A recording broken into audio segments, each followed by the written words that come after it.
Present. Thank you. I can see and hear you. Mr. Higgins? Present. Thank you. I can see and hear you. Mr. Boyle? Present.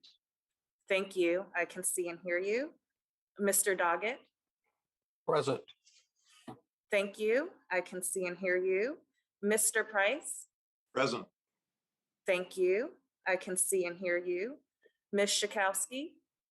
Present. Thank you. I can see and hear you. Mr. Kildee? Present. Thank you. I can see and hear you. Mr. Morelli? I am present as well. Thank you. Can see and hear you. Mr. Horsford? Present. Thank you. Can see and hear you. Miss Lee? Present. Thank you. I can see and hear you. Miss Chu? Present.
committee will come to order. Without objection, the chair is authorized to declare a recess at any time. So ordered. I note for the record that a quorum is present. I want to thank everyone for their presence and give a warm welcome to our newest member of the Budget Committee, Carol Miller from West Virginia. We're happy to have you on the committee. We look forward to working with you, and you obviously picked an exciting time to join us.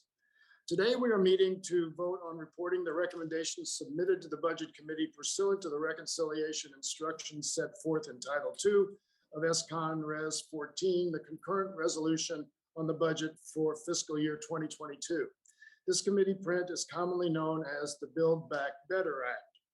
We are holding this proceeding virtually in compliance with the regulations for committee's proceedings pursuant to House Resolution 965, carried over to the 117th Congress via House Resolution 8. I'd like to remind members that we have established an email inbox for submitting documents before and during committee proceedings, and we've distributed that email address to your staff.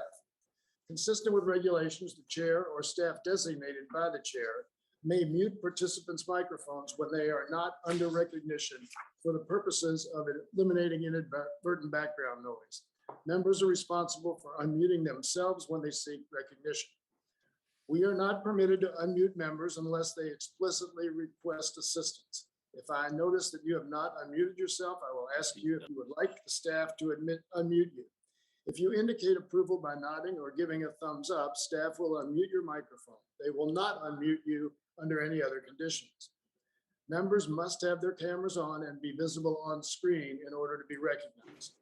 Again, you will need to unmute your microphone each time you wish to be recognized. During a voice vote, you will need to unmute yourself so we can hear your response.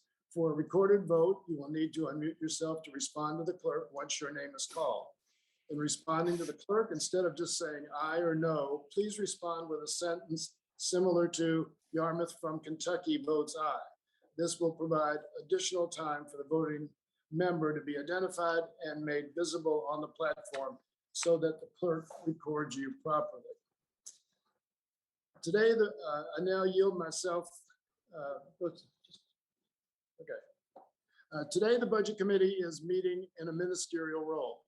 Our task is to vote on reporting the recommendations submitted to the Budget Committee pursuant to the reconciliation instructions set forth in Title II of S-Con Res 14, the concurrent resolution on the budget for fiscal year 2022. Under the Congressional Budget Act of 1974, the Budget Committee has the role of combining the recommendations submitted by the Committee on Agriculture, Committee on Education and Labor, the Committee on Energy and Commerce, the Committee on Financial Services, the Committee on Homeland Security, the Committee on the Judiciary, the Committee on Natural Resources, the Committee on Oversight and Reform, the Committee on Science, Space and Technology, the Committee on Small Business, the Committee on Transportation and Infrastructure, the Committee on Veterans Affairs, and the Committee on Ways and Means, and reporting the bill to the House without any substantive revision. The Rules Committee has the authority to make substantive changes and report reconciliations bills as amended to the floor. I will start by describing the format of today's meeting. Under the agreement I've reached with the ranking member, Mr. Smith from Missouri, there will be 10 minutes evenly divided for the ranking member and I to each make an opening statement.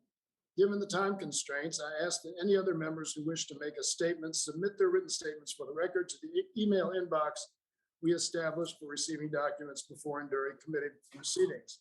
As I mentioned earlier, we have distributed that email address to your staff. I will hold the record open until the end of the day to accommodate those members who may not yet have prepared written statements. There will then be 120 minutes of general debate, evenly divided, on the recommendations submitted to the committee pursuant to the reconciliation instructions. There will be 1 hour controlled by the majority and 1 hour controlled by the minority. The clock will run continuously for each 16-minute period of debate. The committee will then take up a motion to order reported to the House the recommendations submitted to us pursuant to the reconciliation instructions. Because the Congressional Budget Act of 1974 requires the Budget Committee to report the reconciliation bill to the House without any substantive revisions, the consideration of amendments to the bill is prohibited, and as such, motions to amend the bill will not be entertained. After voting to report the reconciliation measure known as the Build Back Better Act to the House, we will move to consider a maximum of 16 motions to instruct on each side from the list of motions provided in advance by the chairman and the ranking member. These motions to instruct are non-binding and request that the chairman of the Budget Committee ask the Rules Committee to make certain amendments in order. On each motion, there will be a total of 10 minutes of debate, evenly divided. The proponent and opponent will be recognized for 5 minutes each, a total of 10 minutes equally divided, which includes 1 minute reserved for the proponent to close. We will postpone the votes for these motions into 2 batches and give members notice for the expected vote times. Now, pursuant to notice, I call up the committee print of the Build Back Better Act. The clerk will now report the title of the measure to be considered.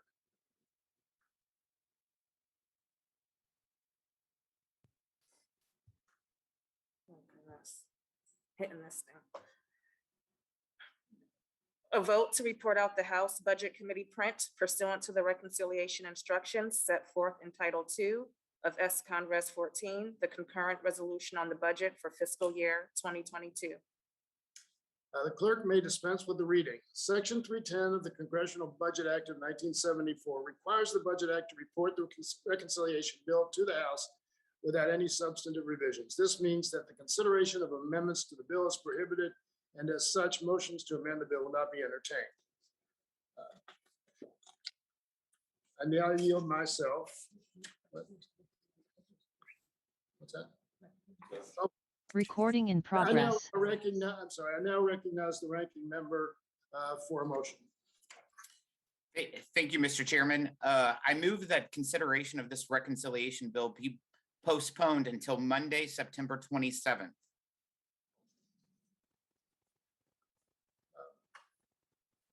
We are living with, oh, I'm sorry. I move to table. The ranking member is recognized in support of his motion. Thank you, Mr. Chairman. Yesterday, I sent a letter to your staff and yourself noting that since we were convening here today, a good use of our time would be to amend the budget, to amend the budget address and to address the debt limit. I ask unanimous consent to submit this letter into the record. Mr. Chairman. Sorry, I'm unmuting myself. Without objection, so ordered. Thank you, Mr. Chairman. Since I do not see an amended budget on the agenda today, I'm moving to postpone this markup to Monday, September 27th, so that your staff has time to prepare the necessary revisions that will allow the majority to properly address this issue. If this committee wants to meet Monday to take care of that, we are happy to waive the 72-hour notice. As a reminder, back on August 1st, our nation's debt limit suspension expired. Since then, the Treasury Department has resorted to using extraordinary measures to meet our financial obligations.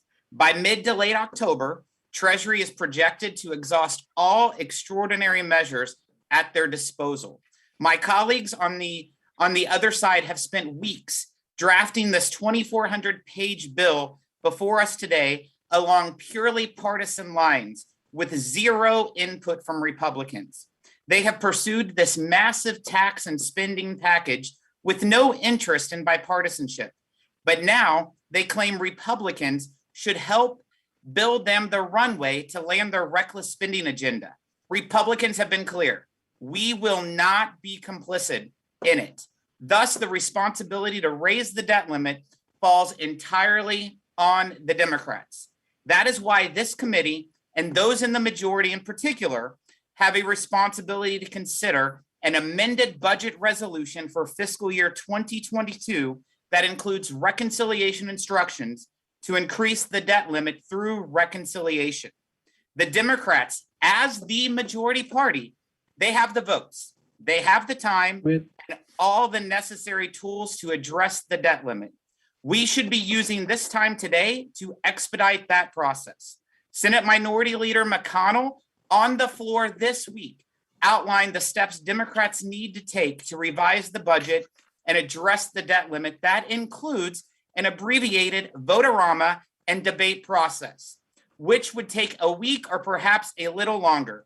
Even you, Chairman Yarmouth, has previously acknowledged that the reconciliation process can be used to increase the debt limit. Ever since 1985, Congress has often tied deficit reduction policies and reforms to legislation that increase the debt limit. For example, we have enacted policies that establish statutory limits on discretionary spending and a mandatory spending sequester to offset increases to the debt limit. Back in 2010, Congress enacted the statutory Pay-as-you-go Act in exchange for a debt limit increase. And just a couple of months ago, every member of this committee in the minority sent a letter to congressional leaders laying out over a half a dozen fiscal controls and spending options for them to consider during the upcoming debt limit debate. The fact is, the history of the debt limit shows that this is not a tool used to enact more spending, but rather a way to control Congress's appetite for deficit spending. However, that's not the case with what the current Democrat majority has in mind. They are focused entirely on their $3.5 trillion tax and spending plan, the most expensive piece of legislation in our nation's history, and which includes the largest tax increase ever. In fact, it is 5 times America's annual defense budget and more than the GDP of Canada and Mexico combined. Our country will have to go further into debt in order to cover the spending in this reconciliation bill.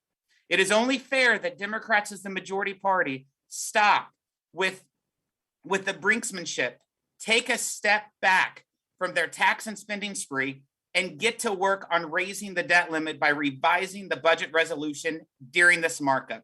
Thank you, Mr. Chairman. I move to table.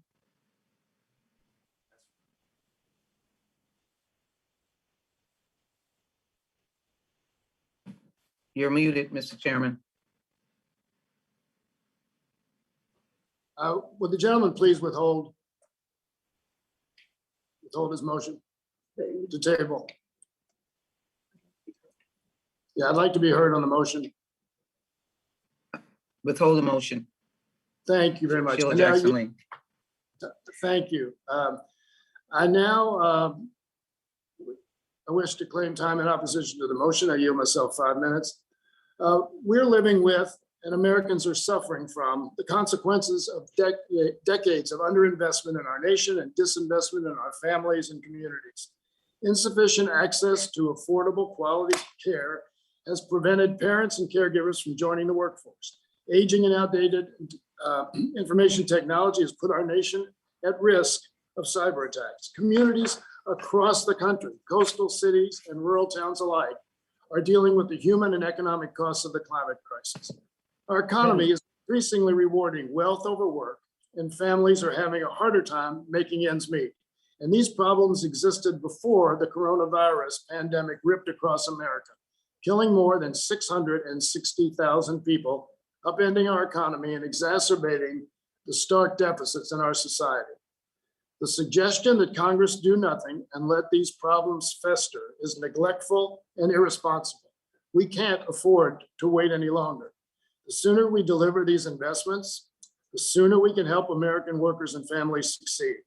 We can transform our economy, become more resilient, and set our nation up for success for generations to come. That's why the American people, Republicans, Democrats, and independents support this bill and want it enacted. I therefore strongly oppose this motion to delay proceedings. I yield back the balance of my time. The question now occurs on postponing the consideration of the bill. Please unmute yourselves briefly so that your voice vote can be heard. All in favor of the motion to delay, please say aye. Aye. Aye. Aye.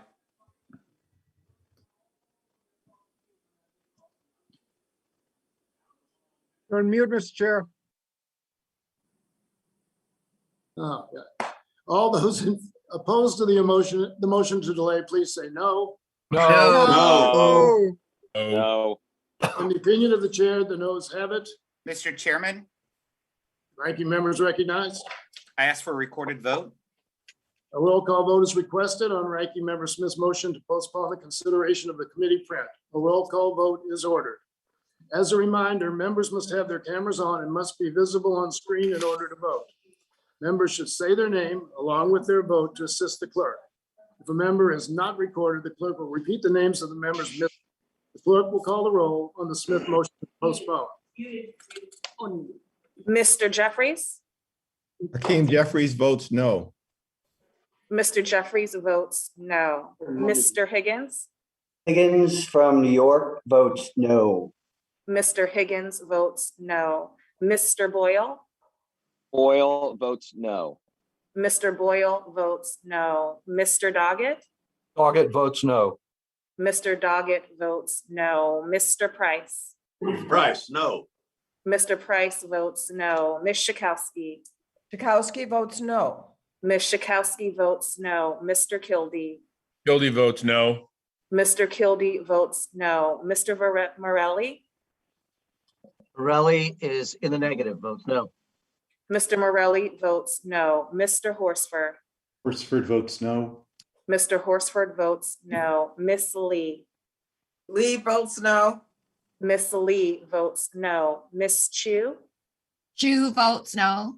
Miss Chu votes no. Miss Plaskett? Plaskett votes no. Miss Plaskett votes no. Miss Wexton? Wexton votes no. Miss Wexton votes no. Mr. Scott? Out of Virginia, no. Mr. Scott votes no. Miss Jackson Lee? Sheila Jackson Lee of Texas votes no. Miss Jackson Lee votes no. Mr. Cooper? Cooper votes no. Mr. Cooper votes no. Mr. Series? Series votes no. Mr. Series votes no. Mr. Peters?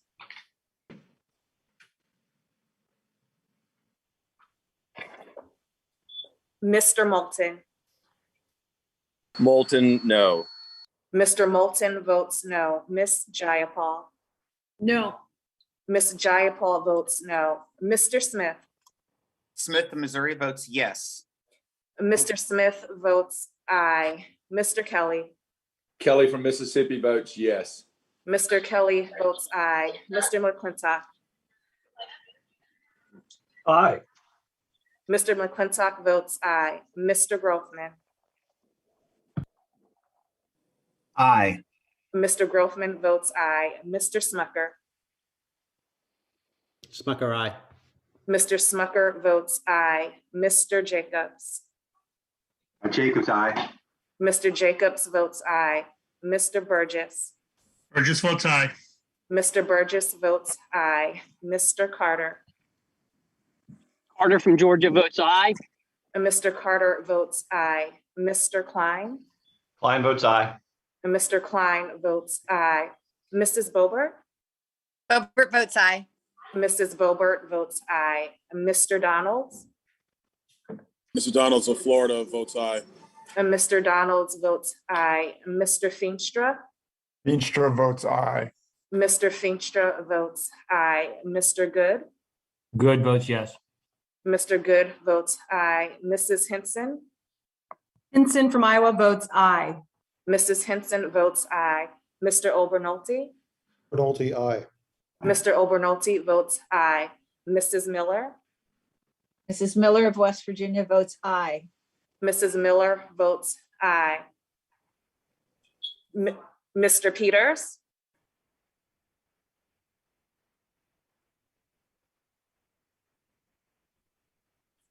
Mr. Peters?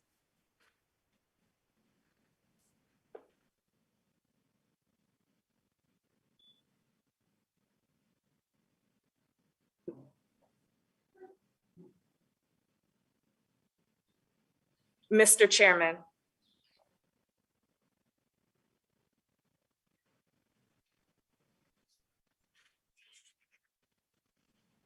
John, you're on mute.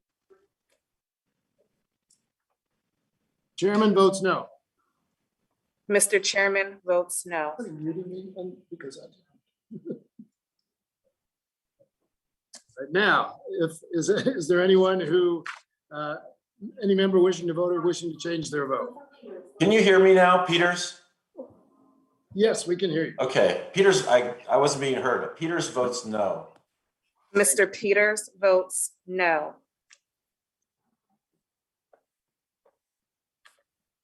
Are there any other members wishing to vote or wishing to change their vote? If not, the clerk will report. Mr. Chairman, on that vote, the ayes are 16, the noes are 21. Ayes being 16 and the noes being 21, the motion is not agreed to. We will now move to the opening statements. I yield myself 5 minutes. I want to start by thanking the members and staff of this committee, our colleagues in the Senate, leadership, and the White House who have worked together on this legislation. I particularly want to thank the 13 committees of jurisdiction who collectively spent more than 165 hours marking up this reconciliation package and debating more than 850 amendments. The intensity of their work is commendable, but it also reflects the intensity and urgency of the challenges we face as a nation.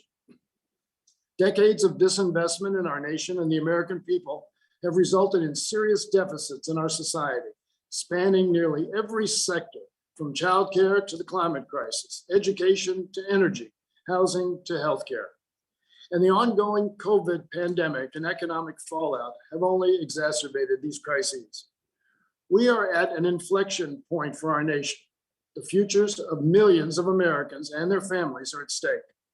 They can no longer afford the costs of neglect and inaction. The time to act is now. That is why we are here today. The Build Back Better Act meets the immediate and long-term needs of the American people while addressing glaring gaps in our economy and society. These long overdue investments will ensure our economy works for all Americans and will deliver the largest tax cut for the middle class in history. The bill will extend the expanded child tax credit while making sure the wealthy and big corporations pay their fair share. Its investments in childcare, healthcare, higher education, universal pre-K, housing, and more will lower costs and expand opportunities for working families, and it will create millions of jobs for American workers. This reconciliation package provides resources at the scale needed to finally tackle the climate crisis, strengthen our resilience, protect our communities. It will position the United States as a global leader in innovation and clean energy. Each of these investments on its own would make a powerful impact and better the lives of working families. Together, they are transformational. That's why the American people, Democrats, Republicans, and independents overwhelmingly support these investments. And it's also why 15 Nobel Prize winning economists and other experts back this pro-growth agenda. They cite how this plan will make our tax system more equitable, ease longer-term inflationary pressures, and help more Americans participate in the economy. Our nation, our economy, and our constituents cannot afford to wait any longer for these investments. The time is now to build back better. As far as the process for today, the role of the Budget Committee is straightforward: to combine the reported text from individual committees into one reconciliation package and report it out. The bill cannot be amended during this markup. However, motions to instruct may be offered and debated. With that, I will yield to the ranking member, Mr. Smith, for his opening statement. Thank you, Mr. Chairman. Mr. Chairman, I just wanted to clarify before I begin. It was from my understanding that we had 10 minutes for opening statements. Is that correct? That's correct. Yes. Okay. All right. Yeah. You just decided to go a little bit shorter, so I just wanted to make sure. Trying to save time. Okay. You have 10 minutes. Thank you, sir. I'd like to thank the chairman for noticing up this this hearing, and I also want to thank Speaker Pelosi for calling for this hearing. But we're all here today to mark up a massive tax and spending plan, over 2,400 pages, that was written entirely on a partisan basis by Democrats. It was thrown before this committee in the past 48 hours to meet an arbitrary, artificial, and purely political deadline dictated by Democrat leadership. And why? Because the majority needs to reconcile infighting within their own party. We're not here marking up a budget or reconciliation bill to address the debt limit. Democrats spent months ignoring our debt limit while they sat in back rooms drafting the 2,400-page tax and spending plan. Democrats control the House, the Senate, and the White House. They have the tools they need to pass a bill to address our debt limit, but so far they've refused. And while Democrats control both chambers of Congress and the White House, this entire reconciliation process has been marked by chaos and disarray, and plenty of excuses about why this bill has trouble getting passed. Why? Well, because this bill is a disaster for working class families. It's a big giveaway to the wealthy. It's a laundry list of agenda items pulled right out of the Bernie Sanders socialist playbook. That's what it is. Let's remember how we got here. We were supposed to mark up a budget in July, but Democrats, they did not have the votes. They were supposed to bring a budget resolution to the House floor before August. They still did not have the votes. Last month, Congress was supposed to vote on a budget, but once again, Democrats did not have the votes and had to resort to smuggling it in a rule in order to pass it. The $68 trillion Bernie budget. Now, Democrats are using the budget process to get around the filibuster in the Senate so they can enact radical levels of new spending and tax hikes on working families. And I mean radical. For starters, it's the most expensive bill in the history of our country. In fact, during the markups held by multiple committees on their respective portions of this bill, several violated their reconciliation instructions by trying to spend more. That's why this bill that we are marking up today is not $3.5 trillion, it's $4.3 trillion. And some Democrats have publicly said that they want to be even higher, but only time will tell exactly how high it goes. Because as of right now, only 1% of this Frankenstein bill has actually been scored. Bizarrely, President Biden is now claiming the cost of his massive socialist spending spree will be, get this, zero. This is absurd. This is the same president who refused to acknowledge a crisis at our border and who says the higher prices families are experiencing month after month is just transitory. Where does he get his talking points? Does he make the claims he's making about the cost of this bill is an insult to the American people who will be saddled with the debt? To put this level of spending in perspective, it is 5 times America's annual defense budget, more than the GDP of Canada and Mexico combined, and nearly 5 times what we spend in Medicare each year to support our seniors. Meanwhile, inflation is on pace to be the highest in 40 years, fueled by this type of reckless spending Washington Democrats are pushing. It is costing working families more to put food on their tables, clothes on their backs, and gas in their cars. Even the Congressional Budget Office has said that inflation has eroded the purchasing power of families. In short, the Democrat agenda is crippling family budgets. But the only solution the Democrats have put forward is to spend trillions more to try to inflate our way out of inflation while ignoring the other crises we are facing. The border crisis, the energy crisis, the Afghanistan crisis, and contributing to all of that, the crisis of leadership in the Oval Office. This reconciliation bill, which includes amnesty for 10 million illegal immigrants, only makes these crises worse, along with a host of new job-killing taxes and radical policies. When you look at what this bill proposes, it is crystal clear that Washington Democrats' goal is to funnel more money to their wealthy friends and elites by raising taxes on working-class Americans. For example, this bill includes $2.1 trillion in new taxes on American families and job creators, the largest tax increase in American history. The combined federal and state tax rates on job creators would be higher than that of Europe or communist China. Despite the president's pledge not to raise taxes on those earning less than $400,000 per year, the Joint Committee on Taxation has confirmed that 2/3 of tax increases on employers would be passed on to lower and middle income Americans. On top of that, We see $54 billion to tax increases on grieving families through an enhanced death tax. $78 billion tax hike on small businesses by limiting the 20% small business deduction, and a $96 billion excise tax that also falls almost entirely on low and middle income families. What a disgrace. Democrats are even raising taxes on methane, leaving dairy farmers in my home state of Missouri and around the country to pay an additional $6,500 per cow per year, and impose upwards of a $242 increase in yearly energy costs per family. Are you guys out of your flipping mind? I mean, where are you going to go next? Over $42 billion in tax credits to purchase luxury electric vehicles. Almost 80% of these credits are claimed by folks making more than $100,000 a year. $82,000 in home subsidies available to individuals making $200,000 a year.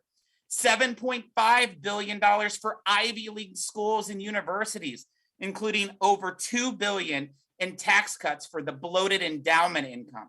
$50 billion to give free college to millionaires' kids, while these same colleges continuing jacking up the price of tuition on working class students. $28,000 in taxpayer-funded paid leave benefits to households making $500,000 a year. Expanded Obamacare premium tax credits, where families who make over $200,000 actually see a bigger benefit to their bottom line under this policy than families making $50,000. The spending in this bill is atrocious on its own, but the regulations that come with it will give Washington the greatest command and control over the lives and livelihoods of the American people in our nation's history. While working families are struggling to put gas in their cars, this bill spends $150 billion to eliminate traditional energy through a clean electricity mandate that will drive up gas prices and make life that much harder for folks, including those in rural communities. It imposes price controls on prescription drugs that will limit patient access to life-saving medications. And let's not forget the Green New Deal.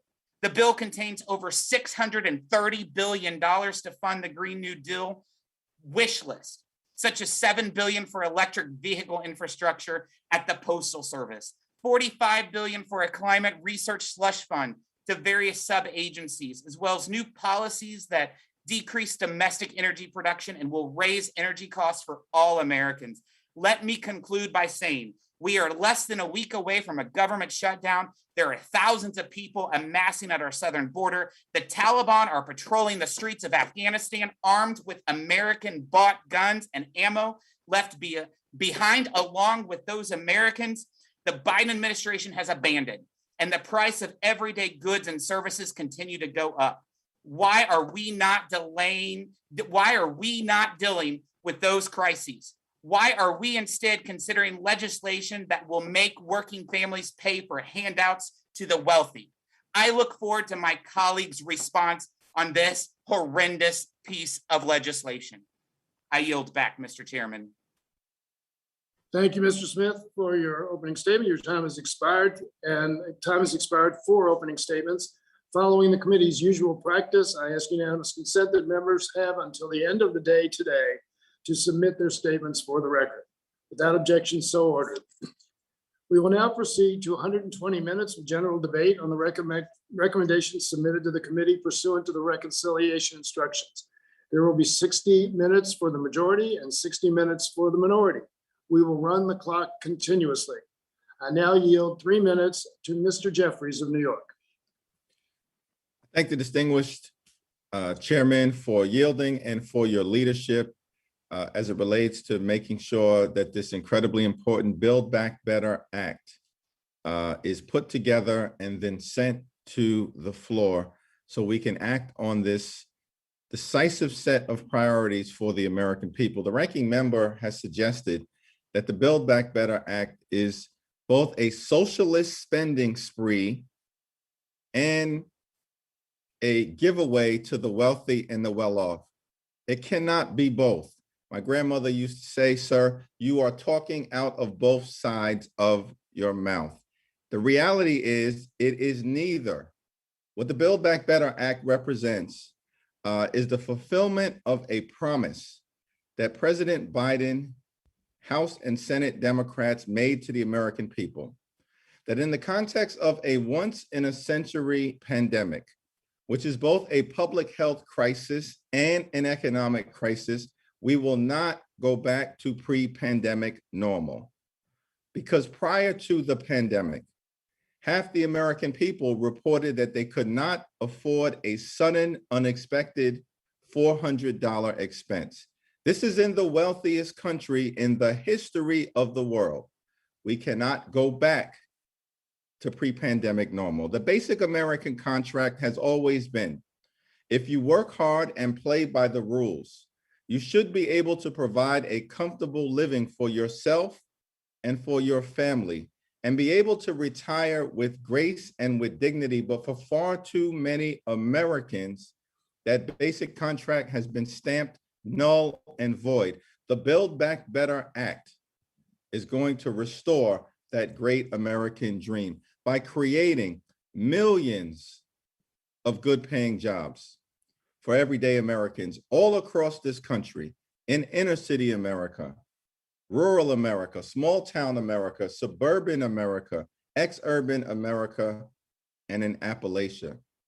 The Build Back Better Act is going to cut taxes for working families and middle-class families. In fact, it is the largest middle-class tax cut in Americans' history. The Build Back Better Act will also lower costs for everyday Americans in areas like healthcare and childcare and in housing by investing billions of dollars in the creation and preservation of affordable housing. Please try again in a moment. It is central to President Biden's promise to the American people. And that is why it is essential that we get it done. I yield back my time, Mr. Chairman. Gentleman yields back. I now yield 3 minutes to the gentleman from New York, Mr. Higgins.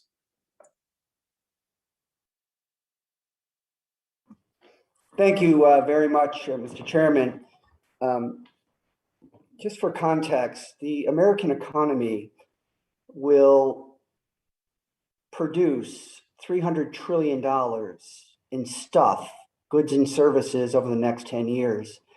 This Build Back Better bill represents 3.5 trillion, which is 1.7% of that. And unlike the $6.4 trillion that the United States has spent over the past 2 decades in 3 wars in the Middle East, this money will be an investment in the productivity of the American economy by investing in our own people, nation building right here at home. It's no wonder why our Republican colleagues want to delay this hearing, because the empty rhetoric about deficits and job creators doesn't meet with the facts. Ronald Reagan, a Republican, gave us a $152 billion deficit. Bush 1 grew the deficit to $290 billion. Clinton, a Democrat, wiped out the entire deficit and gave Bush 2 a $128 billion surplus. Bush 2 blew through the surplus and gave us a $1.4 trillion deficit. Obama, the Democrat, cut the Bush deficit to $600 billion, and Trump, the Republican, grew the deficit to $1 trillion. In the past 60 years, economic growth under Democrats have averaged on an annual basis 3.5%. Under Republicans, it's averaged 2.2%. 70%, 75% higher economic growth under Democrats in the past 60 years than Republicans. Let's talk about the job creators. Jobs, Democrats over the last 60 years have created 21 million more jobs than Republicans. Democrats, 1,950,000 jobs each year on average. Republicans, 825,000 jobs each year. Business investment. Under Democrats, annual growth over the past 60 years, 6.6%. Under Republicans, 2.9%. 126% higher business investment under Democrats than Republicans. Now let's go to that really tough place, the stock market. According to the Business Insider, since 1947, the Standard & Poor's 500, an index of the largest 500 companies in America, under Democrats, has grown by 10.8%, under Republicans by 5.6%. Every single economic indicator under Democratic policies has produced impressive growth in the American economy. Republicans stick to this magic about supply side economics that gives us deficits and debts. Democrats invest in the future of our own people. We have a $22.5 trillion economy. 70% is consumption.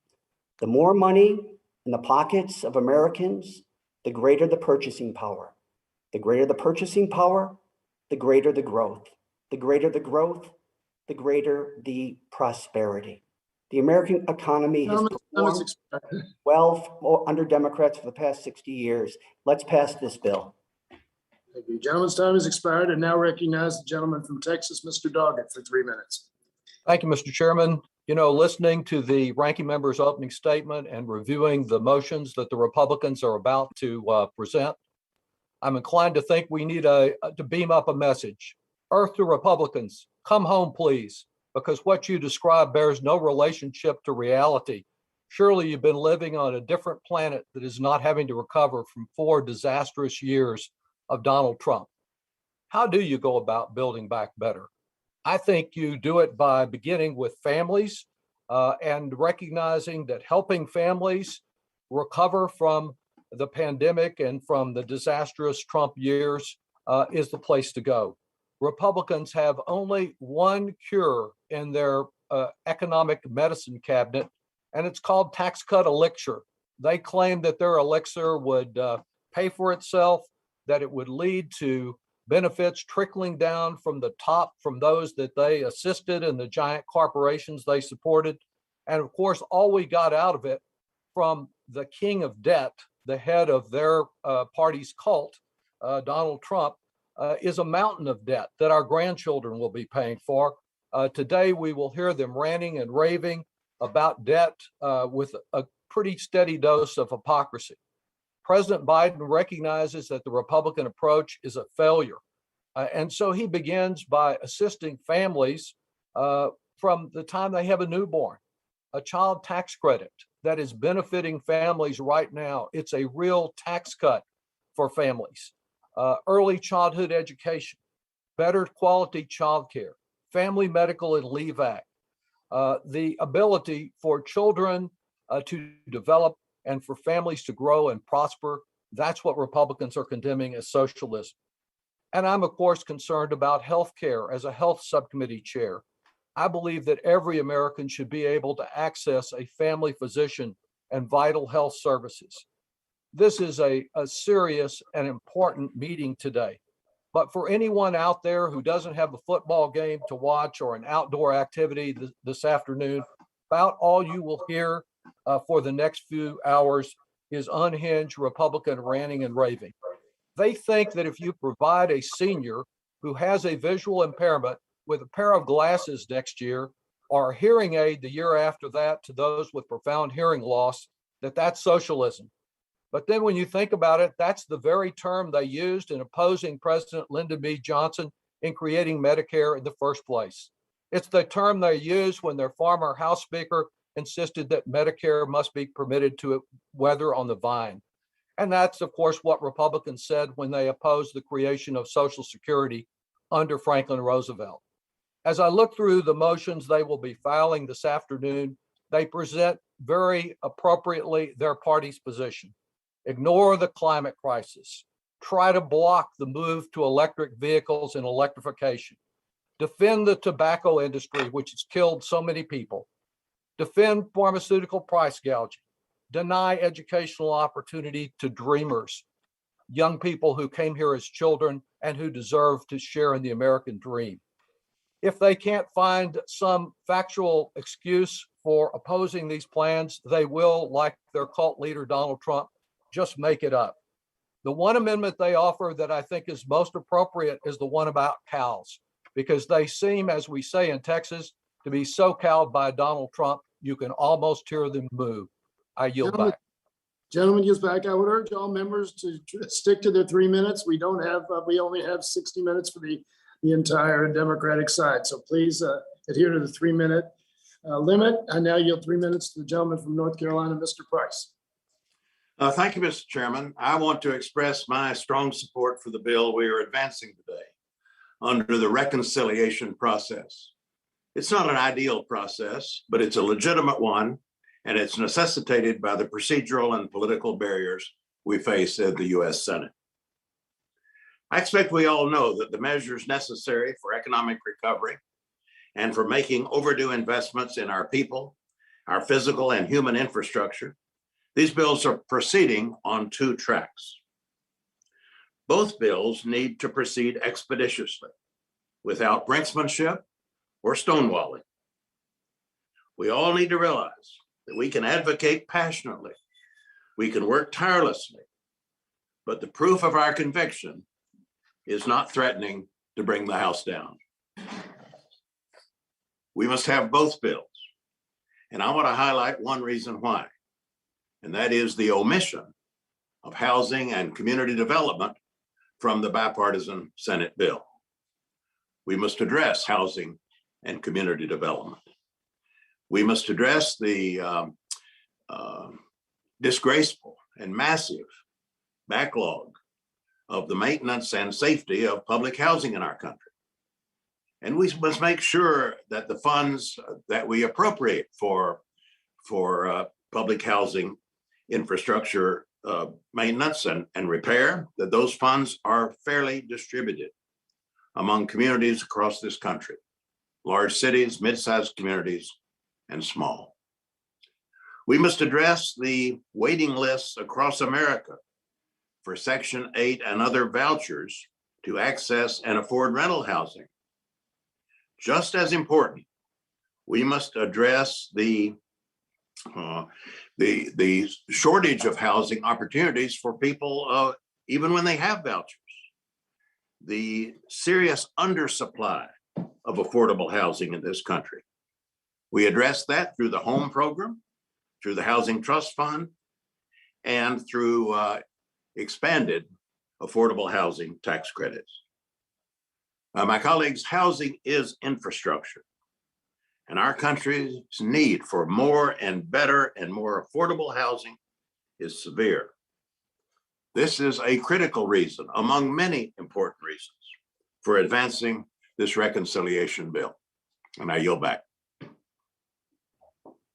Gentleman yields back. I now yield 3 minutes to the gentleman from New York, Mr. Morelli. I shouldn't have camera, sorry.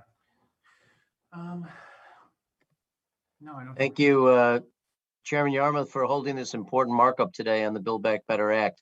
What we are considering today is historically meaningful legislation. This bill will help millions of Americans set a path to achieve economic security. It will ensure hardworking parents can confidently return to the workforce through access to quality childcare. It will help small businesses with lower taxes and support for workforce demands. And it takes a long overdue steps to address the climate crisis with the urgency it deserves. Over the past 12 weeks, as you've indicated, Mr. Chairman, 12 committees, including Education and Labor, of which I am a proud member, allocated countless hours to marking up their portions of the reconciliation bill. After today's consideration, the final resolution heads to the Rules Committee, where my colleagues and I on that committee will take the final steps to prepare this bill for floor consideration. In short, this has been an enormous team effort with input from all corners of the legislative branch, and it represents a package that follows through on our commitment to the American people. For me, this vote is an easy yes. The Build Back Better Act makes historic investments in families, in workers, and in the middle class. The overwhelming majority of Americans support Build Back Better, and passing this legislation is simply the right thing to do. So I encourage my colleagues to join me in supporting this important bill so that all Americans are given every opportunity for life, liberty, and the pursuit of happiness. And with that, Mr. Chairman, I yield back. Gentleman yields back. I now yield 3 minutes to the gentleman from Nevada, Mr. Horstman. Good afternoon, and thank you, Mr. Chairman, for holding this important and historic markup today. In our society, it is our duty to protect and support our children and their development. And that starts with guaranteeing that the basic needs of American families are met. We have already seen the tremendous benefits the temporary child tax credit has provided to the American family that was passed in the American Rescue Plan. This is a tax cut that has helped lift more than 50% of children out of poverty. The overall monthly child poverty rate fell from 15.9% in June to 11.9% in July 2021. In my district alone, the expanded tax credit and improved child tax credit has lifted 9,700 children out of poverty. These tax cuts for middle-class families are essential to also advancing racial equity, cutting poverty for Black children by 52%, Latino children by 45%, and Indigenous children by 61%. Without congressional action, the expanded child tax credit is scheduled to expire in December of this year, ending a critical tax cut for America's working families who otherwise may not be able to afford life's essentials for their children. 40 million American families are counting on us. And without this tax credit, a tax cut for middle income families, 3.3 million of them will revert to not being able to adequately feed their children. So I urge my colleagues to support this extension and demonstrate to America's children that we are dedicated to nurturing their futures. I'd also like to highlight that small businesses who have worked tirelessly to keep their employees on payroll and move local economies forward through COVID-19 pandemic will also benefit from the Build Back Better Act. During our recovery from the pandemic, supporting Main Street must be our top priority. These small businesses are the bedrock of our communities, and they will help drive our economic recovery if we give them the relief that they need. America's smallest businesses will start benefiting immediately from the $25 billion investment to increase access to capital, foster entrepreneurship, and to keep the United States competitive on the global stage. The tax cuts that are included in this reconciliation package for our nation's smallest businesses will level the playing field for American entrepreneurs and deliver a much needed lifeline to businesses in underserved communities in Nevada and across the country. During our recovery, tax relief must go to the mom and pop businesses that will put Americans back to work, not multinational corporations who have continued to see record profits. The American entrepreneurial spirit is the envy of the world, and the Build Back Better Act will give struggling small business owners the tools that they need to thrive. We can do better now, and we should. So I urge all of my colleagues on this committee to support this bill in front of us today so that we can finally provide the investments to working families, to working people, to American small business to really make us competitive once again. Thank you, Mr. Chairman, and I yield back. Gentleman's time has expired. I now recognize the gentlewoman from California, Ms. Lee, for 3 minutes. Thank you very much, Chairman Yarmouth, and also to the Budget Committee staff for your leadership and expertise and hard work in bringing this very important budget reconciliation bill through this committee. I'm proud to support the Build Back Better bill. It's really once in a generation opportunity to create historic change to meet the needs of the American working families. I'm very pleased to support the policies that make investments in women and families, people of color, people with low incomes through childcare, paid leave, home-based care, and the child tax credit. This bill will create more jobs, cut taxes for American working families, and invest in our economy over the next decade. This will have a significant impact in lifting American families out of poverty, especially people of color and those who live in rural communities and who have been disproportionately impacted by the pandemic. We know the COVID pandemic has unfortunately forced so many women out of the workforce, specifically women of color. And this is because there's a lack of quality, affordable, and accessible childcare. Investments in our care economy is so important. Now, I know firsthand what it's like to be a single mother of 2 young boys and not have access to childcare. When I was a student in college, I sometimes had to take my kids to class with me. I was one of the lucky ones. Childcare, though, was expensive and waiting lists were years long. Now, 50 years later, this is still an issue. Investments in childcare will allow more parents to get back into the workforce. 85% of Black women are the sole or co-breadwinners for their families, and access to childcare will ensure that their families do not lose their source of income. This is also an important racial equity issue that must be addressed. I'm also glad that this bill will expand the child tax credit, which will help generate $19.3 billion in local economies each month. As the chair of the Majority Leader's Task Force on Poverty and Opportunity, I know how crucial these measures are to help alleviate poverty. This will cut poverty for Black Americans by over 34% and for Latinos by 39%. I'm also pleased to see the investments in home and community-based services. This bill will create over 1 million union jobs. Our caregivers help our seniors and people with disabilities live with dignity and do essential work. We've all known that our caregivers are essential workers. Now, hopefully, everybody recognizes that. This bill, again, supports caregivers who are primarily women and women of color. It's absolutely unacceptable that the majority of caregivers are earning poverty wages. This bill will help address the racial and economic inequality by continuing to invest in poverty reduction solutions, like also the CTC, paid family leave, and child creation. Finally, I just have to say, as it relates to our caregiving economy, my aunt lived to be 100 years old because she had good health care and wonderful caregivers. My late mother lived to be 90 years old because she had good health care and excellent caregivers at home. My living aunt, who's 100 years old, soon to be 101, is alive because she has access to good health care and caregivers. These investments affirm the lives of our elders and those with disabilities and affirms the livelihoods of our dedicated, underpaid caregivers. Thank you, and I hope to pass this bill out of this committee today. Thank you again, Mr. Chairman, and I yield back. Gentlewoman's time has expired, and now recognize the gentlewoman from California, Ms. Chu, for 5 minutes. 3 minutes. I'm sorry. 3. Thank you, Mr. Chair.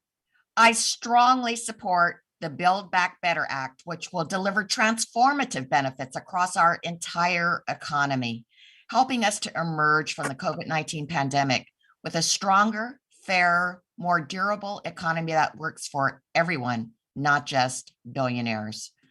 Over the past months, the House has worked tirelessly to construct a bill that builds on the strong foundation of support laid by Congress since we passed our first pandemic response bill in March of last year. But now we are looking ahead beyond the crisis to make lasting investments in our country's physical and social infrastructure. I'm especially proud of the titles reported by the Small Business and Ways and Means Committees, of which I am a member. In the Ways and Means Committee, we reported legislation that makes historic investments in workers and families by extending the child tax credit, providing 12 weeks of paid family and medical leave for all workers, reducing the price of prescription drugs, and expanding Medicare coverage to include vision, hearing, and dental care. We rise to the challenges of the climate crisis with historic incentives for renewable energy and electric transportation, and support major new investments in infrastructure and affordable housing. And we are paying for these investments by rebuilding the IRS and creating a fairer tax code under which billionaires and corporations finally pay their fair share. And in the Small Business Committee, we reported a bill that touches every corner of the small business economy. It will ensure that more underserved businesses can participate in the robust federal contracting opportunities that will follow from infrastructure investments, expand the reach of the Small Business Administration by establishing a national network of small business incubators, and expand opportunities for capital investments and government-backed lending. And we fulfilled a top priority of mine by authorizing and investing $600 million into the Community Advantage Program, which leverages nonprofit mission-oriented lenders to provide capital access to the most underserved businesses in our country. This markup will bring us one crucial step closer to building back better by delivering a lasting recovery to the American people. I urge my colleagues to vote yes, and I yield back. Gentlewoman yields back. I now recognize gentlewoman from the Virgin Islands, Ms. Plaskett, for 3 minutes.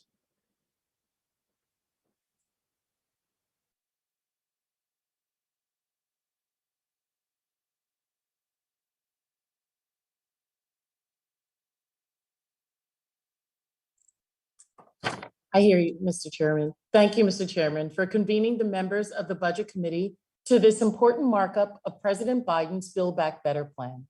The legislation contains economic development initiatives that I've long championed to create good-paying jobs because this bill lowers costs and cuts taxes for American families. Those are the people this bill is supporting. My Republican colleagues have created a new name for CEOs and the wealthy, job creators. That's their new code when they want to tell you that they're supporting the top 1%. This is the kind of legislation, however, that assures that the other percentage, the 90% of American people, will not be abandoned in their time of need. The Build Back Better Act is the true job creator, creating millions of jobs while tackling the climate crisis and ensuring that America will not only compete, but lead the way to a more prosperous future. Historic investment in clean energy technologies will create 2 million jobs each year over the next decade, while reducing carbon emissions 50% by the year 2030. We also include investment in workforce training to connect workers to jobs, research and development, to strengthen American manufacturing and access to credit and investment for small businesses. The Build Back Better Act will also make significant investment in American agriculture. As a member of the Agriculture Committee, we were able to include critical investment in agricultural research, rural development, and renewable energy.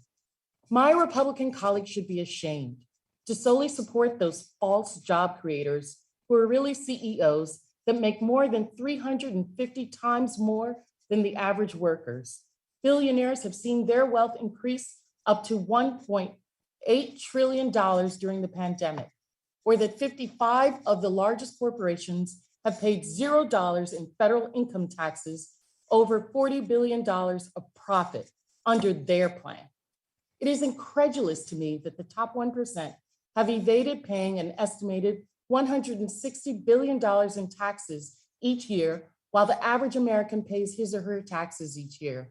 Millionaires and billionaires are paying a lower rate than teachers, cops, and firefighters. As someone who comes from those class of Americans, that's who we're here to work for.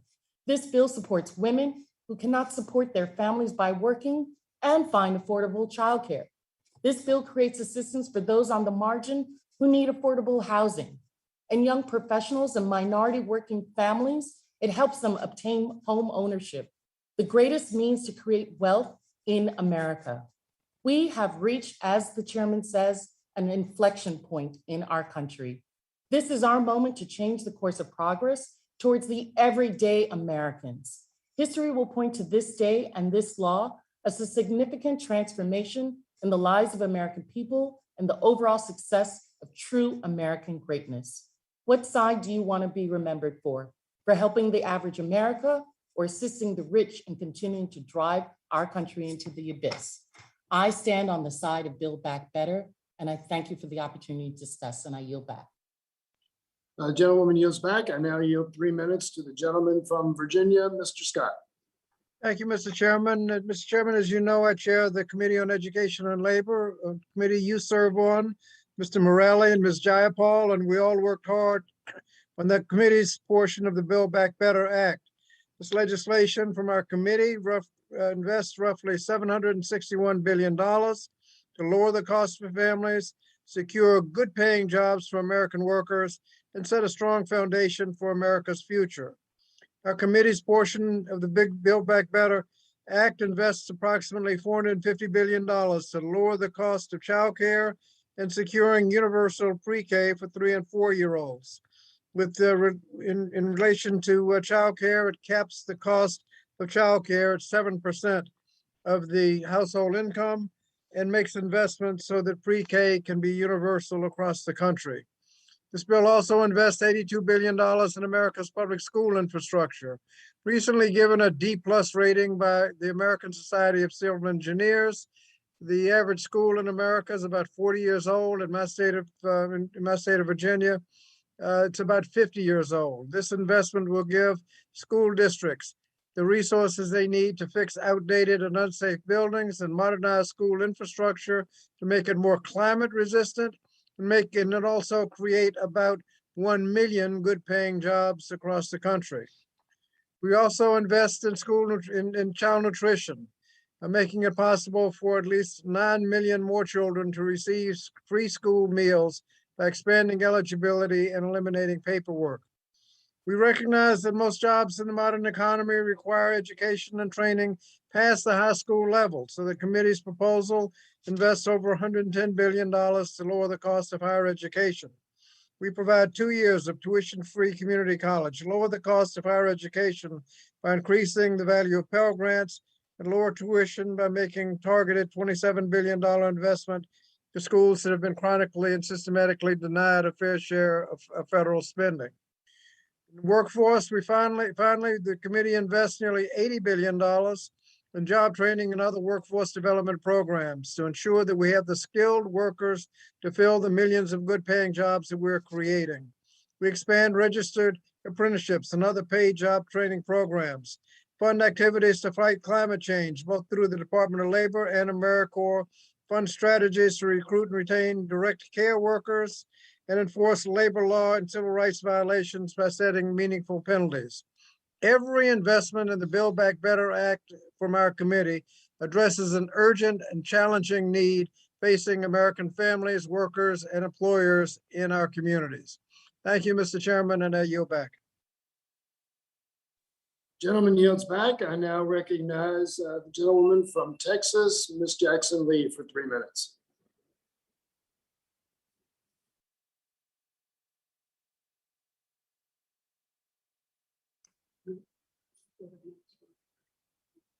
All right, I know Ms. Jackson Lee has been in a car, so we'll come back to her. I am here, Mr. Oh, so Chairman. you're there you are, okay. I'm on screen. I'm here, it's just that my You are here. sound was not on.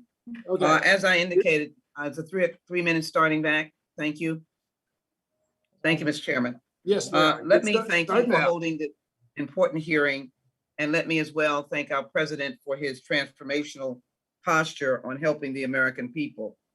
It's interesting, as I did my research, as I heard my colleagues indicate, the enormous surplus that was left by President William Clinton to the Republican administration, and then ultimately the surplus that was left by the Obama administration to the next Republican administration. The issue, of course, is where have the Republicans been? Well, let me tell you. 0 Republicans voted for the 1993 Clinton economic plan, which generated the largest surplus in the United States. 0 Republicans voted for the Affordable Care Act, which provided a lifeline for the uninsured, the desperate in America who did not have health care. Many people died because they did not have health care. 0 Republicans voted for the American Rescue Plan that was coming to save lives in the middle of a pandemic.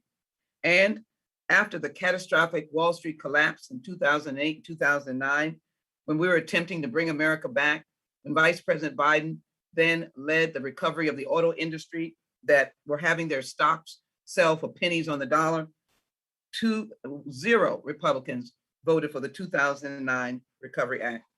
Maybe we should listen to Republican Governor Jim Justice of West Virginia, who said colorfully several months ago, at this point in time in this nation, we need to go big. We need to quit counting the egg-sucking legs on the cows and count the cows and just move on. Maybe that's what Republicans should do as it relates to providing for the Build Back Better Act that is working to transform the economic engine of this country. Or maybe we should listen to the quiet comments of Abraham Lincoln in 1862. The dogmas of the quiet past are inadequate to the stormy present. We're in a stormy present in the midst of the pandemic, many people having lost their lives. The occasion is piled high with difficulty, and we must rise with the occasion. As our case is new, so must we think anew and act anew. We must disenthrall ourselves, and then we shall save our country. Maybe if we had more Lincoln Republicans, we could work.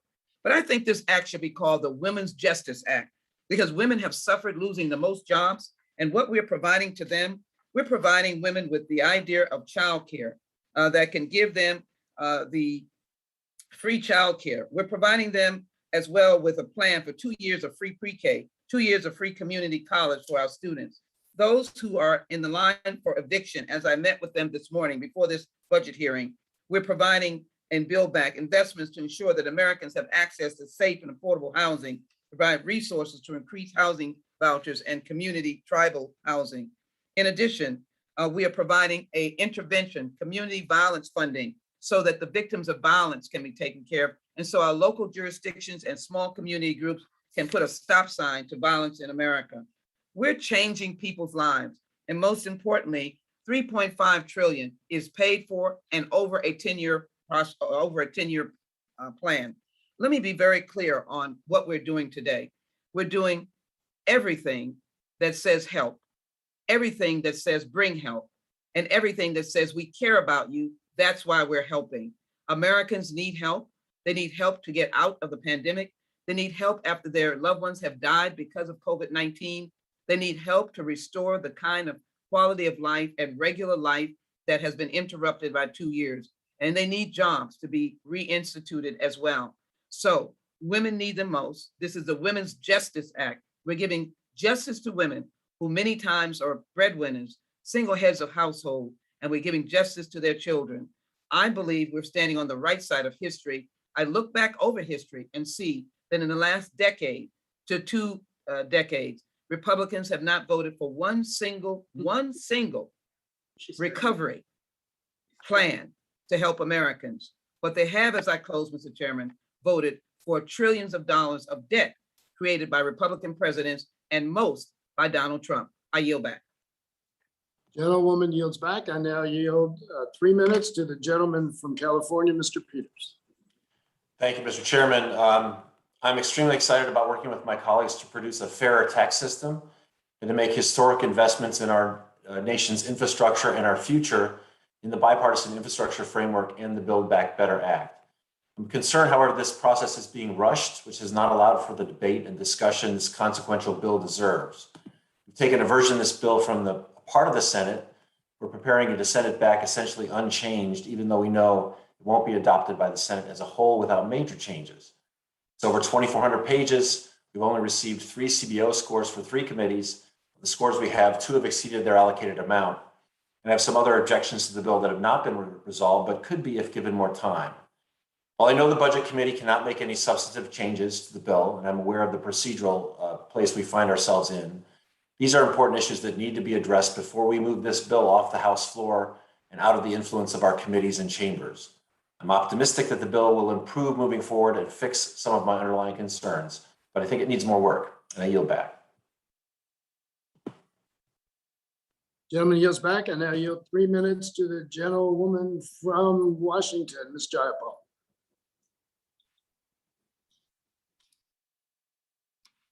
Thank you, Mr. Chairman. Just wanted to make sure I got myself unmuted. Thank you, Mr. Chairman. I rise in strong support of this bill that will deliver transformational investments to the American people. When President Biden announced his plan for a once-in-a-generation investment in our nation's future, he said, "It is not enough to restore where we were prior to the pandemic. We need to build a stronger economy that does not leave anyone behind. We need to build back better." That is our shared vision, the vision that the American people voted for, and it is what we must now deliver. Our Build Back Better agenda will finally help parents across the country go back to work because they will have affordable childcare, communities dealing with wildfires and flooding as a result of climate change, and young people who see destruction from climate change everywhere will finally have real hope that our country will take the necessary aggressive steps to save our planet and our people with justice. We will rebuild dangerous, crumbling public housing across the country and house the unhoused. We will boost our economy by recognizing the necessary contributions of essential immigrant workers to our national budget. And even as we create new infrastructure jobs in the infrastructure bill, we will make sure that in this bill, we train up more people to get those jobs by providing 2 years of free community college or trade school. And since 90% of those infrastructure jobs currently go to men, we will also finally in this agenda acknowledge the work of women in the care economy, creating millions of new good jobs, including in pre-K, childcare, and home and community-based care, jobs that pay at least $15. These are largely jobs held by women and people of color, and it's high time our nation recognizes that women cannot be left out of our nation's rebuilding, as this Build Back Better Act will ensure does not happen. Importantly, we will also finally make it so that no American will pay more for their life-saving prescription drugs than they do just across the Canadian border. And we'll add dental, vision, and hearing to our seniors' Medicare benefits at the very time they need it the most. This is what is in the Build Back Better agenda, transformative policies that change people's lives so that everyone can participate, investments that will make our economy stronger. And that's why over 70 economists, including 15 Nobel Prize winners, agree that this plan is essential and will create jobs, lower costs for middle-class families, and create long-term growth for our economy. Not only will it strengthen our economy, it's also overwhelmingly popular. Voters across the ideological spectrum support the Build Back Better package's provisions by a 29% margin because they know that these investments are urgent, necessary, and will make a real difference in their lives. We have an obligation to our constituents and to the American people to deliver this bill to ensure all Americans can build back better. Thank you, Mr. Chairman. I yield back. I thank the gentlewoman for her comments. I thank all of our members for their remarks. Before we begin the 60 minutes of time for the minority, I'd like just make a few comments in our remaining time, and I won't take all of it. But I think there's some responses that need to be made to the ranking member's opening statement, since this will be the only time we will have to do that. And you know, I begin with his comments that this was about a totally partisan bill. It didn't have to be a totally partisan bill. We would welcome constructive input from the Republicans in all the committees. As I mentioned in my opening statement, we entertained 850 collective amendments among all the committees. So Republicans did have an opportunity to shape this legislation. Unfortunately, the Republicans came to virtually every one of these committees with the notion that they weren't going to support anything. And that's kind of my problem with the partisanship that we have now, is that we really would be a much better body and a much better Congress if there were constructive comments made instead of just obstructive comments and positions. We have the opportunity to deal with a lot of very significant problems.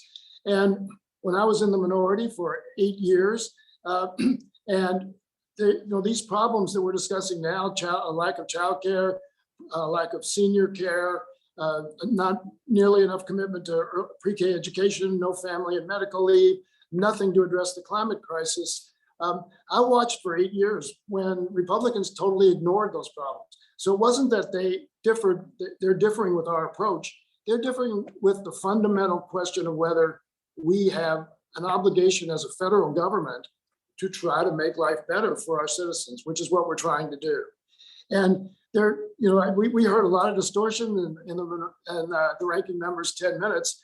For instance, just throwing out the ratio that 3.5 trillion is 5 times roughly the annual defense budget.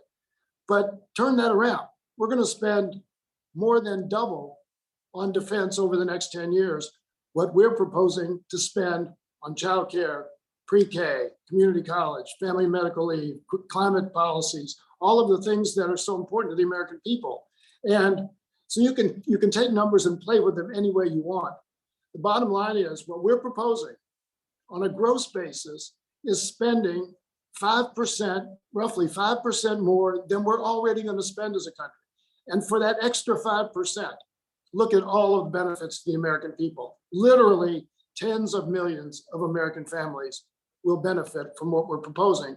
And by the way, that's why the Build Back Better Act is overwhelmingly supported by Republicans and Democrats and independents across the country.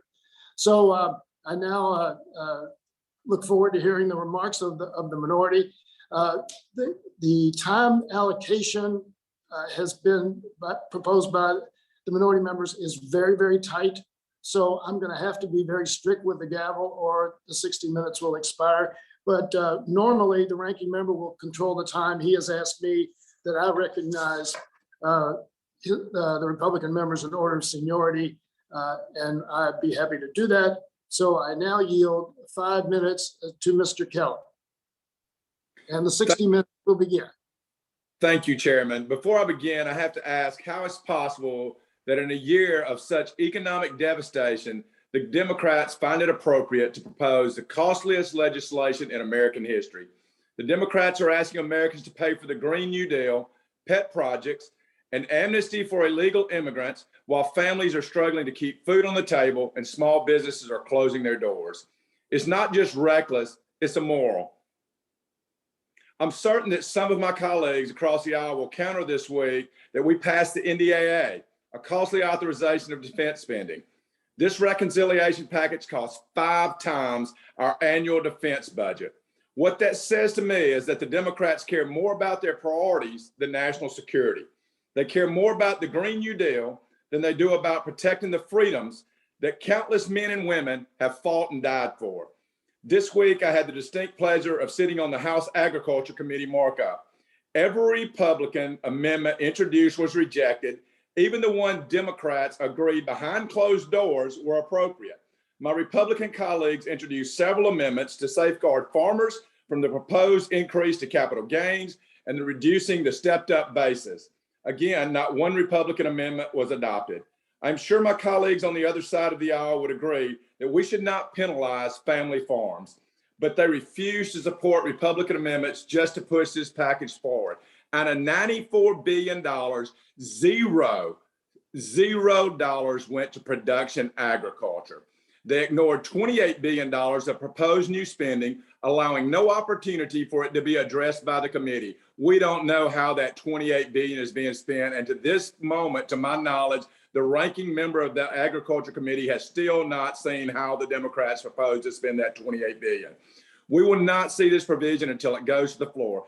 $28 billion going entirely unchecked. If we let this bill pass, it will cost more than 18 months of the total combined wages of every American. We are spending even inconceivable amounts of money on disorganized liberal priorities, all at the expense of the American taxpayer and the American farmer. We've never seen tax increases this high. This will be the highest sustained tax burden in American history. 2/3 of employer tax increases will be the burden of lower and middle class Americans. And to accommodate all this new taxation, they have allocated $80 billion to the IRS to target American families and small business. I cannot understand why, after this year of unbelievable struggle, we want to ask Americans for more. This is a bill full of broken promises to American families. Thank you, and I yield back. Gentleman yields back. I now recognize the gentleman from California, Mr. McClintock, for 5 minutes. Well, thank you, Mr. Chairman. First, let's be honest. This isn't $3.5 trillion of new spending or $4.3 trillion. As a practical matter, it's at least $5.5 trillion because it pretends that permanent new entitlements in this bill are only temporary. So think of it this way. $1 trillion comes to an average of about $8,000 per family. So $5.5 trillion is about $44,000 taken out of a family's purchasing power. And don't think for a moment we're talking about somebody else's family. Every dollar the government gives to you, it first has to take from you. And it can only do that in one of 3 ways. Through current taxes, which rob you of your current purchasing power, borrowing, which robs you of your future purchasing power, or printing money, which robs you through inflation every time you go shopping while it silently hollows out your savings and retirement funds. And don't fall for the lie that these taxes will only fall on businesses. Businesses don't pay business taxes. They only pass them along to you as a consumer through higher prices, to you as an employee through lower wages, and to you as an investor through lower earnings. That's your 401k. And you know they're coming after working families because they're hiring 87,000 new IRS agents in this bill. 87,000 new IRS agents. That's the entire population of Miami Beach, Florida. Imagine the entire population of that city spending full time going after every taxpayer in America. And get this, the Democrats' so-called American Families Plan will require your bank to report every one of your private transactions over $600 automatically to the IRS. Every transaction you make over $600 reported to the IRS. Does that sound like they're going after the Biden family? No, they're coming after your family. And if you're typical, you already paid more in taxes last year than you paid for food, clothing, healthcare, and entertainment combined. Yet, according to the Democrats, that's just not enough. Well, what else do you get for your $44,000 of new taxes and inflation and tax-driven price increases? Well, you get amnesty, legal permanent residence, and a fast track to citizenship for 8 to 10 million foreign nationals who illegally entered our country and are demanding to stay. This at a time when real family earnings are declining, crime is increasing, homelessness is rampant, and mounting debt is killing the American dream of a better future for our children. You get subsidies for journalists. You get to pay a bonus up to $5,000 for reporters and bloggers because, well, they cover for the Democrats. $50,000 per reporter and blogger. As the Wall Street Journal said, the Democrats want to subsidize the only institution less popular than the Congress. We also get a new civilian climate corps, presumably filled with officious little climate pioneers, ever eager to report whose chimney is smoking, who's watering their lawn on the wrong day, and who's spreading forbidden climate disinformation. Now, I could go on all day, but it stops being funny when you realize they're about to enact this into law. And the fine point of it is this. Thanks to the tax and regulatory relief under Donald Trump, Americans enjoyed the lowest unemployment rate in 50 years, the lowest poverty rate in 60 years, and the fastest wage growth in 40 years. Joe Biden and the Democrats have reversed these policies, and as a result, real wages for Americans have declined every single month since he took office. No country has ever taxed and spent and borrowed its way to prosperity, but many have done so to their ruin. And I have just one question for my Democratic colleagues. What makes you think that socialism will work any better here than everywhere else in the world that has been tried? I yield back. Gentleman yields back, and now yield 5 minutes to the gentleman from Wisconsin, Mr. Grothman. Hi. I'm not the type of person to cry, but I could cry looking at this thing. It's just so different from what our forefathers envisioned when they founded this country. We expected a country with a limited government. That's why we have a 10th Amendment. That amendment was specifically designed to limit government to certain functions. And there is nothing that you folks do not think is a good idea if somebody comes forward and says spend $1 billion here or $1 billion there, that you will not throw in this bill. I'm going to start out with education. Your universal 3- and 4-year-old kindergarten. First of all, it's based on a faulty premise. We all know that American students, high school students, do worse than other students on international tests. But actually, American students do very well on 4th grade tests. In other words, our students start out well at home. It's the longer they're in school, the more they decline. So our problem in our schools isn't with 3- and 4-year-olds. It's what we're doing with the 14 and 15-year-olds. Secondly, studies looking at Head Start, those sort of programs show that they're overrated. And you can teach a kid to read when they're 4, you can teach a kid to read when they're 5. By the time they roll around to age 8, they're all about the same. Finally, I really don't like this because it's a massive step towards getting the parents out of their children's lives. And well, some parents spend more time than others with the 3 and 4-year-olds. You're going all in on the idea that we're going to massively increase the role the government pays or takes in raising children as opposed to the parents. You have free, what Wisconsin would call technical school. I think you call community college here. Like anything for free, some people will use it and not appreciate it. I love the tech schools. We generously subsidize them in the state of Wisconsin, but you are switching things by making it free, changing the culture. Some of these people would just go to technical school and hang out. I realize one of your goals is just more government involvement, and that's what you're going to get here. Another thing that goes throughout here, as Mr. McClintock recently spoke, we have a huge labor shortage in this country. Wherever you go, we need more people to work. And how do you respond? Putting more money in programs like Job Corps, which doesn't even have a specific function.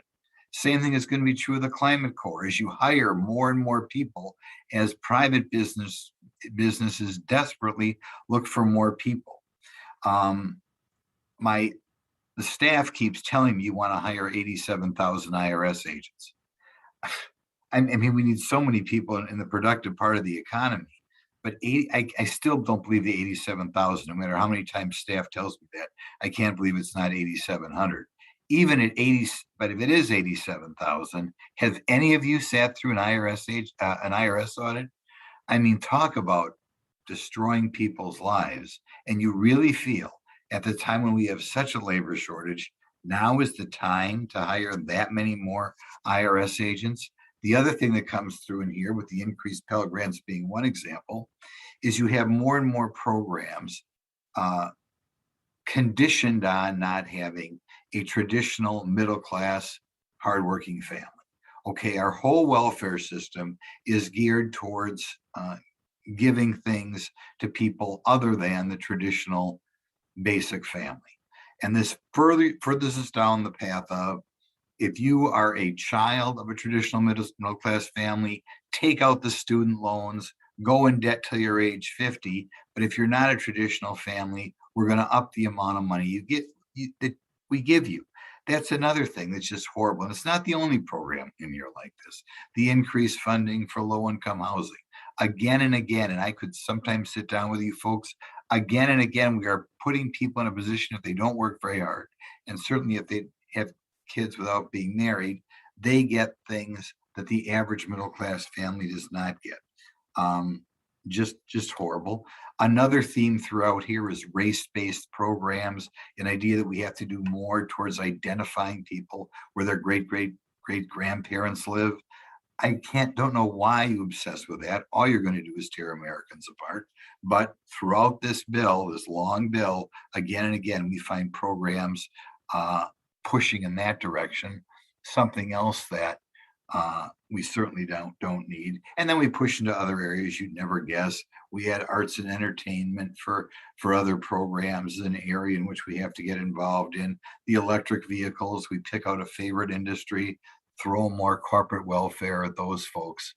So in any event, I think the massive degree in which this program screams to the American public that the government ought to be solving every problem, that the government ought to be hiring a lot more people, that the government ought to be sticking their nose in a lot more private businesses, is going to result in a very different America, and an America very much changed for the worse. Thank you. Gentleman's time has expired. Gentleman's time has expired. I now yield 5 minutes to Mr. Smucker. Thank you, Mr. Chairman. I have trouble listening to some of what I've been hearing today, and I want to take my time to respond to some of the comments made by my colleagues across the aisle. Mr. Chairman, I'll start with yours. The idea that Democrats were looking to work with Republicans on this bill. Come on, you can't be serious. I just came through 4 days of Ways and Means markup on this bill. we submitted, I think it was 63 amendments. 63 amendments that would have improved the bill. Many of them Democrats potentially would have agreed with, but there was no interest in working with Republicans on this bill or on any of this agenda. I will say I had two members, and I appreciate, they know who they are, but I appreciate their support for one of my bills, but that was it. This was not in any way a bipartisan process, and it wasn't Republicans who did not want to participate in making this a bipartisan process. I heard today that job creators are leading the country into the abyss. Have any of you on your side ever created jobs? Are you kidding me? Are you kidding me? Job creators leading the country into the abyss. I'm actually insulted by that. I'm angry by that. And job creators all across my district will be angry when I play that clip for them. It's hard for me to believe that that was said here. I have 11 brothers and sisters. I was born into an Amish family, first in my family to graduate from high school. I earned my way through high school by hanging drywall at night. I bought a small business when I was 17 years old, operated that out of a spare bedroom in my parents' home, worked my tail off, and over 25 years, created hundreds of family-sustaining jobs. I risked everything I had, ups and downs of that business, but built a great team, created hundreds of family-sustaining jobs over 25 years, and through their effort, we became a leader in construction in our part of Pennsylvania. I don't know if you all know how this economy works. It was said earlier today, our duty starts with ensuring that the basic needs of every American family are met. Seriously? You think it's our job to make sure that the needs of every American family are met? I will agree with one of the first statements, Mr. Jeffries. We are the wealthiest country in the history of the world. That's true. This country has created more opportunity and lifted more people out of poverty than at any other time in human history. We've been the envy of the world for hundreds of years, not because of big government, because we believe in the American people. We believe in limited government and freedom for the American people to do what they choose, to provide for their families, to work hard. Big government isn't the answer. If you think it's our job to provide the needs for every American family, why don't you provide all their needs? Why don't you do it? And why don't you take everything that everyone owns, all the taxes, take all their incoming taxes and give it to other people who need it? Why aren't you doing that? Because it doesn't work. We know how that ends up. Never before in the history of the world has it worked when a country has overspent, over-delivered, and printed money. It doesn't work. I tell you what, I hope the American people are paying attention, because the ideas of the Democrat Party and the Republican Party that you're hearing today have never been more different. Democrats literally believe that big government is the answer. That's what they believe. We don't. We believe in the power of the American people. We believe the American people, not government, has made this the most prosperous country in the face of the earth and has provided more opportunity than ever before. Your program already isn't working. 7 months after Democrats are in power, you've failed to get the pandemic under control, despite being handed 3 vaccines. Inflation is rampant, and that's not just temporary either. That's what you claim, but it's not. Millions of Americans are still out of jobs. They're not working. You're disincentivizing work.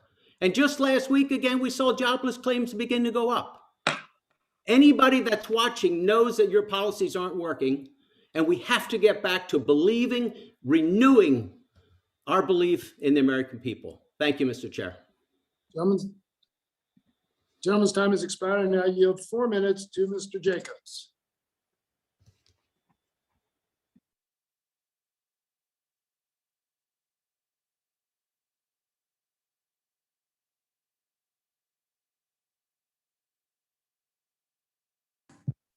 Oh, he is. Mr. Jacobs, you need to unmute. Thought I did. Sorry about that. Your 4 minutes start right now. Okay, thank you. Thank you. Thank you, Mr. Chairman. I want to be on record today to express my deep concern over what is happening here today.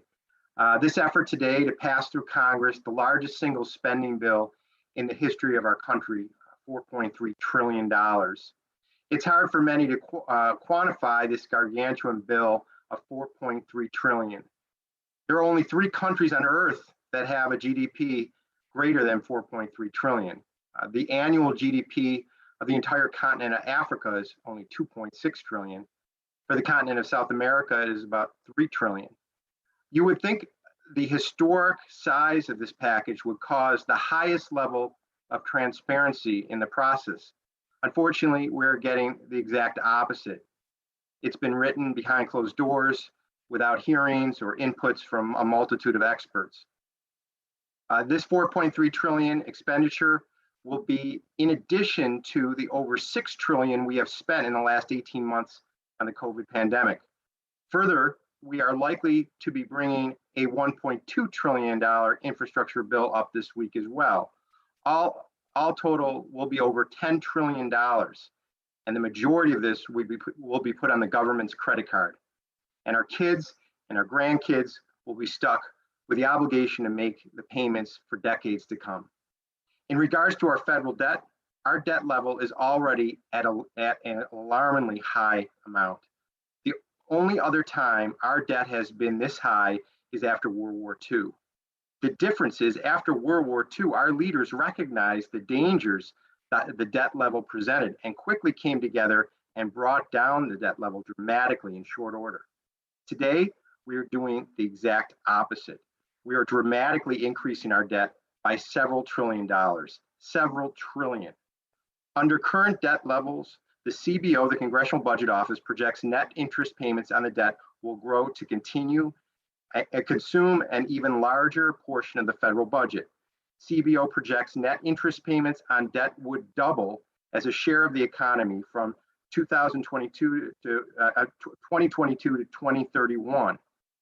In their most recent long-term outlook, looking from 2021 to 2051, they write this, and I quote, CBO projects that the rising federal debt and higher interest rates would combine to more than triple net spending for interest over the last 2 decades of the projection period. They go on to note that rising debt and higher net interest payments will raise borrowing costs, reduce business investments, slow growth of economic output, and increase the risk of fiscal crisis. And these warnings are before what we are doing here today, adding the entire GDP essentially of the nation of Germany onto our debt load. I urge the majority to at a minimum slow down this process, embrace transparency, allow for more hearings and testimony.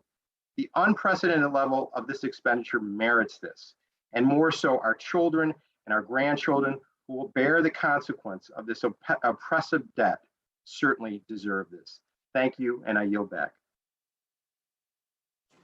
Gentleman yields back. I now yield 4 minutes to the gentleman from Texas, Dr. Burgess. I thank the chair. This bill we're considering today is going to fundamentally change life in America for every man, woman, and child, and not in a good way. To be certain, the upper income levels will be inconvenienced, but the middle class and the poorest Americans shall be devastated. Look, we marked up the energy and commerce portion of this bill over 3 days last week. No Republican amendments were adopted. It is a highly, intensely partisan product that will cost the American taxpayers probably $4.5 trillion over 10 years. I say that because we don't have a Congressional Budget Office score. I know you're advertising $3.5 trillion, but we do not know what the score is on this. CBO will not finish their task for several more weeks, after which this thing, prior to which this thing will be the law of the land. It's a dangerous way to legislate. It is dangerous for the economic future of our country. Does anyone think inflation is no longer a concern? Do you think pumping over $4 trillion into this already overheated market, we're practically going to ensure that the economy overheats and maybe even melts down? And we are going to require then the Federal Reserve, the central bank, to raise interest rates on American families. We are going to devastate our nation's energy and our nation's healthcare. This is by design an anti-energy bill. Let's be honest about it. We should commit to making energy more affordable and more reliable and more accessible, but this bill does none of those things. So recently we had an opportunity to see what an energy independent America looks like, and that is a good thing. And now in the first 8 months of this administration, they're going hard in another direction because they want America to be energy dependent on other countries that don't like us. And yes, we are going to raise prices. We are going to raise the cost of energy for over hundreds of dollars for average families. Yes, those are families that make under $400,000 a year and will be subject to a tax increase. It also includes the Clean Electricity Payment Program. This is Waxman Markey dressed up in different clothes and supposed to be more palatable, but it is not. The idea is a zero carbon source electricity market by 2030, but it doesn't work. It distorts markets and then penalizes the sources of energy that actually do work. So what do we get? More cost, less reliability, less resilience of our grid. It also contains some significant changes to the healthcare system, creating a one-size-fits-all health program, decimating innovation, decimating quality of care. Look, you don't have to believe me. Google Charlie Gard. It's spelled G-A-R-D. Have some tissues handy because it is a sad story of what happens when the central government controls all your healthcare decisions. Drug pricing provisions, we're going to force businesses to essentially abandon America as a place to do business. Why? Because if they don't negotiate to the government's satisfaction, they're going to be charged a 95% excise tax for every new product they bring to the market. Look, we were hit with this pandemic. We didn't have an antiviral. We didn't have a vaccine. We didn't have monoclonal, polyclonal antibodies. In less than a year, we had all of those things and then some. That situation would no longer exist if we enact these provisions. And then the Democrats have decided to ignore the 60% of Americans who oppose taxpayer-funded abortion. This legislation eliminates the Hyde Amendment, eliminates Hyde protections, so federal dollars will be used to subsidize the big abortion industry. How is that going to work out? It will not end well. So the magnitude of the changes contemplated in this reconciliation package require the full input of Congress, not just a few on the Democrat side. The expansion to Medicaid alone that they're proposing, federal Medicaid in Texas, would be a federally funded abortion mill. And that is not something that the American people want. I yield back. Gentleman yields back. I now yield 4 minutes to Mr. Klein. Thank you, Mr. Chairman. I rise in strong opposition to this budget proposal. I've been listening to my colleagues and I just can't begin to understand where they're coming from and the hubris with which they claim the hardworking earned dollars of the working men and women of this country. The largest tax increase since 1968 is in this bill.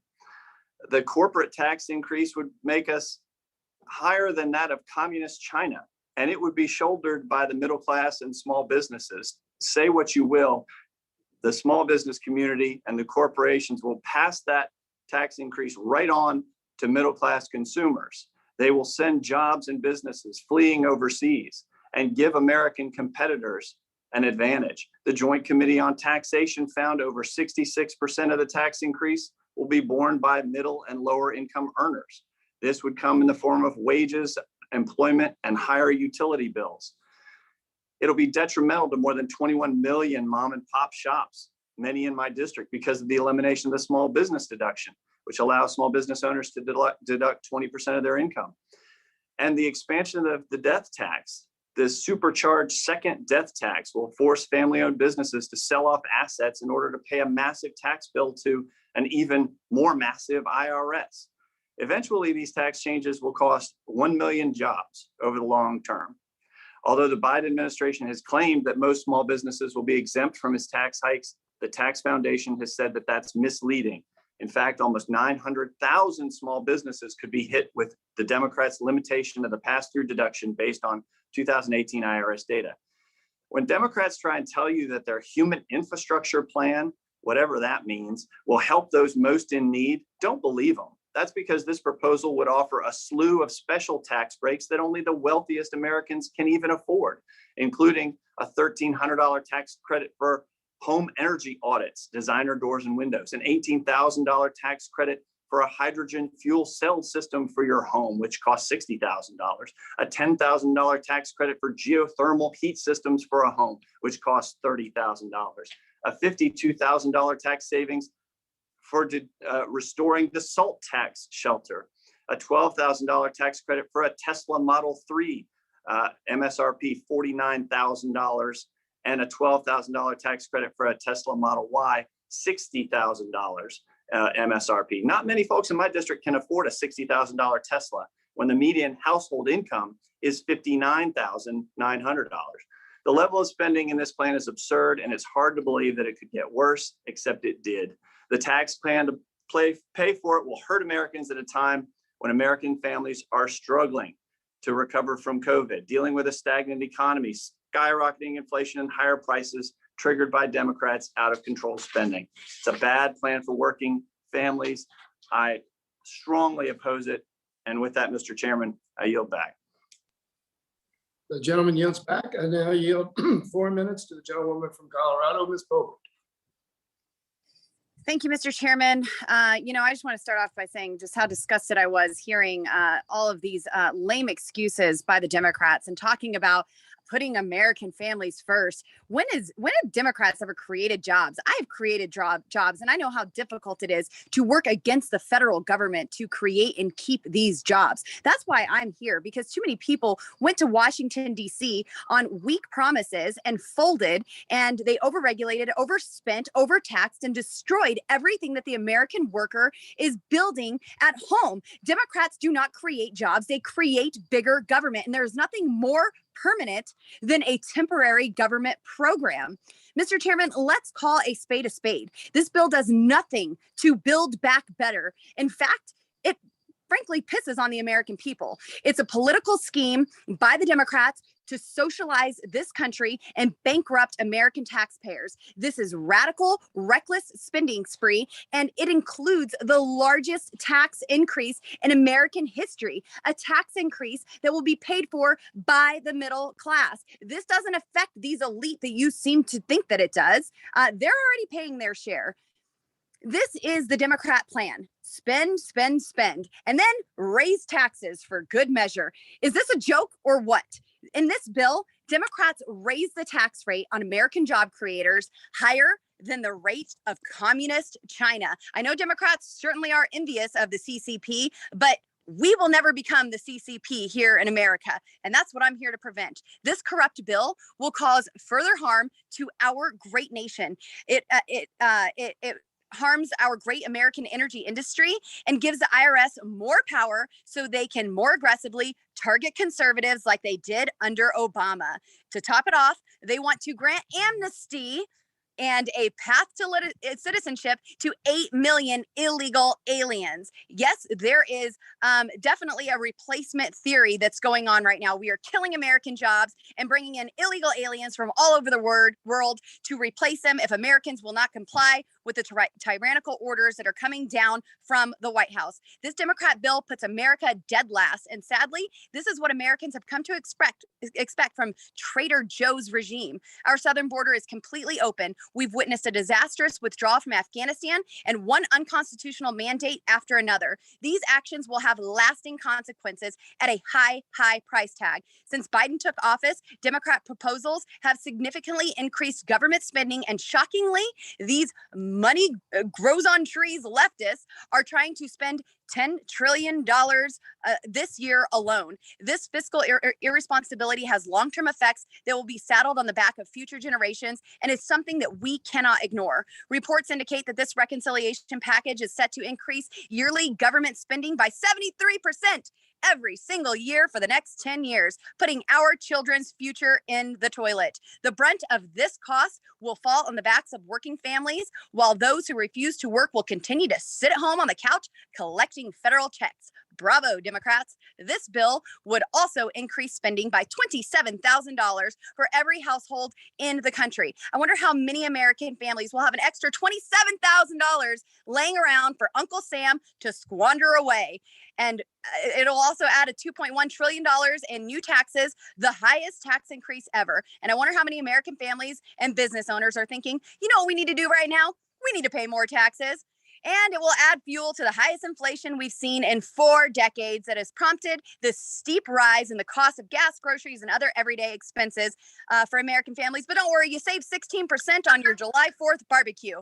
So let's talk about what this really is. It's checking off progressive promises to Joe Biden and Nancy Pelosi's corrupt special interest groups. This legislation includes a $200 million earmark that I tried to prevent in the Natural Resource Committee for a luxury golf course and hotel and homes in the Presidio Trust in Nancy Pelosi's backyard. But you know, the speaker deserves a little extra in her bill. This also authorizes over $100 billion to provide amnesty, free college, and welfare benefits to illegal aliens. I strongly urge I strongly urge a no vote on this. We need to remember that we the people and not we the government, and we the people have had enough. And I yield back. Gentlewoman yields back. Now recognize gentleman from Florida, Mr. Donalds, for 4 minutes. Thank you, Mr. Chairman. Whew. I mean, look, folks, look, I'm gonna just tell you right now, I've seen a lot in my business career, and I've seen nothing like this. There is no possible way that anybody would ever lend to a company that spent like this, that borrowed like this, that had plans like this, that were so reckless, so out of touch that it would actually, in some respects, strangle your ability to actually raise revenue in the future. I know everybody on the other side of the aisle loves to talk about the Tax Cut and Jobs Act, which we all affectionately refer to as the Trump tax cuts. But one thing that had happened under that tax regime is that the federal government raised more revenue as a percentage of our economy than at any other point in American history. There's never been a time, no matter what tax regime you want to talk about, what presidential tax plan you ever want to talk about, that we've ever raised as much money at that point in time, at any point in American history as a percentage of our economy. It's never happened. And so the Democrat response to raise $2.1 trillion in new taxes is not going to yield the bounty of plenty that you think. It's actually going to strangle our economy. Because when business owners have to account for new tax policy, it does 2 things. Number one, it strains the bottom line, which also strains productivity.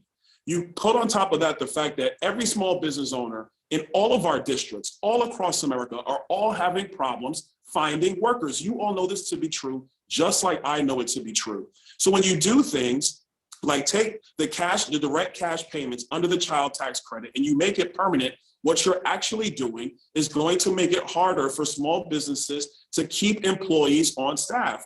Because if you're getting an additional payment for every child you have, I have 3 of them, by the way. So if you get an additional payment for every child you have, that what it actually does, it limits the amount of money you actually need to go and earn. If you have less money you need to go and earn, you then have a decision to make of, am I going to go to work if my employer is not paying me X amount more? That's a direct strain on small businesses, not to mention the strain with new tax increases on small businesses by getting rid or limiting severely the 199A deduction.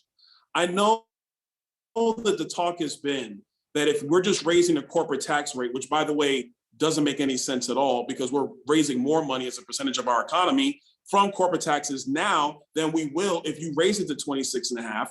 But that being said, the 199A deduction goes after the rest of the businesses in our country that don't file a Schedule C.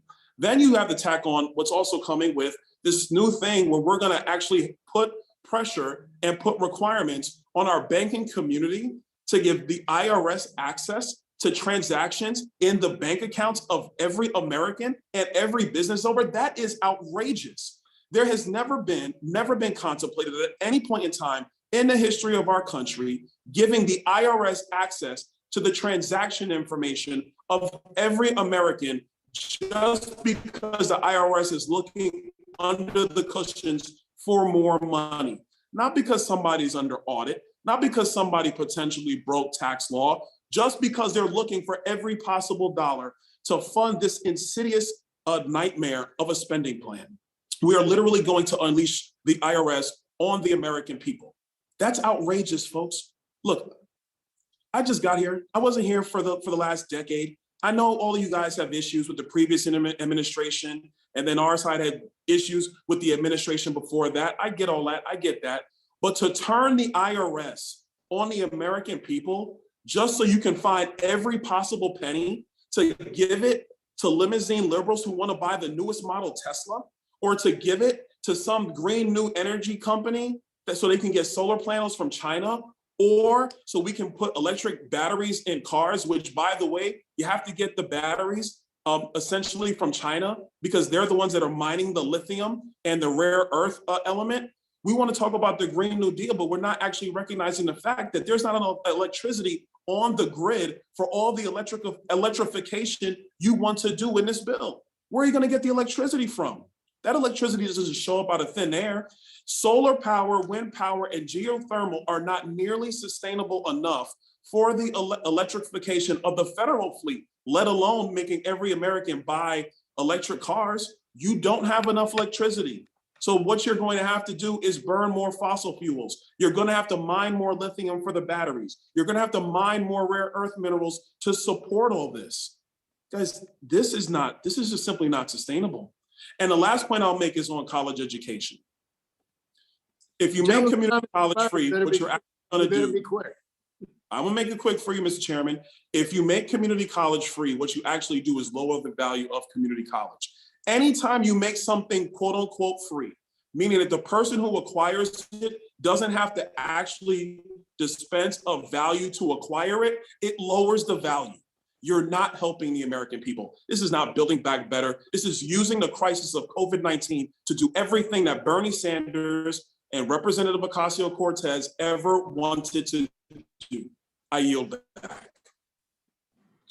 Gentleman's time has expired, and now I yield 4 minutes to the gentleman from Iowa, Mr. Feenstra. Thank you, Mr. Chairman, and thank you, Ranking Member Smith. I strongly oppose this bill also. This is yet just another uncalled for and unprecedented attack on our agriculture community by President Biden and the congressional Democrats. I'm here to tell you, rural America will be crushed by these regulations, these tax hikes, the Green New Deal provisions in this bill. This will catastrophically affect rural families and businesses who are the breadbasket to the world. During the Ag Committee markup, I offered a number of straightforward amendments, including one that would protect family farms from tax hikes in this bill. This is important because President Biden has repeatedly pushed the elimination for stepped up in basis, which would harm multi-generational farmers most. In fact, a study by Texas A&M Agriculture and Food Policy Center found that stepped up in basis changes would impact 90% of the family farms. Yet the Democrats blocked my amendment, refusing to protect our producers from this harmful tax hike. Thankfully, the elimination of stepped up in basis is not in the current bill, but Democrats couldn't let our farmers off the hook. They wanted to go after our farmers, and instead they created a reversing the death tax protections passed in the 2017 Tax Cuts and Jobs Act. Shame on you. This will expose thousands of family-owned farmers and businesses to be sold just so farmers can pay the IRS. It equates to roughly $82 billion tax hike on farm families. I've said it before and I'll say it again. Our producers are the breadbasket to the world and the economic engine of our nation. They should not have to foot the bill for this reckless spending.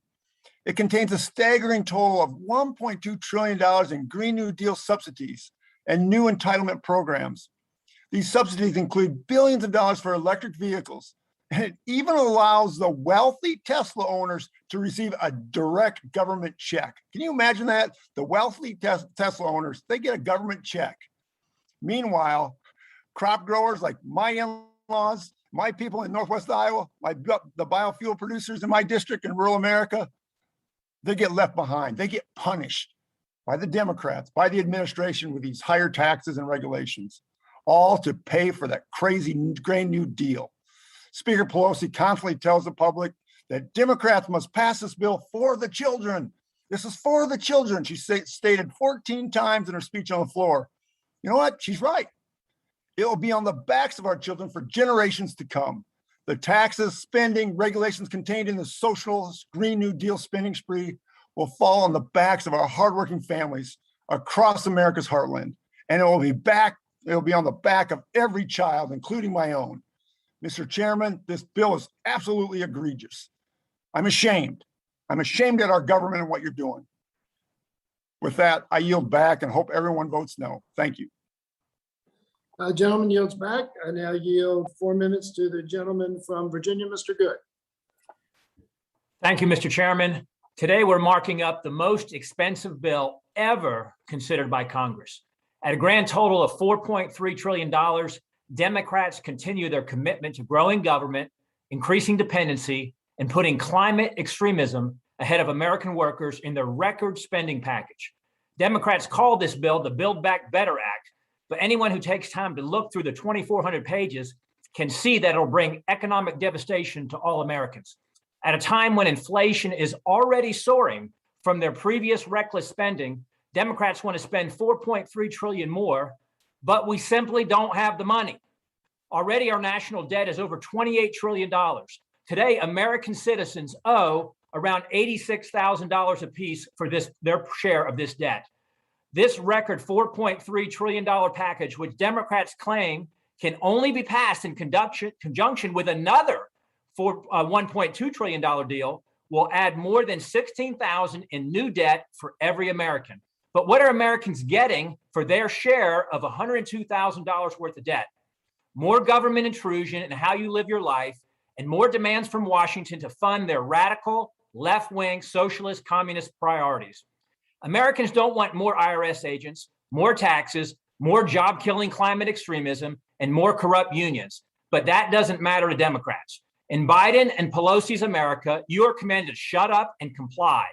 If this bill becomes law, the government will double the amount of IRS agents and force your bank or credit union to report every transaction of $600 or more to the IRS. Under the guise of holding the wealthy accountable for their fair share of taxes, this new regulation will hurt all hardworking Americans and small businesses. But Americans simply cannot trust this government with more power and more access to their personal financial information. Under this bill, more climate extremism will become the law of the land, and over $630 billion will go towards advancing the policies of the Green New Deal. $7.5 billion will fund the new Civilian Climate Corps and pay the salaries of employees hired to combat climate change on federal lands. Does anybody even know what that really means? Instead of making postal employees, come to work and deliver the mail, $7 billion will be spent on giving them new electric vehicles with batteries purchased from China. While Virginians are paying $4 a gallon for gas here in my home state, this bill will pay the wealthy to purchase electric vehicles. Most Americans just want to fill up their cars and go to work. So why are Democrats determined to change how they live with more crippling environmental regulations? This bill will further diminish the dignity of hard work.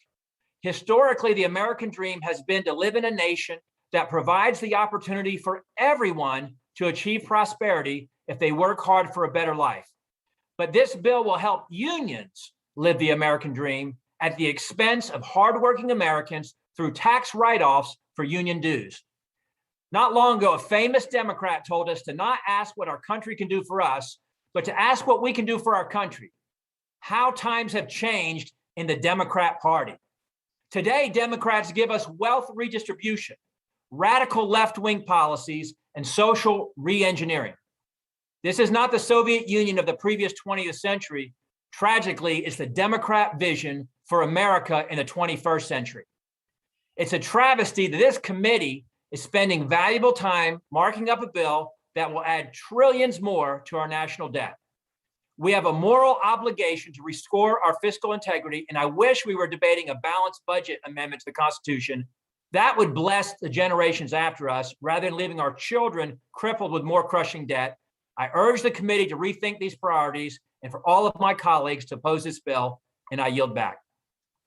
Gentleman yields back. I now yield 4 minutes to the gentlewoman from Iowa, Mrs. Hinson. Thank you, Mr. Chairman. Thank you, Mr. Ranking Member and fellow members of this committee. The bill we have before us today is a 2,400-page book on how to disrespect taxpayers. We're staring down the barrel right now of a debt crisis and a government shutdown, yet here we are on a Saturday, virtually, not in person, marking up $4.3 trillion in new spending. Yeah, you heard that right, $4.3 trillion. There's been so much dysfunction surrounding this entire process that my colleagues on the other side of the aisle couldn't even follow the instructions that they wrote themselves. Speaker Pelosi and her caucus love wastefully spending taxpayer dollars so much that they've already gone over that already arbitrary number of $3.5 trillion for a top line that they set for themselves. They've had key provisions stripped in markups due to disagreements within their own party. And they're missing the Congressional Budget Office scores for 9 of the bills. Only around 1% of the spending in the bill has been scored by CBO. And even worse, several sections of the bill that have been scored go over their allotted reconciliation instructions. The Homeland Security section is over its allotment. Do you know how long the section is? 3 pages. 3. They couldn't even keep their spending straight for 3 pages. So you know what that tells me? That tells me they don't respect how hard Iowans are working for those dollars. This is an abuse of the reconciliation process. It's an insult to the American people. And this committee's become a joke. All it is now is a vehicle for partisan reconciliation. We haven't held a normal budget hearing or markup in months. And the bill, and I use that term loosely here, is completely backwards with its priorities. And everyone, I would say in this room, except we know we're all on virtual, but knows that this bill as it stands will not become law. It's too radical. It's the biggest leap towards socialism our country has ever seen. It takes the Marxist ideology that was once just a page in a textbook and turns it into United States law. We've got tax hikes on small businesses and working families, amnesty for illegal immigrants, subsidies for electric vehicles, government-funded college, taxpayer-funded college, and so much more. It's packed full of Washington pork, and it'll make things harder for everyday hardworking Iowans who are already paying more for everyday items because of massive overspending. Inflation is a tax that hurts those of us who have the least in this country. Iowans are paying more for gas, groceries, and diapers, and this reckless spending is going to make it worse. But don't worry, Iowa taxpayer. Nancy Pelosi is spending $25 million of your money on endangered butterflies. Democrats are trying to distract from the thousands of migrants that were under a bridge in Del Rio, Texas. They're trying to distract from the Americans and allies we stranded in Afghanistan. And they're trying to distract from record inflation and a workforce crisis. And they're distracting it by advancing a radical socialist agenda and pretending that the government is the answer to fixing all of our problems. Well, let me tell you something. Government isn't the answer to our challenges. More freedom is. Unleashing the American economy and the American people is the answer. In August, I held several in-person town halls in my district. And trust me when I say the American people do not want this agenda forced on them. Heck, a bunch of House Democrats don't even want it. Really, the only bipartisan aspect of this agenda is opposition to it. This agenda advances policies that are disrespectful to taxpayers, harmful to our rural communities, and threaten the lives and livelihoods of Americans. And in my meetings with constituents, I'm hearing these concerns: labor shortages, inflation, and the burden of the national debt on children. But you know what I don't hear about? How the Postal Service needs electric vehicles, or how we need to spend $1 billion to convert government buildings to green buildings, or how we need to raise taxes on those making less than $100,000. So Mr. Chairman, Mr. Ranking Member, I hope we can get our priorities straightened out and start focus on helping the American people. Let's remember it's their money that we're spending, not the government's money. Thank you, and I yield back. Gentlewoman yields back. I now yield 4 minutes to the gentleman from California, Mr. Obernolte. Thank you, Mr. Chair, and thank you to my fellow colleagues on the Budget Committee. I'd like to ask that we be introspective for a moment here and try and look at the big picture, because here's the situation we find ourselves in as Americans. The current debt ceiling was reached at the end of July. The current appropriations authorizations expire at the end of this month in just a few short days. And Secretary Yellen sent this committee and all of its members a letter last week warning that the extraordinary measures that the Department of Treasury are relying on to pay the country's bills will expire sometime in the month of October, certainly by the end of the month, absent action by the House of Representatives to extend some more borrowing limit to them. So it's not unrelated to the bill that we're considering today, but I regret that we're not having a discussion in this larger context. The bill that we're considering today will have an impact on both of those issues, because although, as been pointed out, the CBO is still scoring this bill, it's very clear that this bill will not be paid for. The committees that have reported out to us have spent more than they were instructed to spend, and some of the pay-fors have not been approved. So this bill will represent one of the largest expansions of government spending in history. Also, by most measures, the largest tax increase in the history of the United States, and yet will still add substantially to the deficit and by extension, the national debt in years to come. And the reason why this matters is this, and these are not partisan figures. These are undisputed. Everyone agrees with what I'm about to say. Our national debt is about $28.5 trillion right now. Last year, it passed the entire size of our economy for the first time since World War II. So we are getting into what most economists label as very dangerous territory. And I know there's been some disagreement, and a lot of it's partisan, on what that danger level is. Some people believe in modern monetary theory, but modern monetary theory does not teach that we can continue borrowing forever. What it teaches is that the danger level, instead of being maybe at 150% of GDP, maybe it's 250% of GDP.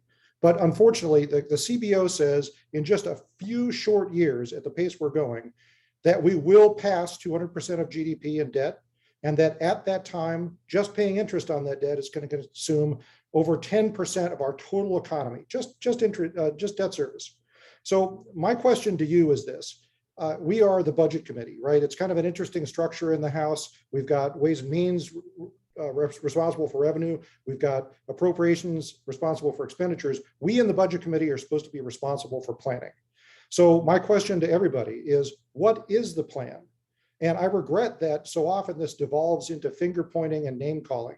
You know, whose fault was this? Which presidential administration spent this money? How did this debt arise? You know, we can have that discussion some other time. What we need to all coalesce around is, what are we going to do about it?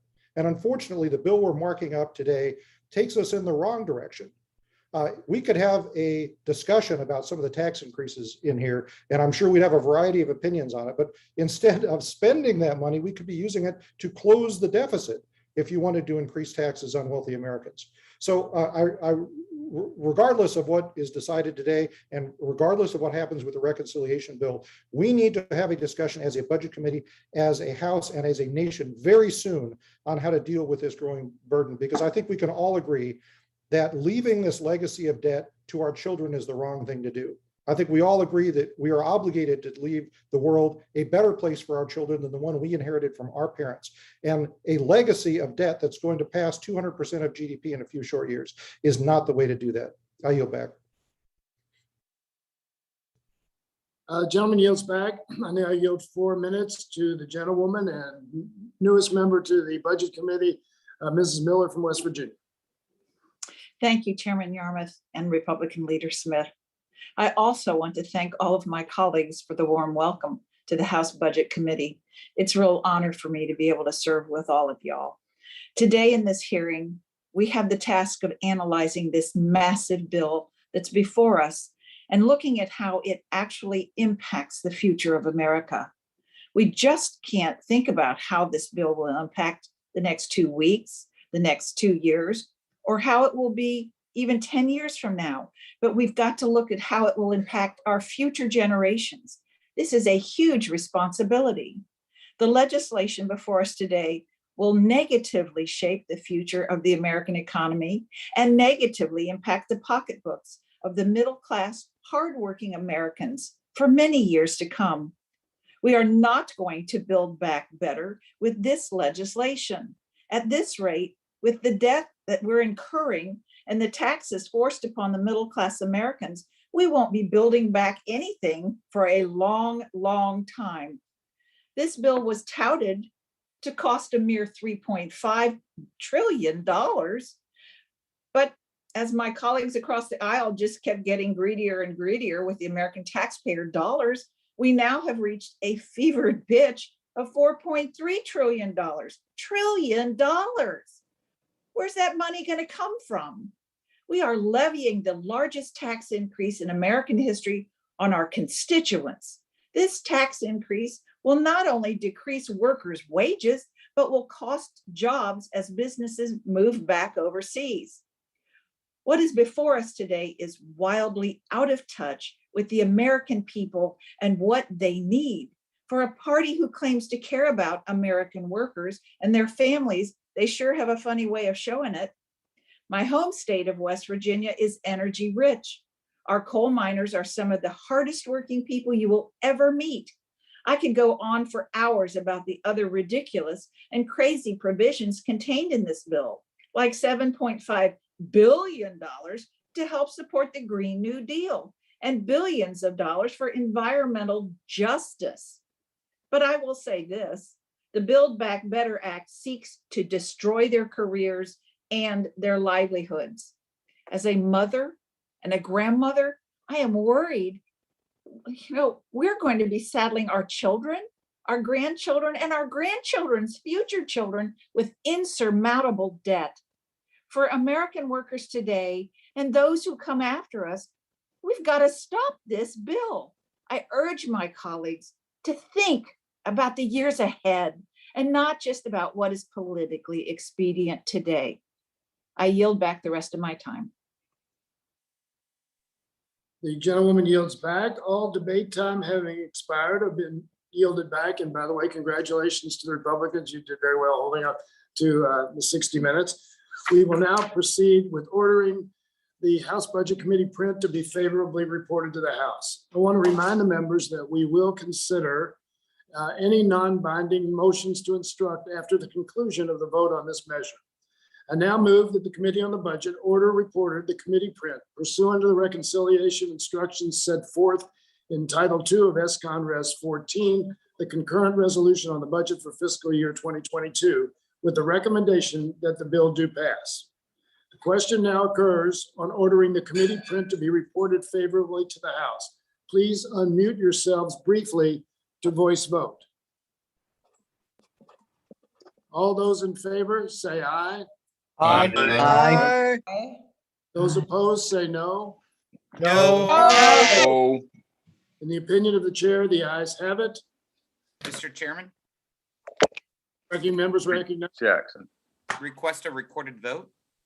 A roll call vote has been requested. As a reminder, members must have their cameras on and must be visible on screen in order to vote. Members should state their names as well as their vote to assist the clerk. Clerk will now call the roll on the motion to favorably report the committee print. Mr. Jeffrey. Jeffries votes aye. Mr. Jeffries votes aye. Mr. Higgins. Higgins, yes. Mr. Higgins votes aye. Mr. Boyle. Mr. Boyle, can I hear your audio?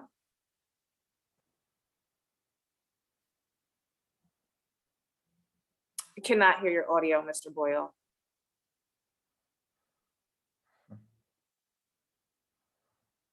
Mr. Doggett? Doggett votes aye. Mr. Doggett votes aye. Mr. Price? Price, aye. Mr. Price votes aye. Ms. Schakowsky? Schakowsky votes aye. Ms. Schakowsky votes aye. Mr. Kildee? Kildee votes yes. Mr. Kildee votes aye. Mr. Morelli? Mr. Morelli votes aye. Mr. Morelli votes aye. Mr. Horsford? Horsford votes aye. Mr. Horsford votes aye. Ms. Lee? Lee votes aye. Ms. Lee votes aye. Ms. Chu? Chu votes aye. Ms. Chu votes aye. Ms. Plaskett? Plaskett votes aye. Ms. Plaskett votes aye. Ms. Wexton?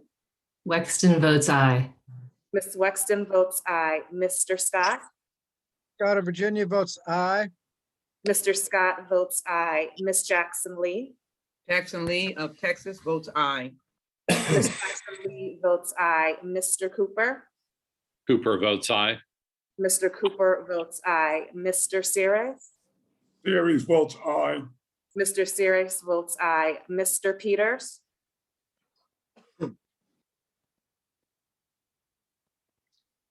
Mr. Moulton. Moulton, aye. Mr. Moulton votes aye. Ms. Jayapal. Jayapal votes aye. Ms. Jayapal votes aye. Mr. Smith. Mr. Smith votes no. Mr. Smith votes no. Mr. Kelly. Mr. Kelly votes no. Mr. Kelly votes no. Mr. McClintock. No. Mr. McClintock votes no. Mr. Grothman. No. Mr. Grothman votes no. Mr. Smucker. Smucker, no. Mr. Smucker votes no. Mr. Jacobs. Jacobs, no. Mr. Jacobs votes no. Mr. Burgess. Burgess votes no. Mr. Burgess votes no. Mr. Carter. Carter from Georgia votes no.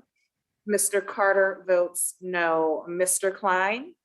Klein votes no. Mr. Klein votes no. Mrs. Boebert. Heck no. Mrs. Boebert votes no. Mr. Donalds. Donald votes no. Mr. Donalds votes no. Mr. Feenstra. Feenstra votes no. Mr. Feenstra votes no. Mr. Good. Good votes no. Mr. Good votes no. Mrs. Henson. Mrs. Henson of Iowa votes no. Mrs. Henson votes no. Mr. Obernolte. Obernolte, no. Mr. Obernolte votes no. Mrs. Miller. No. Mrs. Miller votes no. Can you hear me now? Yes, Mr. Boyle. Let's try this again. Boyle votes aye. Mr. Boyle votes aye. Mr. Peters. Peters votes no. Mr. Peters votes no. Mr. Chairman. Chairman Yarmouth votes aye. Mr. Chairman votes aye. Are there any members who wish to record their vote who have not voted or who wish to change their vote? If not, the clerk will report the vote.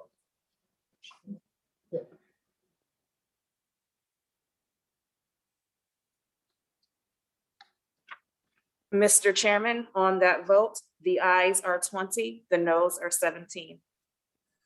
The ayes being 20 and the noes 17, the ayes have it, and the motion is agreed to. The committee print pursuant to the reconciliation instructions set forth in Title II of ESCON Res, the concurrent resolution on the budget for fiscal year 2022 is ordered reported to the House of Representatives with a favorable recommendation.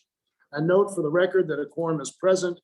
The motion to reconsider is laid on the table, and the chair authorizes staff to make any technical and conforming corrections prior to filing the bill. Will the ranking member have minority views? Yes, we will, Mr. Chairman. The minority will have the requisite number of days to file its views. Without objection, so ordered. With the bill having been ordered reported to the House with a favorable recommendation and consistent with our agreement, I ask unanimous consent that the committee follow its long-standing custom and entertain the non-binding motions in the list provided in advance by the chairman and ranking member. The list of motions has been distributed to the members of the committee. I also ask unanimous consent that roll call votes be rolled and voted on in groups. After the first half of the motions have been offered, the clerk will call the roll for any recorded votes requested for those motions. After the final half of the motions have been offered, the clerk will call the roll for any recorded votes requested for those remaining motions. As we get closer to the time of the first vote series, we will make sure your staffs let you know that the vote series is imminent. I'll also warn all members when we are 10 minutes away from that vote series. The ranking member and I have agreed that debate on each motion will be limited to 10 minutes per motion. Debate time will be evenly divided between the majority and the minority. The total 5 minutes provided for the proponent of the motion will include 1 minute for the proponent to close. The designated proponent and opponent of the motion will each be allowed to control their time. Without objection, it is so ordered. I would like to remind members that these motions do not amend the bill we just voted to order reported to the House, and that they are not binding on the Rules Committee. With that, we move to motion, the first motion to instruct, and that is by the ranking member, Mr. Smith. Thank you, Mr. Chairman. I have a motion at the desk. The gentleman's recognized for 5 minutes in support of his motion. What? I'm sorry. The clerk, did the clerk? Oh, never mind. I'm sorry. Sorry about that. The clerk, the staff has distributed copies of the motion. The clerk will report the motion. A motion by Mr. Smith. The clerk may dispense with the reading. The ranking member from Missouri, Mr. Smith, is recognized for 4 minutes. The member will also have 1 minute to close. Thank you, Mr. Chairman. This bill before us is over 2,400 pages. We also see that this bill before us has passed with bipartisan opposition after the votes in this committee, showing that the only thing bipartisan about this bill is the opposition about this bill. Republicans and now Democrats agree this bill is bad for America. It's packed with all kinds of new spending and new policies. As I mentioned earlier, Democrats are so eager to spend that this bill has grown from 3.5 trillion to 4.3 trillion in just a matter of weeks. The motion that I have offered will protect working class families and ensure there will be no giveaways or carve-outs for the wealthy. My motion would prohibit any new or expanded benefits in this bill from going to individuals making more than $100,000 per year or families making more than $200,000 per year. When you look at what this bill promotes, you will see that the policies are as bad as the price tag. And it becomes very clear that the goal of my colleagues is to give Washington more command and control over the working class, pull more money out of their pockets, and funnel that money to their wealthy friends, buddies, political allies, and the elites. Why? Because Democrats have become the party of the wealthy. Wall Street overwhelmingly over $70 million in supporting Joe Biden for president over Donald Trump. The 10 most wealthy congressional districts in America are represented not by Republicans, but by some of the most liberal members in Congress, by Democrats. My Democrat colleagues insist that this bill is focused on low and middle income families. That's hogwash. But so much of what they are doing directly benefits high income, wealthy individuals. Let me give you some examples of what is in here, some of which I've already discussed, but which bears repeating so the American people can see the garbage in this legislation and how you're rewarding your political friends and wealthy donors. $42 billion in tax credits for luxury vehicles, $7 billion in new tax credits for your electric bicycles. The data overwhelmingly shows, data that my Democrat colleagues have access to, that nearly 80% of the people who claim electric vehicle tax credits make more than $100,000 per year. In other words, billions of tax credits means billions of dollars to help the rich buy fancy new cars. $28,000 in taxpayer-funded paid leave benefits for households making $500,000 a year. $1,200 average monthly childcare subsidy for a family of 4 making $200,000 a year. $50 billion to award free college to students, including those from millionaire families. $82,000 in government home buying subsidies that is open to individuals making $200,000 a year, and expanded Obamacare premium tax credits where families who make over $200,000 annually see a bigger benefit to their bottom line under this policy than families making $50,000. And now they're trying to add in a $36,000 tax break for the top 1%. Give me a break. If you are part of the wealthy elite, then this bill is for you. Under this plan, hardworking American families pay for childcare, family leave, college, new houses, luxury electric vehicles, and Obamacare plans for some of the wealthiest of wealthiest Americans in our society. Why? Because they are Democrats, donors, and friends. The Democrat Party controls both chambers of Congress and the White House. This bill is not the result of compromise between our two parties. This is the wish list that Democrats hoped for. And here it is for everyone to read trillions of dollars in new spending and subsidies for some of America's wealthiest families.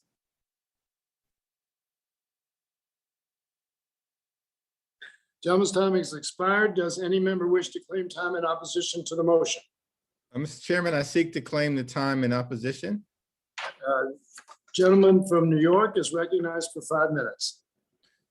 Thank you, Mr. Chairman. It's cute that Republicans have decided to try to recast themselves as the party of working class Americans. Nobody outside of those who worship at the altar of the conservative media entertainment complex are buying it.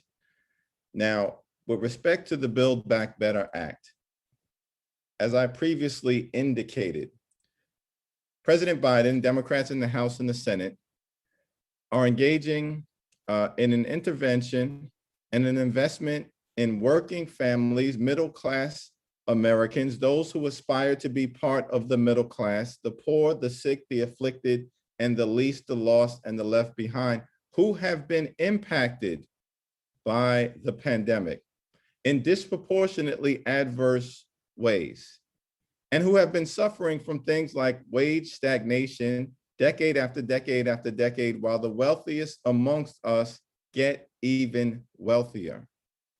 The Build Back Better Act will extend the enhanced and improved child tax credit, which has benefited middle-class families with children, working class families with children, and low-income families with children. In fact, this child tax credit is both one of the largest middle-class tax cuts in American history, and at the same time will help lift half of America's children who are in poverty out of poverty. It will also enhance the earned income tax credit and thereby benefit low-income Americans all across the country, helping them to lift themselves up by their own bootstraps into the middle class. The Build Back Better Act makes investments in job training and education and infrastructure, in housing, in childcare, and of course, in home care and health care, all ways that will dramatically improve the quality of life of working class Americans, middle class Americans, and low-income Americans all across the country. It's incredibly ironic that Republicans would try to lecture us on today as if the Build Back Better Act has anything to do with enhancing the quality of life of the wealthiest amongst us, when that is what they regularly do. It was Republicans on this committee who helped lead the charge with respect to the GOP tax scam in 2017, where 83% of the benefits went to the wealthiest 1% in America, saddling our children and grandchildren with approximately $2 trillion worth of debt simply to subsidize the lifestyles of the rich and shameless. That's the difference between the radical right and Biden Democrats in both the House and the Senate, who are investing in improving the quality of life of everyday Americans, creating millions of good paying jobs, lowering the cost of living, and at the same time enacting a significant tax cut for middle-class families. Please reject the rhetoric and reject this misguided motion to instruct. I yield back. Gentleman from New York's time has expired. The ranking member is recognized for 1 minute to close. Thank you, Mr. Chairman. Speaker Pelosi has said repeatedly that a budget is a statement of your values. We have Americans still trapped in Afghanistan, living under a terrorist regime. We have hundreds of thousands of illegals pouring into our country each month. Consumer prices have been rising nonstop for months, making it harder for working families to put food on their tables, gas in their cars, and clothes on their backs. This bill, born out of a $68 trillion budget, does nothing to solve those issues. It only makes those issues worse. I would encourage my colleagues on the other side in the majority to actually read the bill text, to actually read the text of this legislation and ask yourselves if you believe this represents your values. This giveaway to the wealthy, rewarding your political friends and allies and donors, does it represent those families in your district who will be forced to pay for all this spending? If you're about the wealthy, you will vote against this amendment. If you're for the working class and the poor, you will vote yes for this amendment. Let's see where you stand. Time for debate on the motion has expired. The question is on the motion offered by the ranking member. All members should unmute at this time. All those in favor of the motion by the ranking member will say aye. Aye. Aye. All those opposed to the motion will say no. No. Hold on a minute. All right. Wait a minute. But we're rolling the vote, I thought. I will assume there's a no. That's a no. In the opinion of the chair, the noes have, yes. Mr. Chairman, I ask for a recorded vote. Roll call vote has been requested pursuant to our unanimous consent agreement. We will hold a roll call vote after debate has been completed on the first half of the motions. Motion to instruct number 2. I recognize Mr. Kelly for the purpose of a motion. Mr. Chairman, let me get this. Mr. Chairman, I have a motion at the desk. Staff has distributed copies of the motion. The clerk will report the motion. Mr. Chairman, we have at the desk a motion offered by Representative Kelly. The clerk may dispense with the reading. The gentleman from Mississippi is recognized for 4 minutes. The member will also have 1 minute to close. Thank you, Mr. Chairman. This is repealing the cow tax. I move to strike the $75 million in funding for the EPA to create a new program under the Clean Air Act, which would assess a tax on methane emissions. This is an unfair and unnecessary tax on dairy farmers and livestock owners by fining them for methane emissions.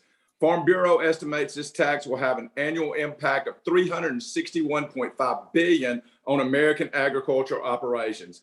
This means $112 billion on the dairy industry at $6,504 per dairy cow, $198.75 billion on the beef industry at $2,607 a head, and $39 billion on swine at $503 per head. The proposed tax would increase producer costs, leading to higher consumer prices in a year that food prices have increased dramatically. This additional tax ensures that producers and consumers can expect higher prices in the foreseeable future. Under the Biden administration, the inflation crisis has grown out of control. Food prices are up 3.4% over the past year, and this is expected to rise by the end of 2021. Beef can expect a 4 to 5% increase, pork a 5 to 6% increase, poultry a 3.5 to 4.5% increase, and dairy a 1 to 2% increase. Inflation has averages 2% over the past 20 years. Inflation in 2021 has already exceeded 50% higher than average annual inflation. This trend is expected to continue through 2022. Our colleagues in the Senate have successfully introduced an amendment to bar any new permits or federal methane requirements on livestock.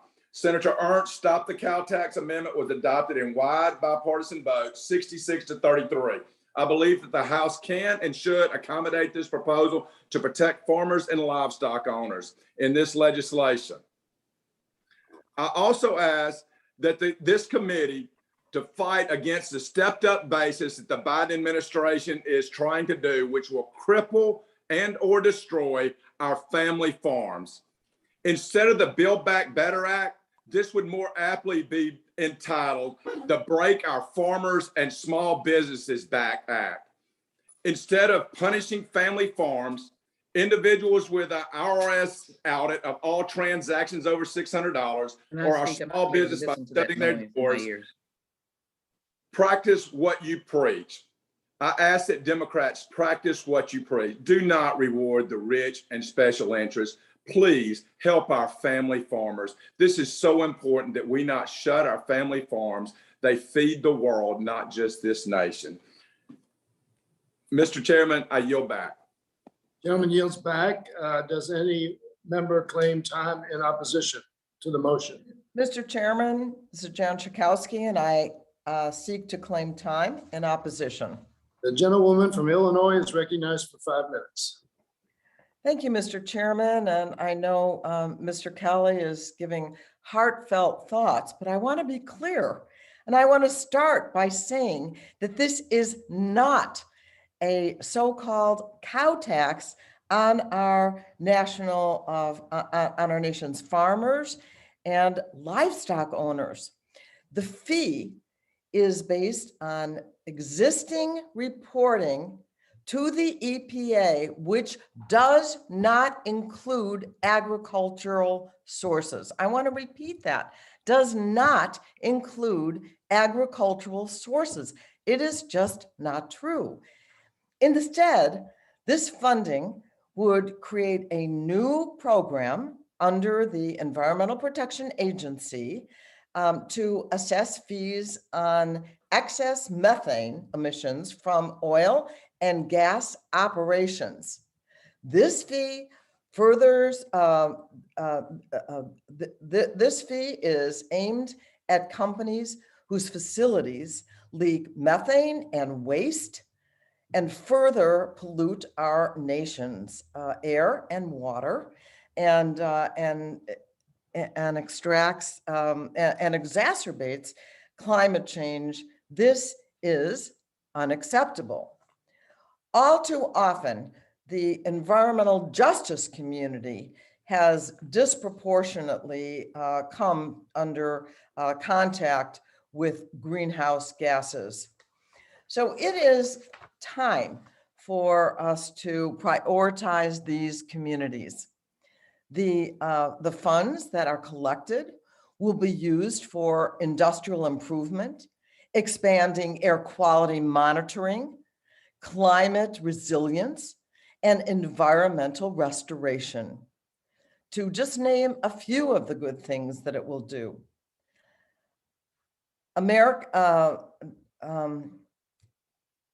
Let's see, where am I?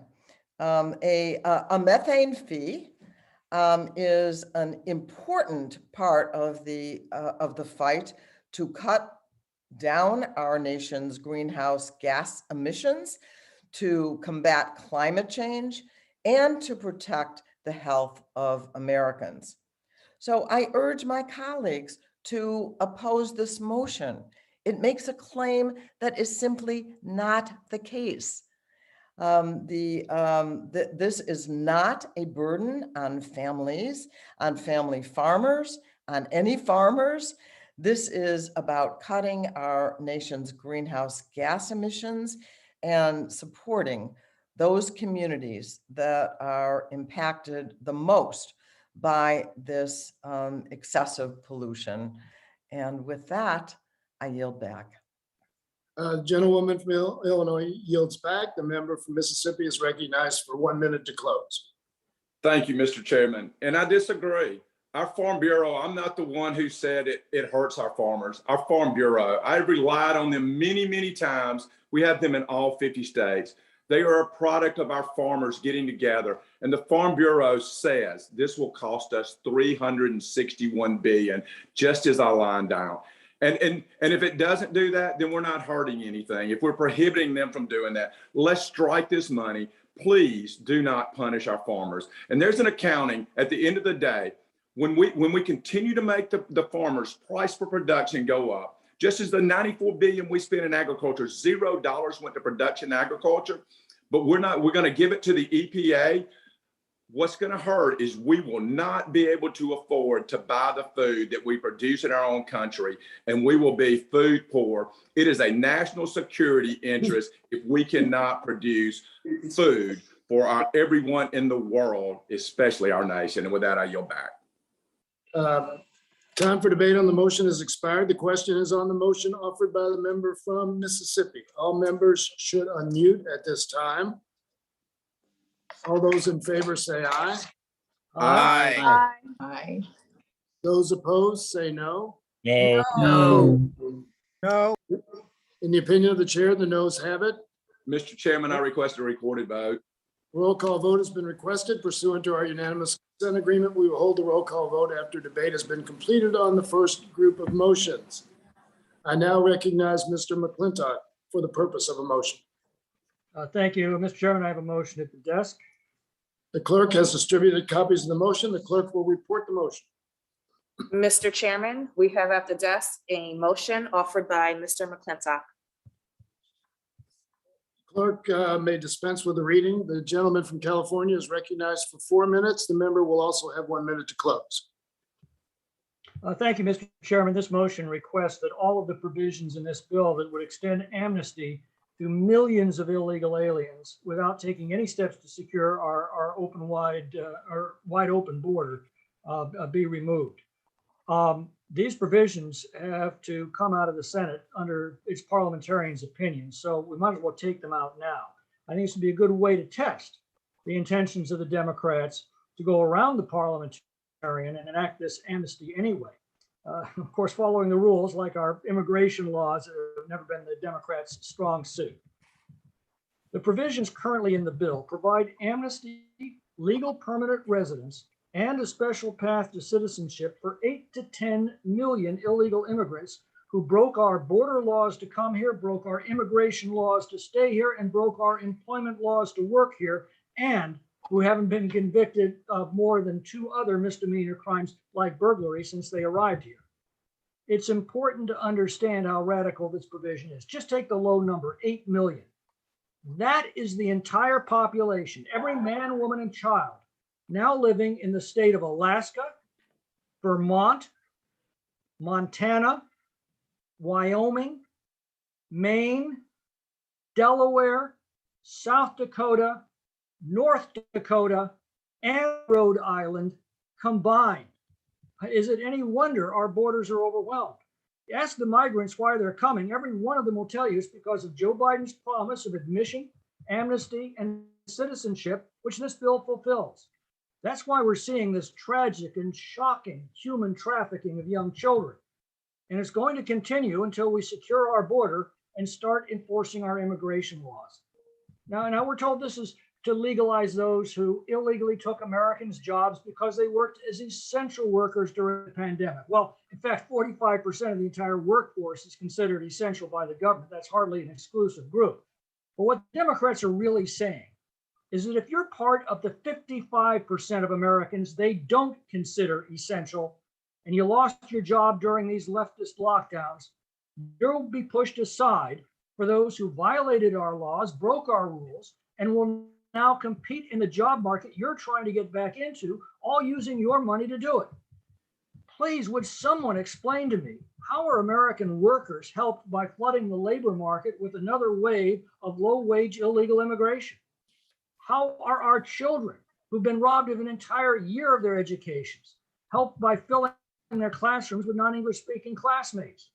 How are our communities made safer by making it harder to deport criminal illegal aliens and gang members? Accurate. How are our hospitals made more accessible by overwhelming emergency rooms with illegal immigrants who are demanding care? Every day people ask me, how can this be happening to our country? Well, the answer is pretty simple. If you voted for the Democrats, this is what you voted for. And if you're surprised, then you weren't paying attention. I reserve the balance of my time. The gentleman yields back. Does any member wish to claim time in opposition? Mr. Chairman, I wish to claim time in opposition. The gentlewoman from Texas is recognized for 5 minutes. I thank the chairman. And certainly I do appreciate that every member of this committee and every member of the United States Congress has a right to their opinion. What strikes me and what poses such a difficult question is the complete absence of memory of Republicans in knowing how this country was founded by people who came here from someplace else. Some of us, I might add, came in the bottom of a belly of a slave boat. But we all are in the same boat now. And this nation has been built upon immigrants and the hard work of immigrants. In fact, we are a nation of laws and a nation of immigrants. What my Republican friends and what the radical right has been focused on is victory in 2022. Republican memo of the Republican Study Group says this: if it wasn't crystal clear, this memo from the Republican Study Group says, lean into the culture war. It goes on to say, we're in a culture war, we are winning. That's how they characterize the question of immigrants. I characterize them in a different way. The transformational way that the Biden administration wants to enact immigration reform is to have laws that would give a pathway to lawful permanent residence for Democratic dreamers, farm workers, temporary protected status immigrants, and essential workers, all of whom have been here. In fact, let me share with you, in 2018, the labor force participation rate of foreign-born adults was 65.7%, higher than 62% of Americans. But they were not taking away jobs. In fact, they were focused on an industry of the economy where less Americans were working. Firms in such industries that will have a harder time to staff and need these workers. Why don't we ask our farmers, who've been asking over and over again, to provide a base of having legal farm workers? So when you look at the Statue of Liberty and what she stands for and what America has stood for, not for decades, but for centuries, it is that those who are experiencing violence and poverty and despair, which is driving our immigrants to the border in one instance and crossing the border like Haiti and Central America, they're not coming here to do danger. In fact, the Department of Homeland Security indicated that recent Haitian migrants pose no national security threat. Providing a pathway to LPR, legal permanent residence status, will increase the economic productivity and increase revenues. In fact, the Center for the American Progress has estimated that $1.7 trillion over 10 years as they create more than 400,000 new jobs. The $1.7 trillion, we already know that the $3.5 trillion over 10 years, which most Republicans have not said, my good friends, is paid for and will be paid for. But our persons that flee are fleeing persecution. Maybe when I spoke to the Haitian mother who said her son was murdered in Haiti, and that's why they fled. She was trying to save her other children. Or when another one I spoke to, an individual who fled because he was in the opposition and he was afraid of his family and him being killed. They had a hardship of walking thousands of miles. That's not an easy way to survive. So instead of vilifying our immigrants, Republicans should join Democrats in trying to fix the broken system that comports with our values. It comports with the basis upon which we have found. The reason why the Irish came in the 1800s, fled the potato famine. The reason why the Italians and Germans came in the early 1900s, while Jewish fled the obscene Holocaust from Germany in the 1930s, those that could flee. That is what immigration is all about. We want to punish those, that's what Republicans are saying, whose only crime is being brought here as a child. Dreamers should have the opportunity to do what they've done, like the paramedic in my district who just during Hurricane Harvey, or the doctor or the lawyer who's been able to graduate, but yet still experience the discrimination of not having a citizenship. Undocumented immigrants are on the front lines. They've even fought wars. They have been working in healthcare workers, 15,000 are nurses, 19,000 are lab and diagnostic technicians, and 139,000 are in fact home health aides. We need to ensure, if you will, that what we do here as Americans, as Democrats comport with the Constitution and comport with our values. I'd rather stand on the side of values to say that we all are created equal and that we do have a pathway for immigrants, hardworking families who pay their taxes. I reserve. Gentleman's time has expired. Gentleman from California has 1 minute to close. Thank you, Mr. Chairman. Let's be clear of what's going on here. In July, Customs and Border Patrol encountered 212,000 foreign nationals illegally entering our country. That is the entire population of Birmingham, Alabama, in a month. In August, another 209,000. That's Des Moines, Iowa. There have already been 1.5 million such encounters this year, and the Gallup organization warns that there are 42 million people living in poverty in Latin America and the Caribbean who intend to come here if they can. And now they are. Almost overnight last week, we watched 15,000 Haitian nationals illegally cross the border and set up camp in Del Rio, Texas. And DHS has admitted that there are between 4,000 and 60,000 more on their way right now between Colombia and our border. This tragedy will continue as long as the Democrats keep offering amnesty while they leave our borders wide open. This vote tells us one thing, that this is no accident. It is deliberate and it will continue as long as the Democrats remain in power. I yield back. Time for debate on the motion has expired. The question is on the motion offered by the member from California. All members should unmute at this time. All those in favor say aye. Aye. Aye. All those opposed, no. No. No. In the opinion of the chair, the noes have it. Mr. Chairman, Gentleman's recognized. I'd ask for a recorded vote. Roll call vote has been requested pursuant to our unanimous consent agreement. We will hold the roll call vote after debate has been completed on the first group of motion. I now recognize Mr. Grothman for the purpose of a motion. Thank you. You should have Republican motion number 4 before you. Staff has, hold on just a second. Staff has distributed copies of the motion. The clerk will report the motion. Mr. Chairman, we have at the desk a motion offered by Representative Grothman. The clerk may dispense with the reading. The member from Wisconsin is recognized for 4 minutes. The member will also have 1 minute to close. Thank you. I've talked about Pell Grants a little bit before. Recently had a woman came up to me, and her and her husband had married, been working middle class, and her kids both had $30,000 or $40,000 in debt. She was aware of another family in which they weren't working very much at all, and the kids got the Pell Grants, which in essence meant free college. I think that's kind of a little bit perverse incentive. I run into 3 examples where people are personally not getting married to get the Pell Grants. And of course, this is not just the Pell Grants. It's a variety of other government programs. I think it's Section 42, low-income housing, the health insurance, everything.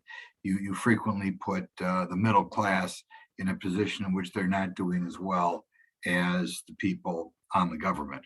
But I'm going to deal with the even more bizarre provision in this bill. If you look in this bill, not only are we in this country putting people who are working and making sure they don't get that much of an income, putting the middle class behind them, but we're also putting behind the people who are coming here illegally, which is almost beyond belief. As was just mentioned, we frequently have over 200,000 people a month show up at the border. In July, we let in 105,000 people who really weren't appropriately vetted and weren't going through the process, including many unaccompanied minors and all they have to go through. A year ago, we were at 8,000. So from 8,000 to 105,000 in 1 year, kind of a scary situation. Why do people come here, keep trying to get in here at the border? We are a generous country as far as letting people in. In 2018, 830,000 people were legally sworn in. So what causes people to want to break the law and not go through the appropriate vetting process? It's because they keep being told or encouraged to break the law. And this provision Another slap in the face of the middle class is along those lines. Pell Grants for people who are here illegally. It is not surprising, therefore, that people show up. We had President Biden and Kamala Harris talk about free health care for people who were showing up here illegally. As a practical matter, we know other what used to be called welfare benefits are made available for people who come here illegally. Other things like sanctuary cities, free transportation, free airline flight wherever you want to go around the country, further reinforce the idea that our immigration laws are a joke, that the 830,000 people who get sworn in every year legally are a bunch of suckers for waiting that long, because here in the United States, we don't care. And it's a further kick in the teeth to all those hardworking middle-class folks out there who had to take out $30,000, $40,000, $50,000 in loan, are still in debt in their 40s, to see people who just arrived here, weren't citizens at all, were not in particular danger, but they get to the front of the line and they don't have to worry about the student loans. Of course, these people were not able to check for criminal background checks. A lot of them, we believe, are receiving welfare benefits at the same time. They may be working and maybe not working. So the purpose of this amendment is to make it clear that in this bill, we do not intend to give free Pell Grants. That is to say, we do not intend to give free college for the people who are just showing up here without going through the appropriate process and giving them one more time a benefit that the average middle-class American does not have. Thank you. Yep, the gentleman's time has expired. Does any member claim time in opposition to the motion? Mr. Chairman, I seek time to claim The gentleman, yes, the gentleman from Nevada is recognized for 5 minutes. Thank you, Mr. Chairman. This amendment is not a good faith attempt at policy making, with all due respect. I'm a son of immigrants, and I know many of my colleagues on the Budget Committee are as well. And to me, this is a cheap and poorly constructed ploy at scoring political points and creating fodder for political attack ads, not in solving real problems or governing, which is what we should be doing. I know that there are some of you who are more interested in the next election than you are in solving today's problems, but this should not be one of them. Let's stop using people for political tactics. The historic investments in the Build Back Better Act will provide affordable, quality higher education to thousands of students. Excluding students based on their immigration status is a cruel proposal that seeks to score political points at the expense of young people who have done nothing wrong. Now, I understand that we have differences of opinion when it comes to immigration policy, but I would hope that we can actually agree that punishing these students gets us absolutely nowhere. I also want to remind my colleagues that more than 2/3 of workers who are undocumented are frontline essential workers, and they are employed in every single state, including in your districts. Undocumented students have a right to an education in this country. Finally, every conversation on this topic is actually a reminder that we still need to enact comprehensive immigration reform to bring people out of the shadows and to fix our broken immigration system. So to my colleague who is offering this amendment or this motion to instruct, or to my colleagues on the other side, join with me and others on the Democratic side who are sponsoring the Dream and Promise Act. As you know, we actually voted that bill out of the House with bipartisan support because it actually does what it needs to do, which is to address the underlying challenges in our immigration policies and to give a clear path, particularly to dreamers, to TPS holders, to essential workers, the avenue that they need to remain productive citizens here in our community. So we do not need to punish students by denying them access to affordable higher education. That's inhumane, that's not going to work, and it's not solving the underlying problem. And with that, Mr. Chairman, I yield back. Member from Nevada's time has expired. The member from Wisconsin is recognized for 1 minute to close. Sure, I don't think you understood the absurdity of this situation. Today, the American middle class does not get Pell Grants. They are told go into debt 30, 50, 70, some of these private colleges are even suckering them into going for $100,000 in debt to get their degree. And also every serious person I know thinks we have too many people going to college anyway. Meanwhile, if somebody shows up here legally, dreamer or not, it applies to dreamers, but anybody else as well, they get free Pell Grants, in essence, free college. I cannot imagine what psychological gymnastics you go through to say it's okay to run into time and time again an average middle-class American person in their 40s who still have a student loan, and you think somebody who steps across the Rio Grande should get free college. I mean, it's just beyond belief, but thank you. And I'm going to ask for a roll call on this thing on the other end. All right, time for debate on the motion has expired. The question is on the motion offered by the member from Wisconsin. All members should unmute at this time. All in favor of the motion by the gentleman from Wisconsin, say aye. Aye. Aye. All opposed, say no. No. In the opinion of the chair, the noes have it, and the members already asked for a recorded vote. And so pursuant to our unanimous consent agreement, we will hold the roll call vote after debate has been completed on the first group of motions. I now recognize Mr. Smucker for the purpose of a motion. Thank you, Mr. Chairman. I have a motion to instruct that would direct the Rules Committee to make an order, an amendment that would prohibit using stepped up basis to calculate the value of assets during a transfer. And I hope, Mr. Chairman, that this is taken into consideration seriously. You're looking for areas where we can work together. And I know that there are many on your side of the aisle that agree with this. Well, wait a minute, if you'll suspend for just a second, we need to go through the designation. So the clerk, Sorry, Mr. Chair. staff has distributed copies of the motion. The clerk will report the motion. Mr. Chairman, we have at the desk a motion offered by Mr. Smucker. The clerk will dispense with the reading. The member from Pennsylvania is recognized for 4 minutes. The member will also have 1 minute to close.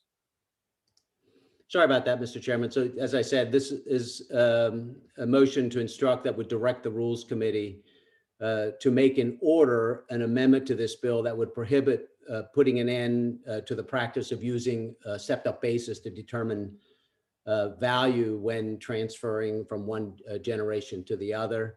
And as I said, I know there is agreement on this among members of your side of the aisle. And so I'm hoping that this is a bill that will be considered seriously here in this markup. This will have a significant impact on my community. We like to think ourselves in the 11th district in Pennsylvania as the breadbasket of our particular part of the country. I have over 5,000 farms in my district. About 99% of them are family owned. Many of them are multi-generational farms. We actually have farms that extend back 100 to and even 200 years of the same family owning these farms and passing them down from generation to generation.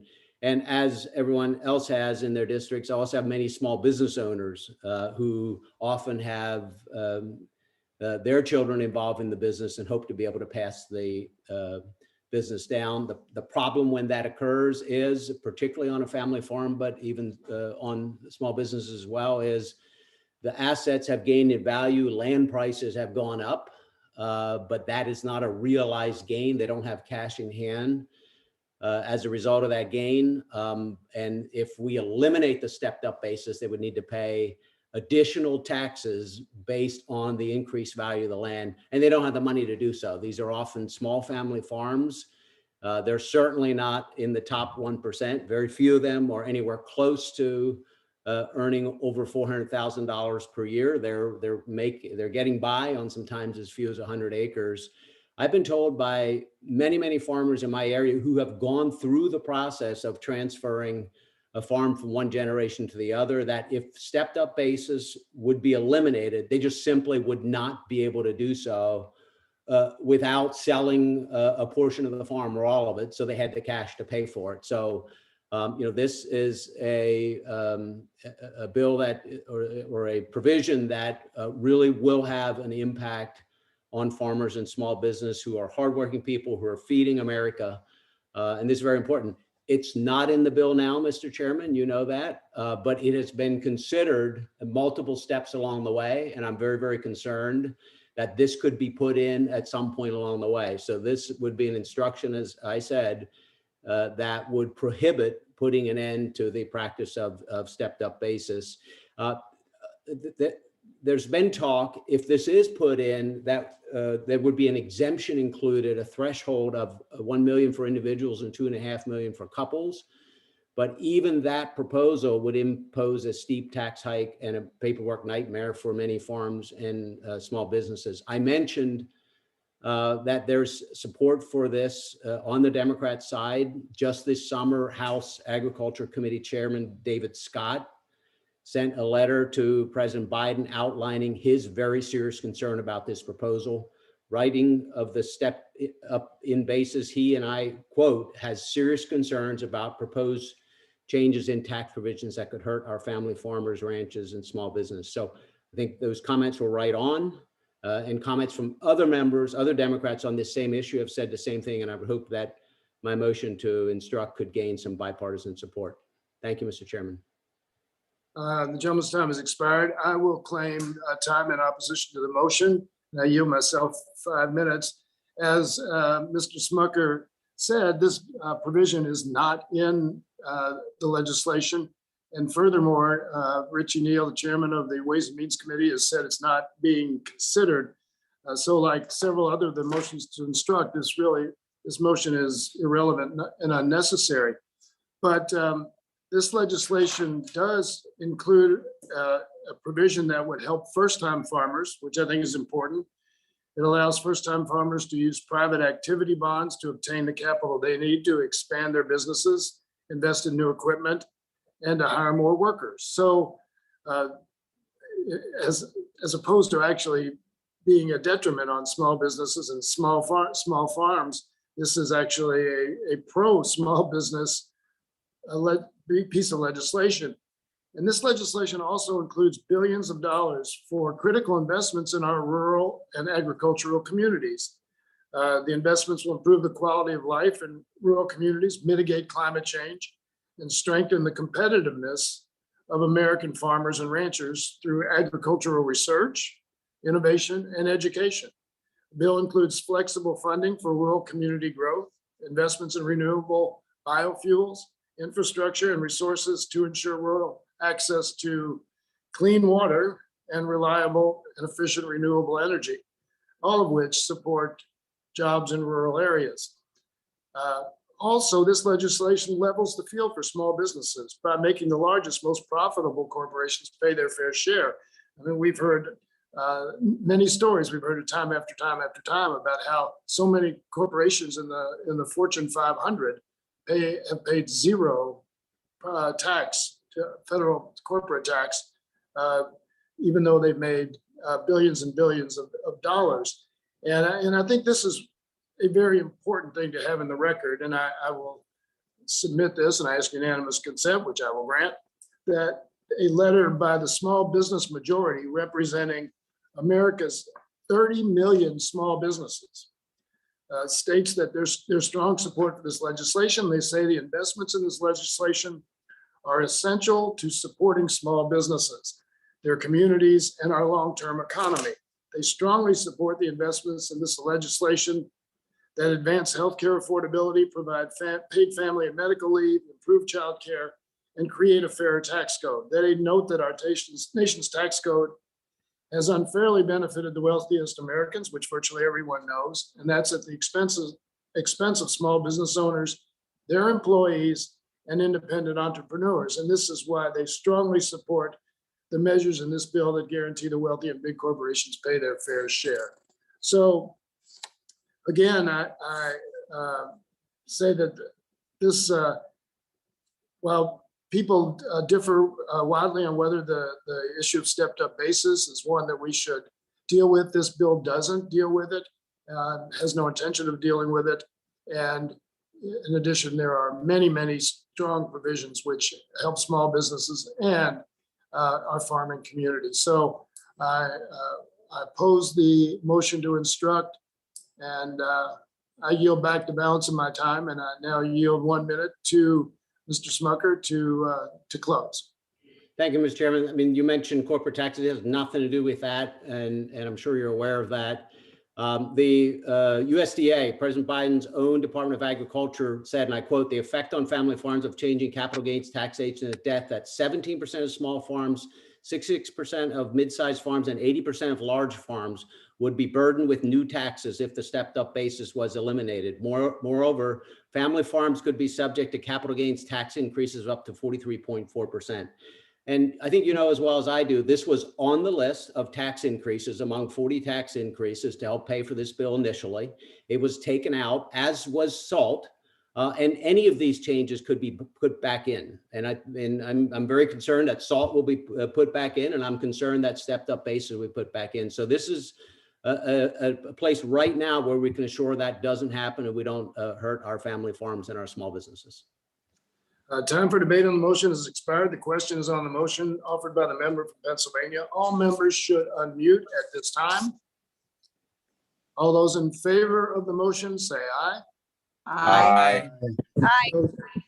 Those, all right. Those opposed, no. No. In the opinion of the chair, the noes have it. Mr. Chairman, I ask for a recorded vote. Roll call vote has been requested pursuant to our unanimous consent agreement. We will hold the roll call vote after debate has been completed on the first group of amendments. I now recognize Mr. Jacobs for the purpose of a motion. Chairman, I have a motion on the desk. Staff has distributed copies of the motion. The clerk will report the motion. Mr. Chairman, we have at the desk a motion offered by Mr. Jacobs. The clerk will dispense with the reading. The member from New York is recognized for 4 minutes, and he will have 1 minute to close. Thank you, Mr. Chairman. I'm pleased to offer a motion to instruct to help tenants and landlords stay in their homes and preserve affordable housing. As we all know, Congress twice has provided emergency rental assistance to tenants and landlords who have struggled during the pandemic. Unfortunately, the rollout of this money has been extremely slow. The most recent report from the Treasury tells us only 7.7 billion of the 46 billion provided by Congress has reached those in need. My motion to instruct improves the emergency rental assistance program by instructing the Secretary of Treasury to provide for expedited payment of funds from the emergency rental assistance program and establish a process under the emergency rental assistance program for landlords to directly submit applications. I and many others have heard from residential property owners across my district and other places in the country who have been unable to access rental assistance because they cannot obtain the cooperation of the tenant to sign off. This is because many tenants have little incentive to apply for the rental assistance. In states like my state of New York, where an eviction moratorium is still in place, tenants do not bear any financial burden while their landlord must pay their mortgages, taxes, and maintenance on their property. Additionally, housing courts in so many states are so backlogged due to being closed for many months during the pandemic that functions in many states as a de facto moratorium as well. After forcing residential property owners to provide rent-free housing under several what has been found unconstitutional federal eviction moratoria, the federal government has a duty to get this rental assistance to them before countless property owners reach a breaking point. By allowing landlords to apply for rental assistance directly, we can assure this assistance reaches them and achieves the intended purpose of this legislation. If landlords continue to be unable to access these funds, we will see a wave of bankruptcies, foreclosures, blighted properties, and a contraction in the housing supply in a long-term affordable housing crisis. I know no one on this committee wants to see that. I urge the committee to adopt my motion. And with that, I yield back. Thank you. Gentleman is back. Does anyone claim time in opposition to the motion? Mr. Chairman, I would like to claim time in opposition. Gentleman from North Carolina, Mr. Price, is recognized for 5 minutes. Thank you, Mr. Chairman. I'm happy to respond to this proposal as chairman of the Transportation, Housing and Urban Development Appropriations Subcommittee. The amendment professes to aid those who risk eviction in this country. Seems to be premised on the notion that those risking evictions are indifferent about this. That certainly isn't my experience, and I don't think it's the experience of anybody in North Carolina. It also purports to aid the landlords. And of course, in my experience here, the landlords are fully involved in seeking this assistance, encouraging people to seek it. But in any case, those are the folks that this amendment purports to help. I do want to say that I do welcome the support of our Republican colleagues for rental assistance. I remember that back as far as the HEROES Act, we had a lot of trouble getting that support. But it's good to see that our Republican colleagues now support this rental assistance. But I want to assure them and assure all of our colleagues that the program that exists in current law already instructs the Treasury Department to provide for expedited payment of funds from this program. And note that in North Carolina and in other states, members have been working for months on this and working successfully, I think, to get these funds into the hands of those who desperately need them, the renters and also the landlords who also have to pay the bills. The idea, of course, is to avoid eviction. The idea also is to meet the obligations that in all too many cases have built up over the course of the pandemic. Now, there have been challenges in getting this program going at full speed and full strength. But our experience in North Carolina is that these funds are now flowing at a better pace. We're continuing to work on it, continuing to cooperate locally. And they're making a tremendous difference. They're making a difference for tenants. They're making a difference for landlords also. The last thing we need is to go back to square one in how we administer this program. So I hope we won't do that. I hope we'll continue to put our shoulder to the wheel and work locally with tenants, with landlords, with judges, with sheriffs, whoever's involved in the eviction process, and whoever can help with this to get the money where it needs to be to avoid evictions and to make landlords whole. There needs to be money in the system, and the money is I do believe, flowing more and more effectively. I want to take just a minute to say what else is in this bill that we do need, and that I hope can have cooperation in achieving. We need to expand access to housing assistance, and it's in this bill to help more individuals and families access safe and affordable housing, with set-asides here for people experiencing homelessness or at risk of homelessness, people who are surviving domestic violence, people who are extremely low income. We need to do, and the bill does do, put attention on pressing safety and maintenance improvement in our public housing stock. We've had that in this district in a very upsetting way. We got to address these longstanding needs, this disgraceful backlog in public housing maintenance and upkeep, hazards of lead paint, carbon monoxide, radon, all too often underscoring these needs. We need to spur community revitalization, generate jobs and economic activity through the expanded community development block grants. That's in this bill. We need to provide down payment assistance for first-time, first-generation home buyers.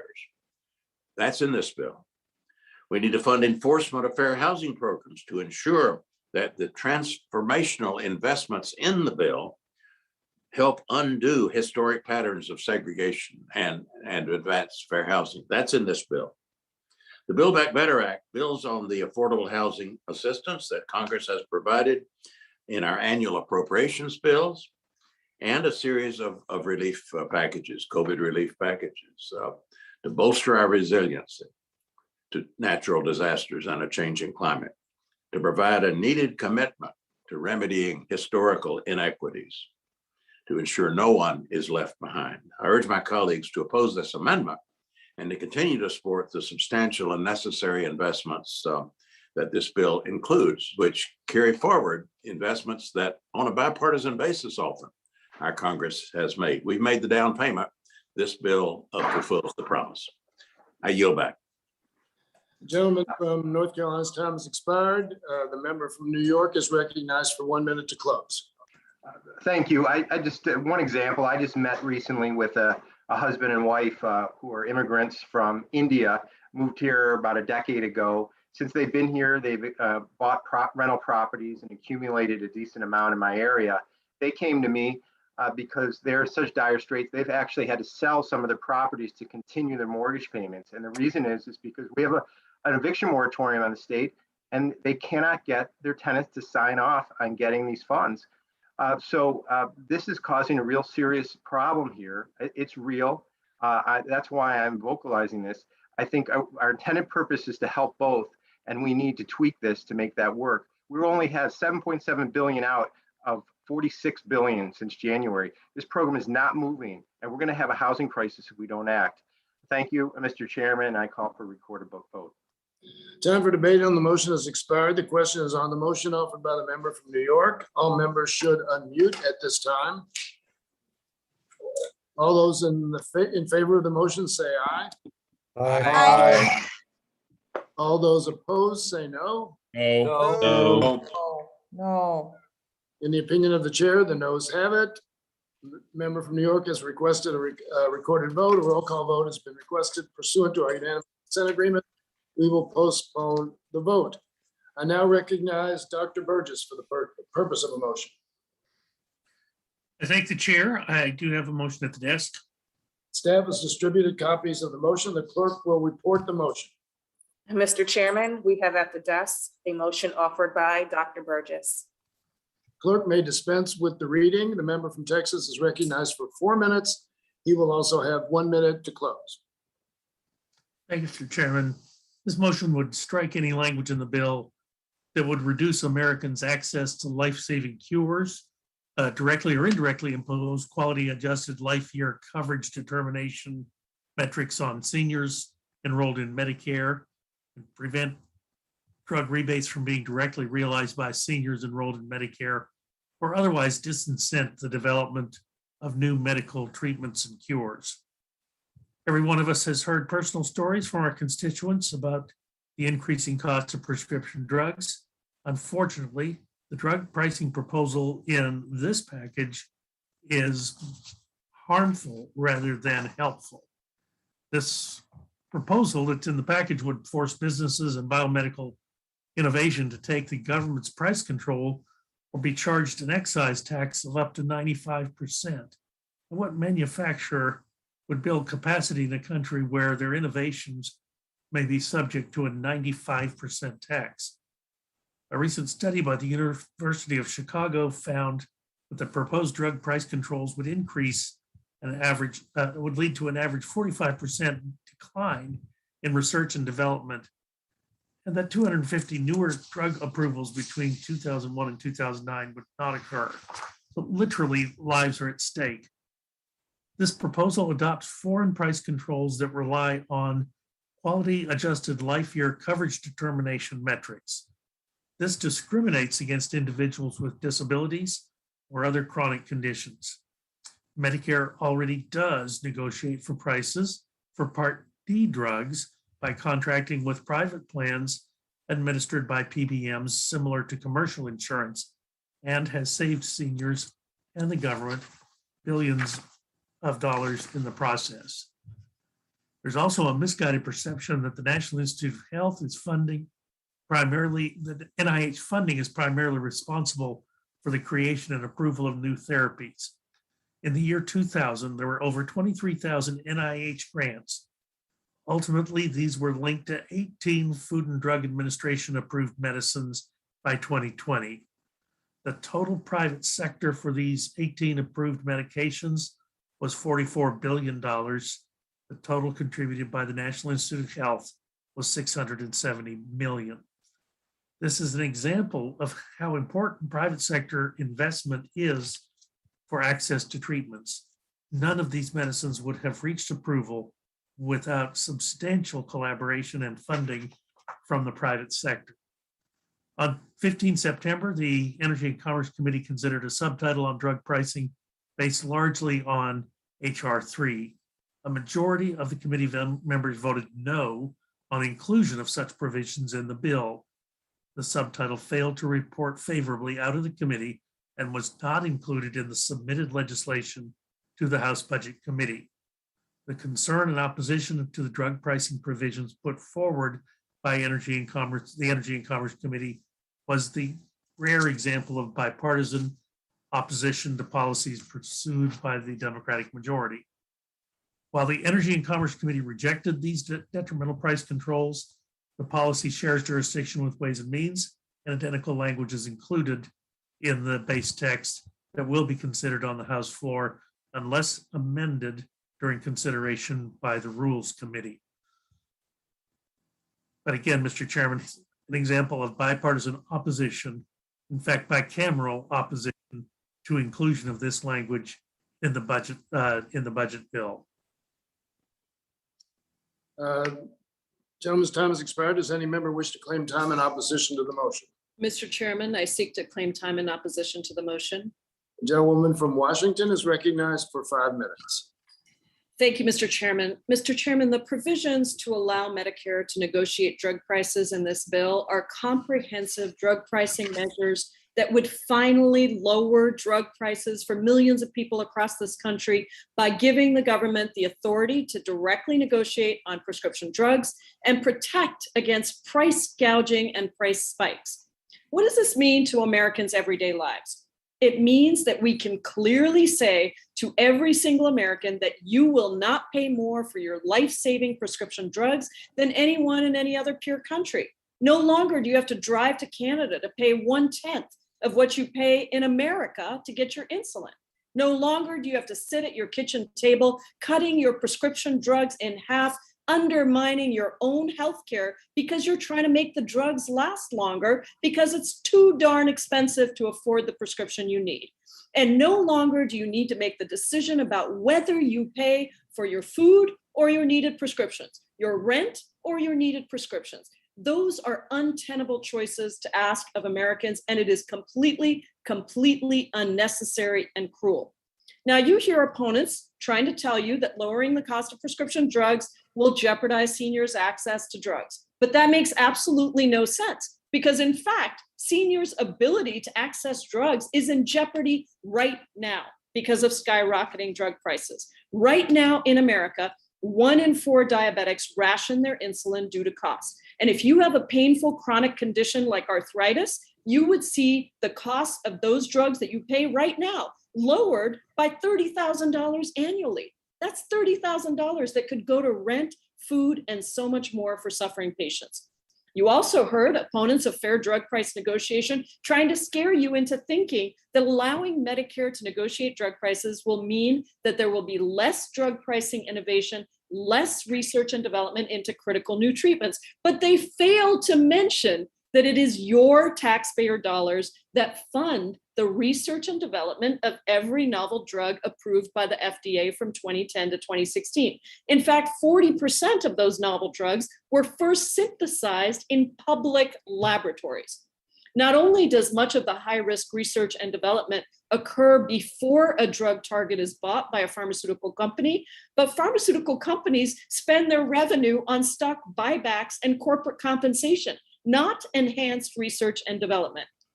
This past summer, the House Committee on Oversight and Reform released a report showing that from 2016 to 2020, the 14 largest pharmaceutical companies spent $577 billion.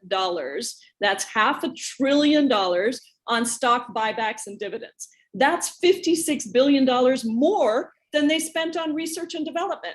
And on top of that, out of the money dedicated to research and development, a significant portion of those dollars were spent suppressing generic competition by other drug companies rather than on developing new drugs. So don't be fooled by the fear mongering of big pharma. Negotiating drug prices will not touch the money pharmaceutical companies spend on research and development, but it will cut down on inflated profits, huge CEO salaries, and huge paybacks to a tiny group of shareholders who are profiting off of price gouging patients who need their medications to live. Now, let's talk about the cost to our national budget of negotiating drug prices. Allowing Medicare to negotiate drug prices would save the federal government close to $500 billion over the next decade, paying for so many of these investments in the Build Back Better Act, things like healthcare, childcare, education, and much more.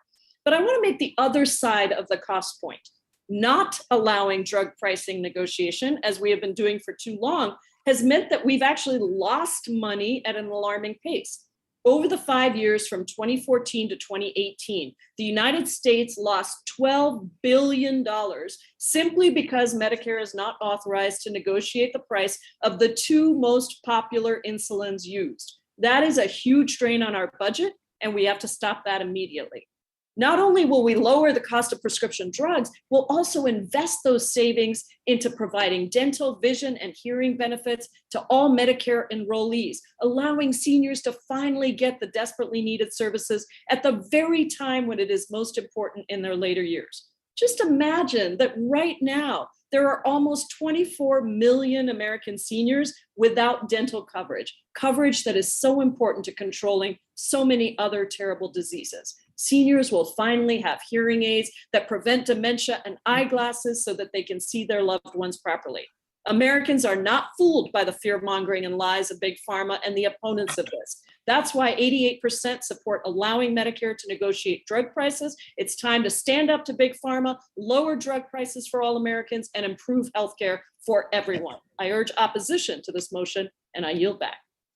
Gentlewoman's time has expired. I now recognize the member from, where are we now? That was a member for Dr. Burgess from Texas for 1 minute to close. Thank you, Mr. Chairman. Look, we just have come through this pandemic. We entered into this pandemic with a bear covered. Because of involvement of the private sector, we have now 3 vaccines, 2 monoclonal antibodies, and at least 1 antiviral that is now in general widespread use. We had none of that to begin with. And all of that occurred at warp speed because of the involvement of the private sector. What is called negotiation is really a hostage taking.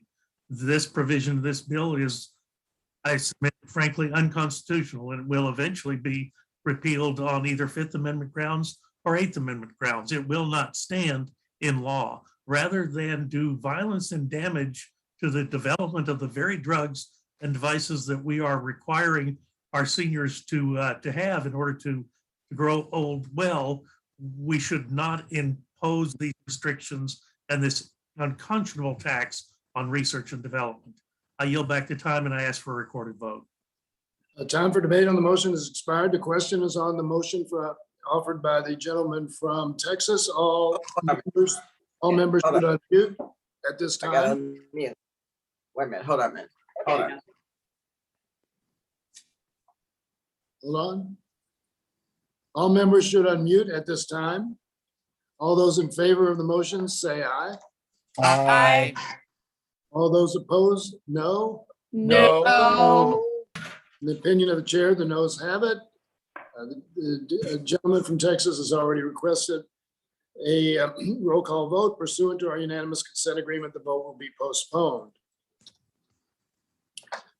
I now recognize Mr. Klein for the purpose of a motion. Thank you, Mr. Chairman. I have a motion at the desk. Staff has distributed copies of the motion. The clerk will report the motion. Mr. Chairman, we have at the desk a motion offered by Mr. Klein. The clerk may dispense with the reading. The member from Virginia is recognized for 4 minutes and will have 1 minute to close. Thank you, Mr. Chairman. This motion would request that the rule providing for consideration of the bill make an order an amendment to ensure that no American earning less than $400,000 will shoulder the burden of taxes in this behemoth of a bill. It enables us to live up to the promises that members made when they claim to support this bill and that they would not put any tax burdens on those earning $400,000 or more or less. I don't deny that this specific tax, the tobacco excise tax, the tobacco usage is harmful to the smoker and to those who are exposed to the smoke, but a regressive excise tax is not the solution. Throughout his campaign, President Biden repeatedly pledged that no taxes would be raised on individuals making less than $400,000 a year. But from what I will describe below, it's clear that this would hurt some of our most at-risk populations. According to the Joint Committee on Taxation, 94% of the regressive tobacco tax hike falls on Americans who make less than $200,000 per year. And adults who live in rural areas smoke at a rate of 16.6% compared to just 11.6% among urban adults. Adults with low levels of education smoke at higher rates than the general population, 25.5% for those who did not graduate high school and 20.1% for those who did graduate high school. 26.5% of adults who make less than $25,000 per year smoke, compared to only 9.3% of Americans who make more than $75,000 per year. In fact, according to the Tax Foundation, pack-a-day smokers currently pay about $1,435 annually in taxes on cigarettes. This proposal would increase that total to $1,823 per year, equal to 7.3% of all gross income for a taxpayer earning $25,000 a year. According to the CDC, over 30% of cigarette users are below the poverty level. In fact, lower income cigarette smokers suffer more from smoking-related diseases than smokers with higher incomes, which leads to this important fact. Uninsured Americans smoke at a rate of 22.5%, which is more than double the rate of adults with private insurance, whose smoking rate is 10.7%. And finally, adults living in public housing smoke at a rate of 33.6%, more than twice the national rate. Even more worrisome is the increase in criminal and gang-related activity that will result. In fact, this already happens in high-tax jurisdictions such as New York City, which has some of the highest rates of tobacco in the nation, where it's estimated that as much as 80% of cigarettes sold are illegally sourced. Because black market sellers are engaging in criminal activity, they aren't inclined to check IDs, and that fact alone shows that this will only exacerbate issues of youth access to age-restricted vapor and tobacco products. And finally, this proposal will actually make it harder for people to quit smoking because non-combustible smoking alternatives like vaping devices are as much as 95% less harmful than traditional cigarettes. That's why some countries like the UK actually encourage smokers to switch to these alternatives. For these reasons, I'm offering this motion to instruct, and I urge my colleagues to support it. Gentlemen's time has expired. Does any member wish to claim time in opposition to the motion? Mr. Chair, I seek to claim the time in opposition. Gentlewoman from California, Ms. Chu, is recognized for 5 minutes. This motion to instruct portrays the tobacco tax as regressive, but what they don't talk about is the fact that it will save lives. Increasing tobacco taxes is one of the most effective ways to reduce tobacco use, the leading preventable cause of death in the US. Decades of economic studies show that significantly increasing tobacco taxes incentivizes current tobacco users to quit and are particularly effective at preventing youth from starting to use tobacco products at all. Public health groups estimate that doubling the cigarette tax will reduce the number of adult smokers by 1 million in the first year and over time avoid 250,000 smoking-related premature deaths. This tobacco tax addresses one of the greatest tragedies in the US, and that is smoking is the leading cause of preventable death in the US. Smoking accounts for an astounding 1 in 5 US deaths. That's 480,000 deaths per year. Cigarette use is also responsible for more than 41,000 deaths per year from secondhand smoke exposure. We're talking about altogether 500,000 deaths per year. Now, federal tobacco taxes haven't been increased in more than a decade. And now we have e-cigarettes, which are not taxed at all at the federal level, and yet are the most popular tobacco product amongst youth. Differentials in this tax rate have created loopholes and incentives for tax avoidance. Now, Tobacco taxes have been used successfully in the past to fund programs that benefit low-income families. For example, a tobacco tax increase was used to offset the cost of the 2009 reauthorization of the Children's Health Insurance Program. But it's especially important now to increase the tobacco tax now that we've had COVID. According to the CDC, people who smoke are at increased risk of severe complications from COVID-19. Smoking weakens the immune system and increases the risk of infection. Smoking is also a major cause of many of the underlying health conditions that place individuals at greater risk for severe complications from COVID-19. Now, let me address the issue of whether the tobacco tax is regressive. Tobacco taxes are different than other excise taxes, such as a gas tax. Tobacco taxes are primarily a public health initiative that will prevent disease and save lives. They're also popular. A recent poll of our nation found that 69% of Americans support a $1 increase in the federal tobacco tax and only 30% oppose. Taking these effects into account, Jason Furman, our former chair of President Obama's Council of Economic Advisors, concluded that the regressivity criticism is backward, that the health benefits of tobacco taxes far exceed the increase in tax liability, and these health benefits accrue disproportionately to lower income households. Moreover, it's important to also evaluate what the revenue raised by the tobacco tax is used for. And our Build Back Better investments that tobacco taxes would help finance would help low-income people. It's highly progressive. It would take great strides in reducing income inequality and racial disparities, including with the child tax credit expansion and the earned income tax expansion, and in fact, would reduce poverty among Black children by half.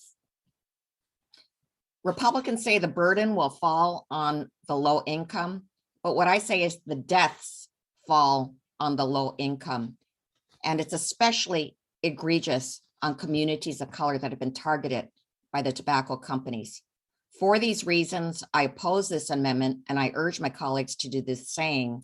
And I yield the remainder of my time to Representative Bobby Scott. Thank you. Thank you for yielding. And I rise to agree with my distinguished colleague from Virginia that this is a regressive tax. He pointed out that the lower your income, the more likely you are to smoke, and therefore the more likely you are to pay this tax. But regrettably, his motion offers no alternative tax. If my colleague would offer alternatives to replace this revenue, I'd be happy to work with them, but I'm unwilling to just strike this provision. Unlike the Republicans, Democrats pay for their initiatives, and this bill is no exception. Therefore, reluctantly have to oppose the motion in its present form, and I yield back.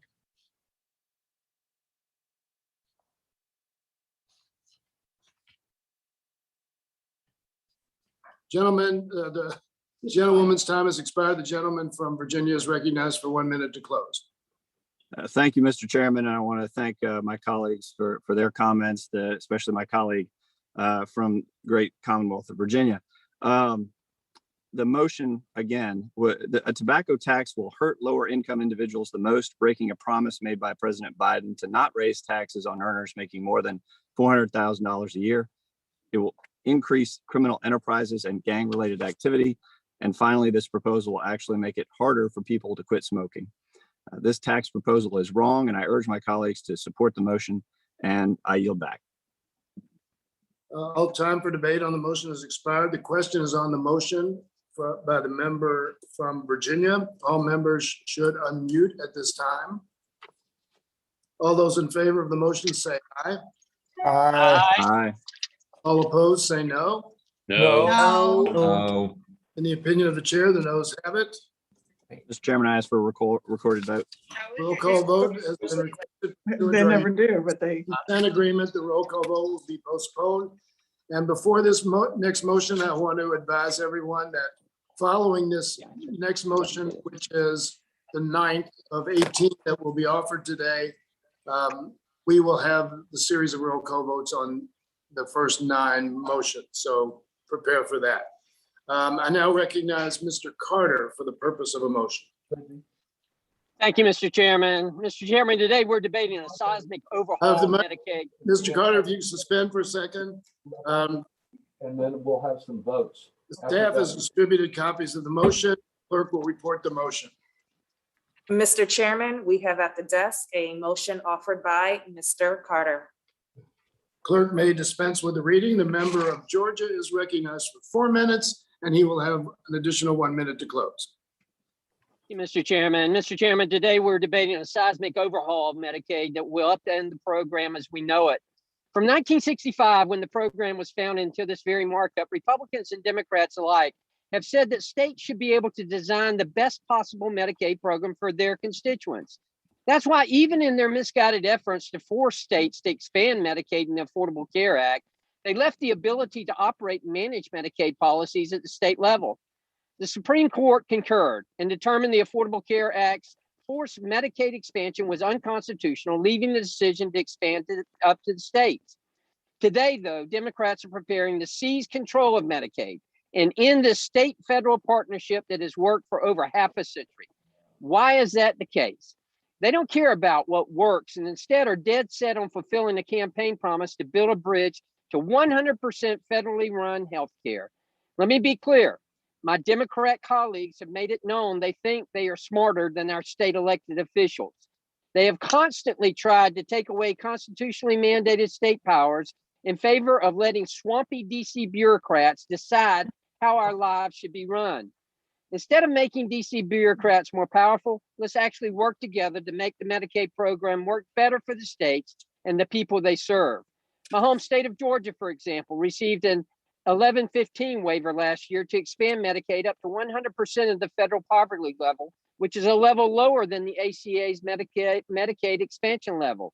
Why did Georgia pursue this option, you might wonder? It allowed our state to reduce the rate of uninsured Georgians who weren't eligible for coverage in the exchanges in a manner that met our state's budget and resource needs. Mr. Carter, if you will suspend for a minute, would you turn your video on? I'm sorry, I thought it was on. Okay, you may continue. It is on? Okay. Geez, I lost my place. For real? It just went off again. It went off again. Okay. I apologize, Mr. Chairman. Mr. Chairman, I'm going to ask my colleagues to preserve the Medicaid programs we have and let the states serve their people in the best way possible in our reserve. Okay, see if you can get yours on for your close, if that is possible. Okay, I will. Thanks. Does any member claim time in opposition to the motion? Yes, Mr. Chairman, I would claim time. The gentleman from Texas is recognized for 5 minutes. Thank you very much. After Republicans used more than a decade using every trick in the book, losing twice in front of the Supreme Court to destroy the Affordable Care Act for any American, today this motion is designed to deny its benefits to the most needy Americans. In fact, 2 million people in Texas, 6 million across the United States have never gotten any benefit from the Affordable Care Act because their governors and reactionary state governments have been unwilling to accept initial federal funding of 100 cents on the dollar to provide them coverage. I can tell you, I have looked in the face of a family that was too poor to get any federal assistance when their slightly more prosperous neighbors were getting substantial help through federal tax credits. It's difficult to explain why such an injustice occurred, and it is solely because of irresponsible state governments. And I will tell the gentleman that when it comes to understanding the needs of people like that, yes, I think members of Congress who want to do something to meet those needs are far smarter than those who are pursuing their smart political ambitions instead of pursuing the fulfillment of the needs of the most needy people in their state when it comes to healthcare. And we're not just talking about some theoretical federal program. We're talking about a way to make a family physician and essential medications available to a poor family. There is a federal responsibility to ensure that every American can exercise their fundamental right to health care.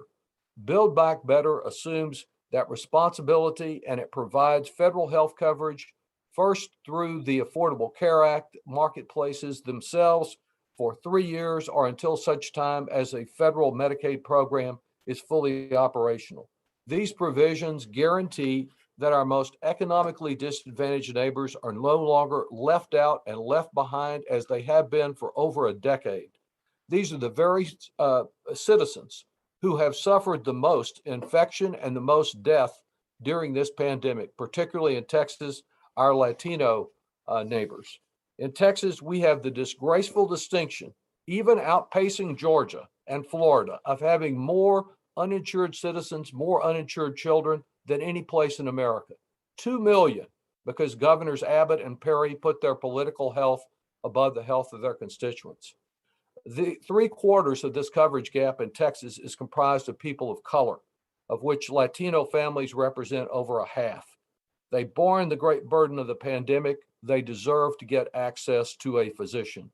But it wasn't just their exposure to this dreaded virus that led to such devastating outcomes.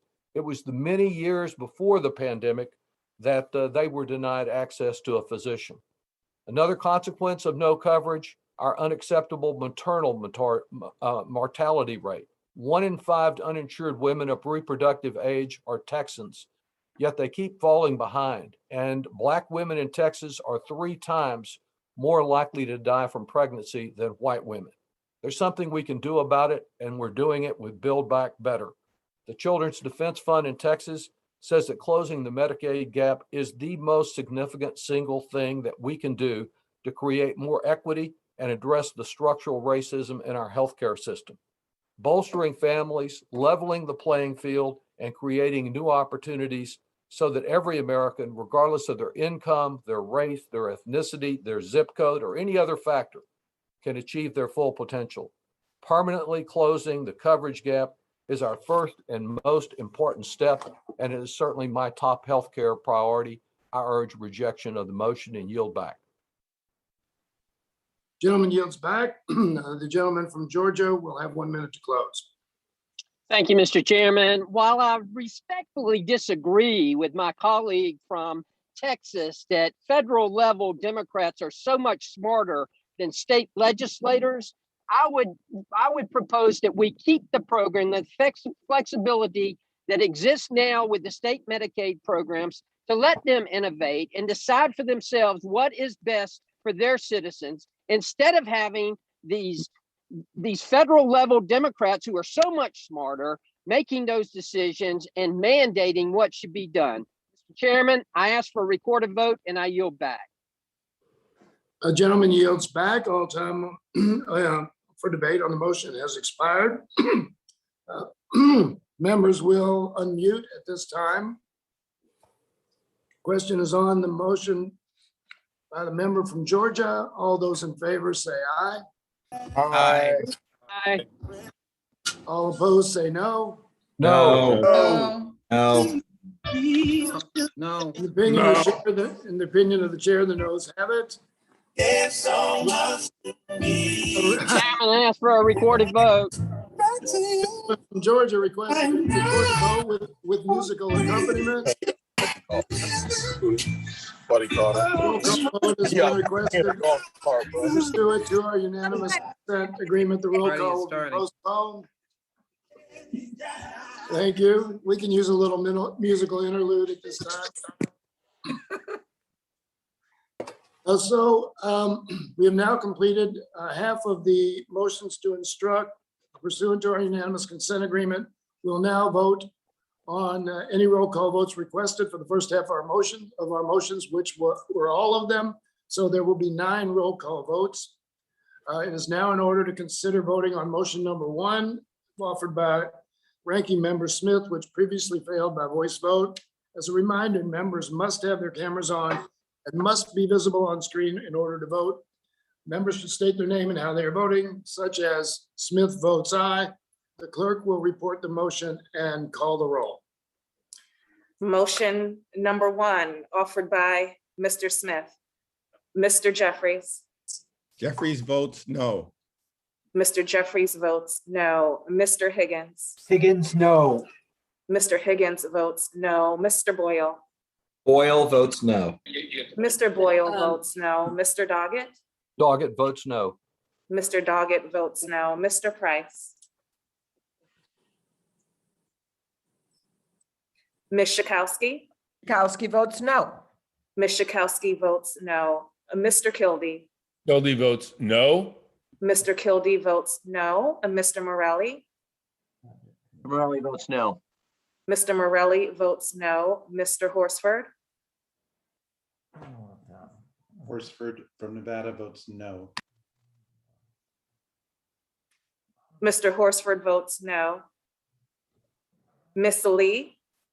Lee votes no. Miss Lee votes no. Miss Chu. Chu votes no. 1 second. Miss Chu votes no. Miss Plaskett. Plaskett votes no. Miss Plaskett votes no. Miss Wexton. Wexton votes no. Miss Wexton votes no. Mr. Scott. Out of Virginia votes no. Mr. Scott votes no. Miss Jackson Lee. Jackson Lee from Texas votes no. Miss Jackson Lee votes no. Mr. Cooper. Cooper votes no. Mr. Cooper votes no. Mr. Series. Series votes no. Mr. Series votes no. Mr. Peters. Peters votes no. Mr. Peters votes no. Mr. Moulton. Miss Jayapal. Jayapal votes no. Miss Jayapal votes no. Mr. Smith. Yes. Mr. Smith votes aye. Mr. Kelly. Kelly votes aye. Mr. Kelly votes aye. Mr. McClintock. Aye. Mr. McClintock votes aye. Mr. Grothman. Grothman from Wisconsin's yes. Mr. Grothman votes aye. Mr. Smucker. Smucker, aye. Mr. Smucker votes aye. Mr. Jacobs. Jacobs, aye. Mr. Jacobs votes aye. Mr. Burgess. Yeah. Mr. Carter. Burgess votes aye. Mr. Carter votes aye. Mr. Klein. Klein votes aye. Mr. Klein votes aye. Mrs. Boebert. Boebert votes aye. Mrs. Boebert votes aye. Mr. Donalds. Donald votes yes. Mr. Donalds votes aye. Mr. Feenstra. Feenstra votes aye. Mr. Feenstra votes aye. Mr. Good. Good votes yes. Mr. Good votes aye. Mrs. Henson. Hinson of Iowa votes aye. Mrs. Henson votes aye. Mr. Obernolte. Obernolte, aye. Mr. Obernolte votes aye. Mrs. Miller. Aye. Mrs. Miller votes aye. Mr. Price. Price, aye. I'm Miss- sorry, Price, no. Mr. Price votes no. Mr. Moulton. Dr. Burgess. Votes aye. Dr. Burgess votes aye. Mr. Chairman. Yarmouth votes no. Mr. Chairman votes no. Are there any members who wish to record their vote who have not voted or who wish to change their vote? If not, the clerk will report the vote.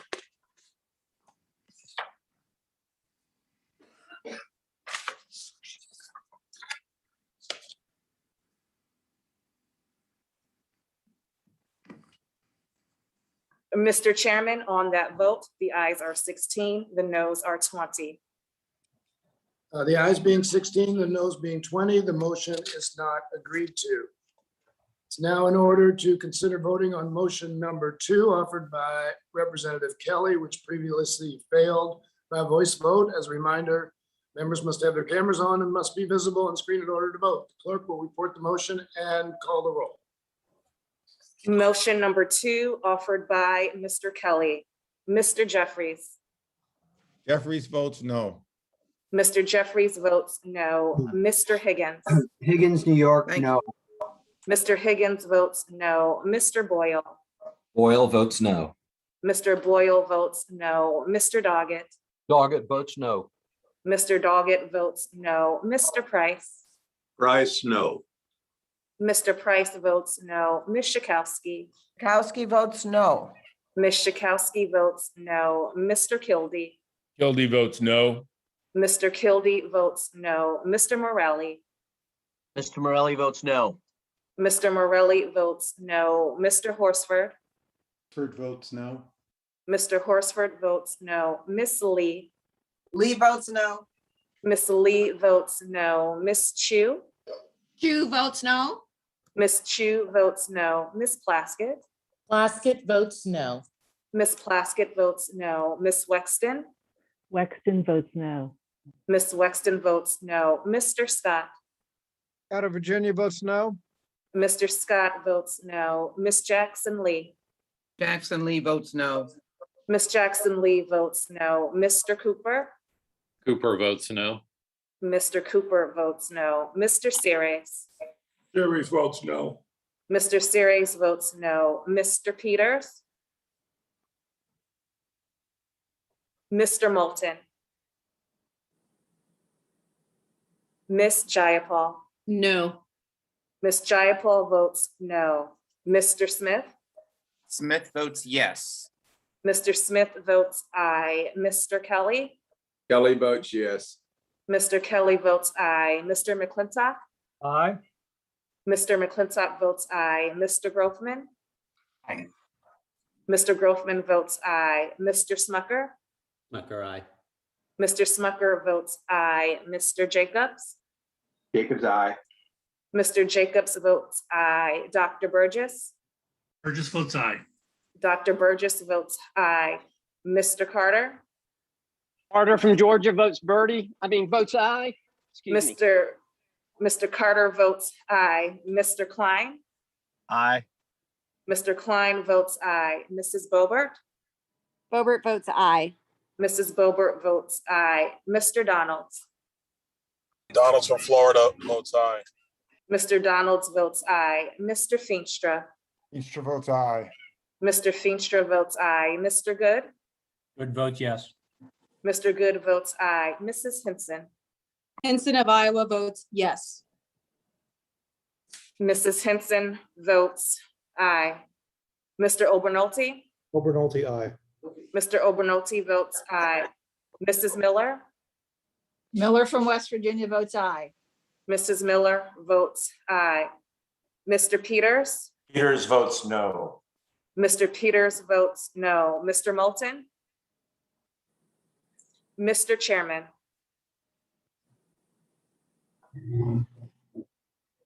Chairman Yarmouth votes no.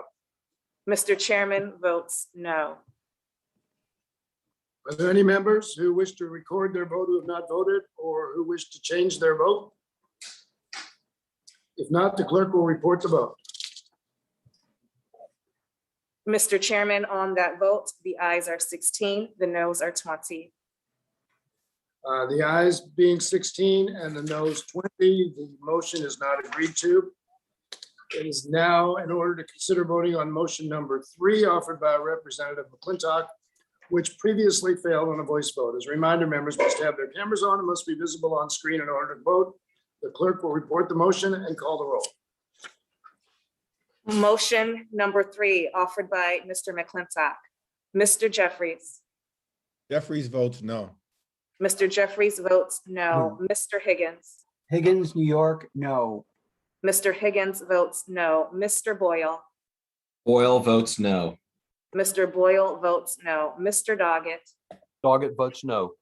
Mr. Doggett votes no. Mr. Price. Price, no. Mr. Price votes no. Ms. Schakowsky. Kowski votes no. Ms. Schakowsky votes no. Mr. Kildee. Kildee votes no.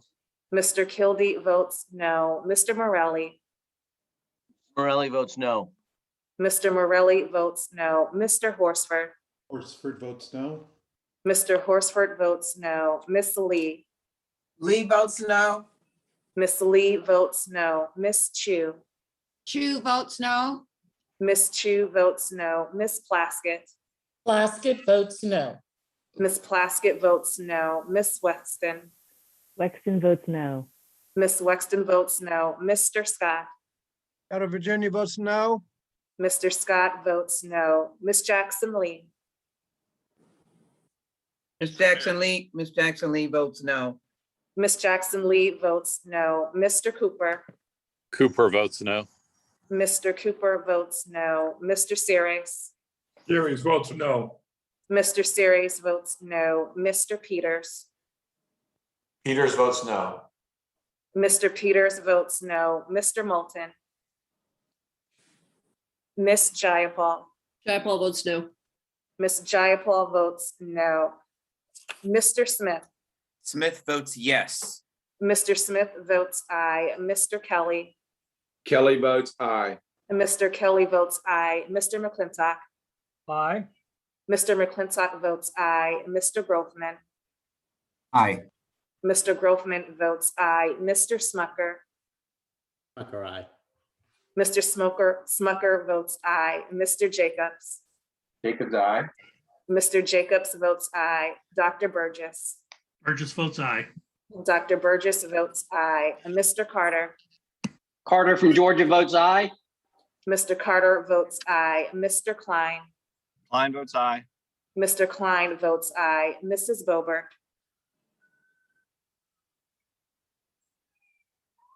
Boebert votes aye. Mrs. Boebert votes aye. Mr. Donalds. Donalds votes aye. Mr. Donalds votes aye. Mr. Feenstra.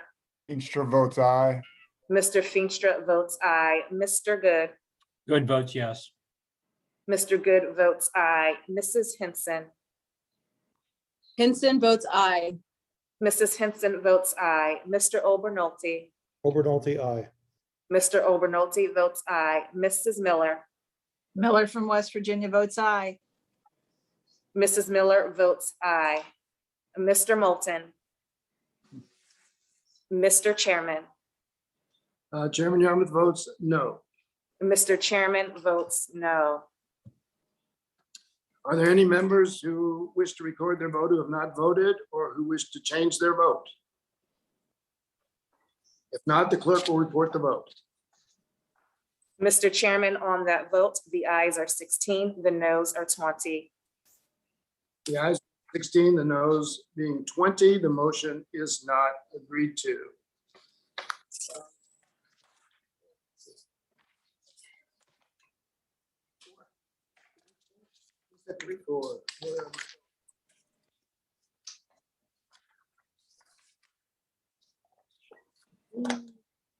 It's now in order to consider voting on motion number 4 offered by Representative Grothman, which previously failed on a voice vote. As a reminder, members must have their cameras on and must be visible on screen in order to vote. The clerk will report the motion and call the roll.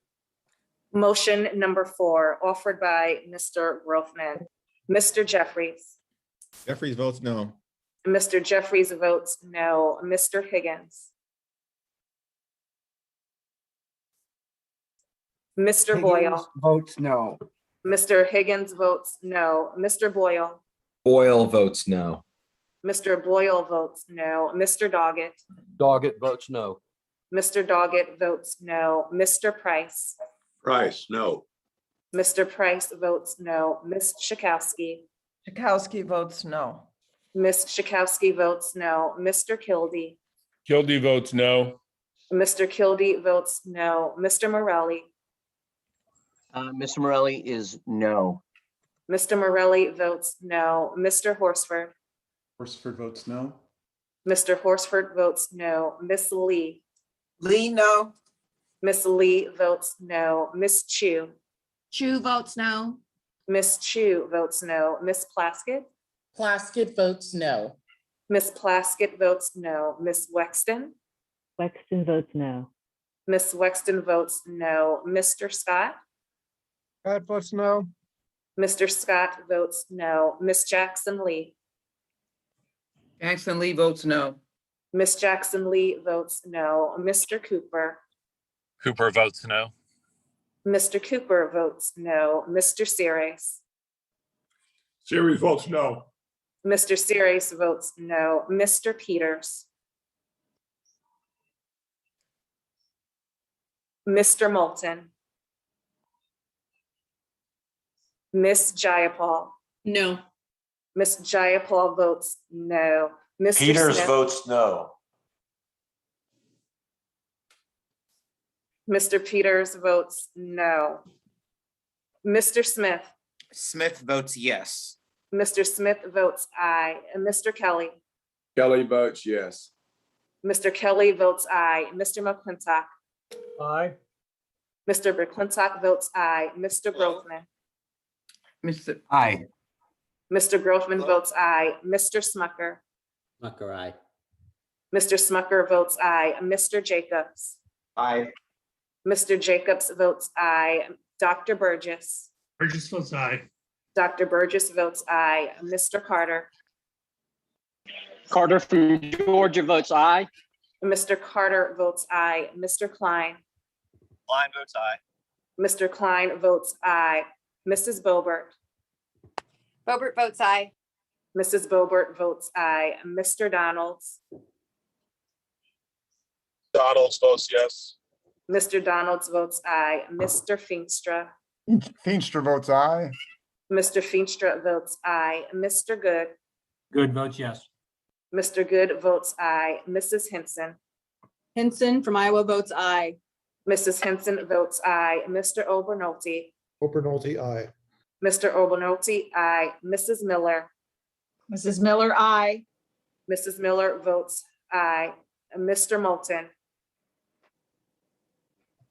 Mr. Chairman, Yarmouth votes no. and Mr. Chairman votes no. Are there any members who wish to record their vote who have not voted or want to change their vote? If not, the clerk will report the vote.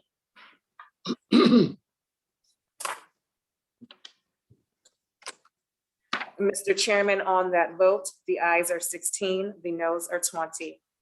The ayes being 16, the noes being 20, the motion is not agreed to.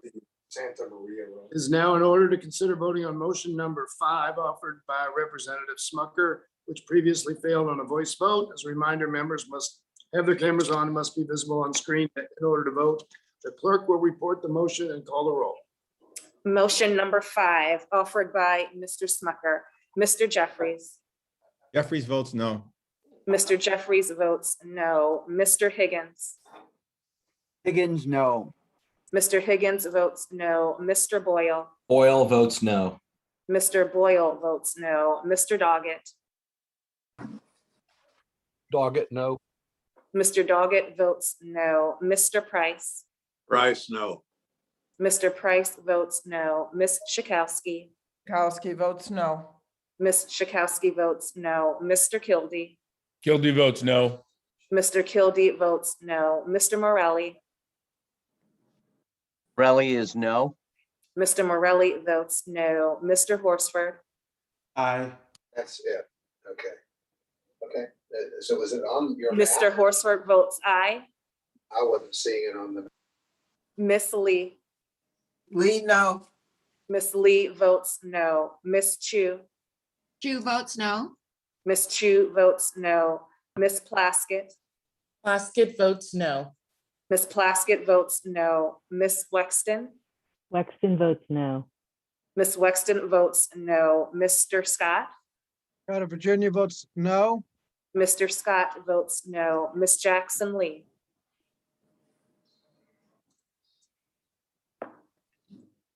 Mr. Cooper. Cooper votes no. Mr. Cooper votes no. Mr. Series. Series votes no. Mr. Series votes no. Mr. Peters. Peters votes no. Mr. Peters votes no. Mr. Moulton. Miss Jayapal. No. Miss Jayapal votes no. Mr. Smith. Smith votes yes. Mr. Smith votes aye. Mr. Kelly. Kelly votes aye. Mr. Kelly votes aye. Mr. McClintock. Aye. Mr. McClintock votes aye. Mr. Grothman. Grothman, Wisconsin, yes. Mr. Grothman votes aye. Mr. Smucker. Smucker, aye. Mr. Smucker votes aye. Mr. Jacobs. Jacobs, aye. Mr. Jacobs votes aye. Dr. Burgess. Burgess votes aye. Dr. Burgess votes aye. Mr. Carter. Carter from Georgia votes aye. Mr. Carter votes aye. Mr. Klein. Klein votes aye. Mr. Klein votes aye. Mrs. Bobert. Boebert votes aye.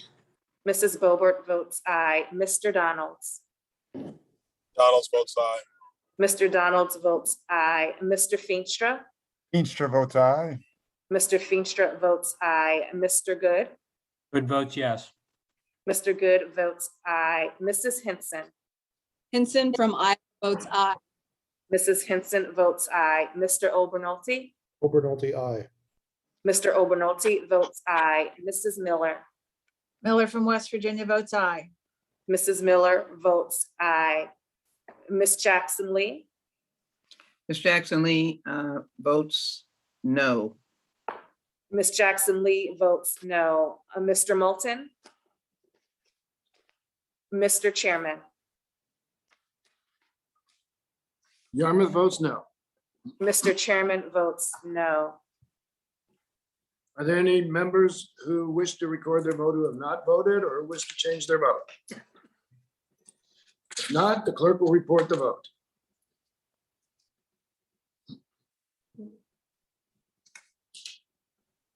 Mr. Chairman, on that vote, the ayes are 17, the noes are 19. Ayes being 17, the noes being 19, the motion is not agreed to.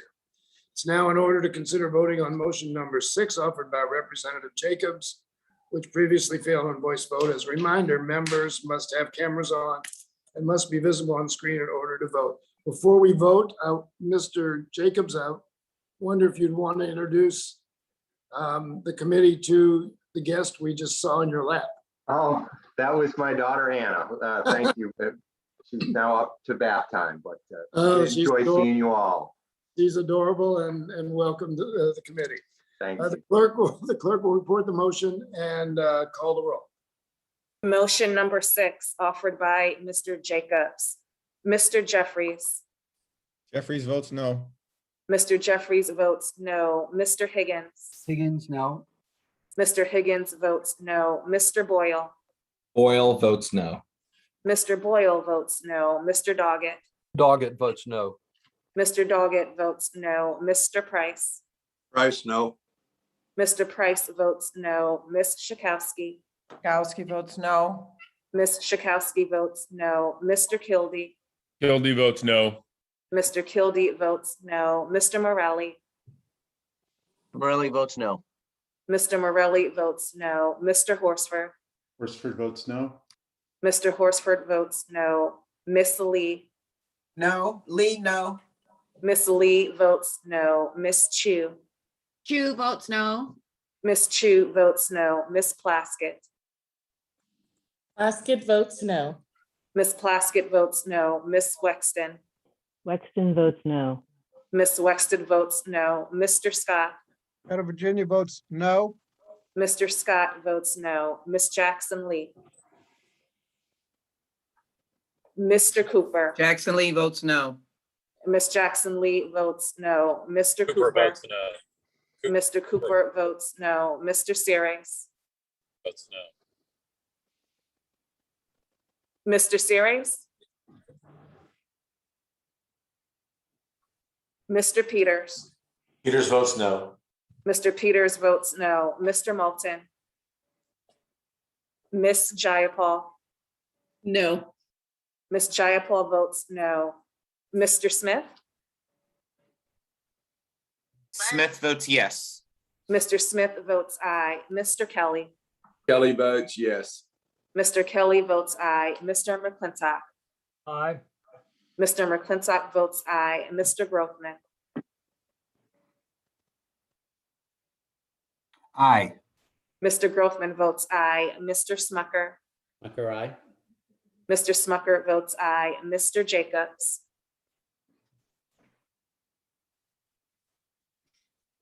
Mr. Jacobs? Jacobs, aye. Mr. Jacobs votes aye. Dr. Burgess? Burgess votes aye. Dr. Burgess votes aye. Mr. Carter? Carter from Georgia votes aye. Mr. Carter votes aye. Mr. Klein? Klein votes aye. Mr. Klein votes aye. Mrs. Boebert? Boebert votes aye. Mrs. Boebert votes aye. Mr. Donalds? Donalds votes aye. Mr. Donalds votes aye. Mr. Feenstra? Feenstra votes aye. Mr. Feenstra votes aye. Mr. Good? Good votes yes. Mr. Good votes aye. Mrs. Henson? Henson of Iowa votes aye. Mrs. Henson votes aye. Mr. Obernolte? Obernolte, aye. Mr. Obernolte votes aye. Mrs. Miller? Miller from West Virginia votes aye. Mrs. Miller votes aye. Mr. Series? Mr. Series votes no. Mr. Series votes no. Mr. Moulton? Mr. Chairman? Yarmouth votes no. Mr. Chairman votes no. Are there any members who wish to record their vote who have not voted or would wish to change their vote? If not, the clerk will report the vote.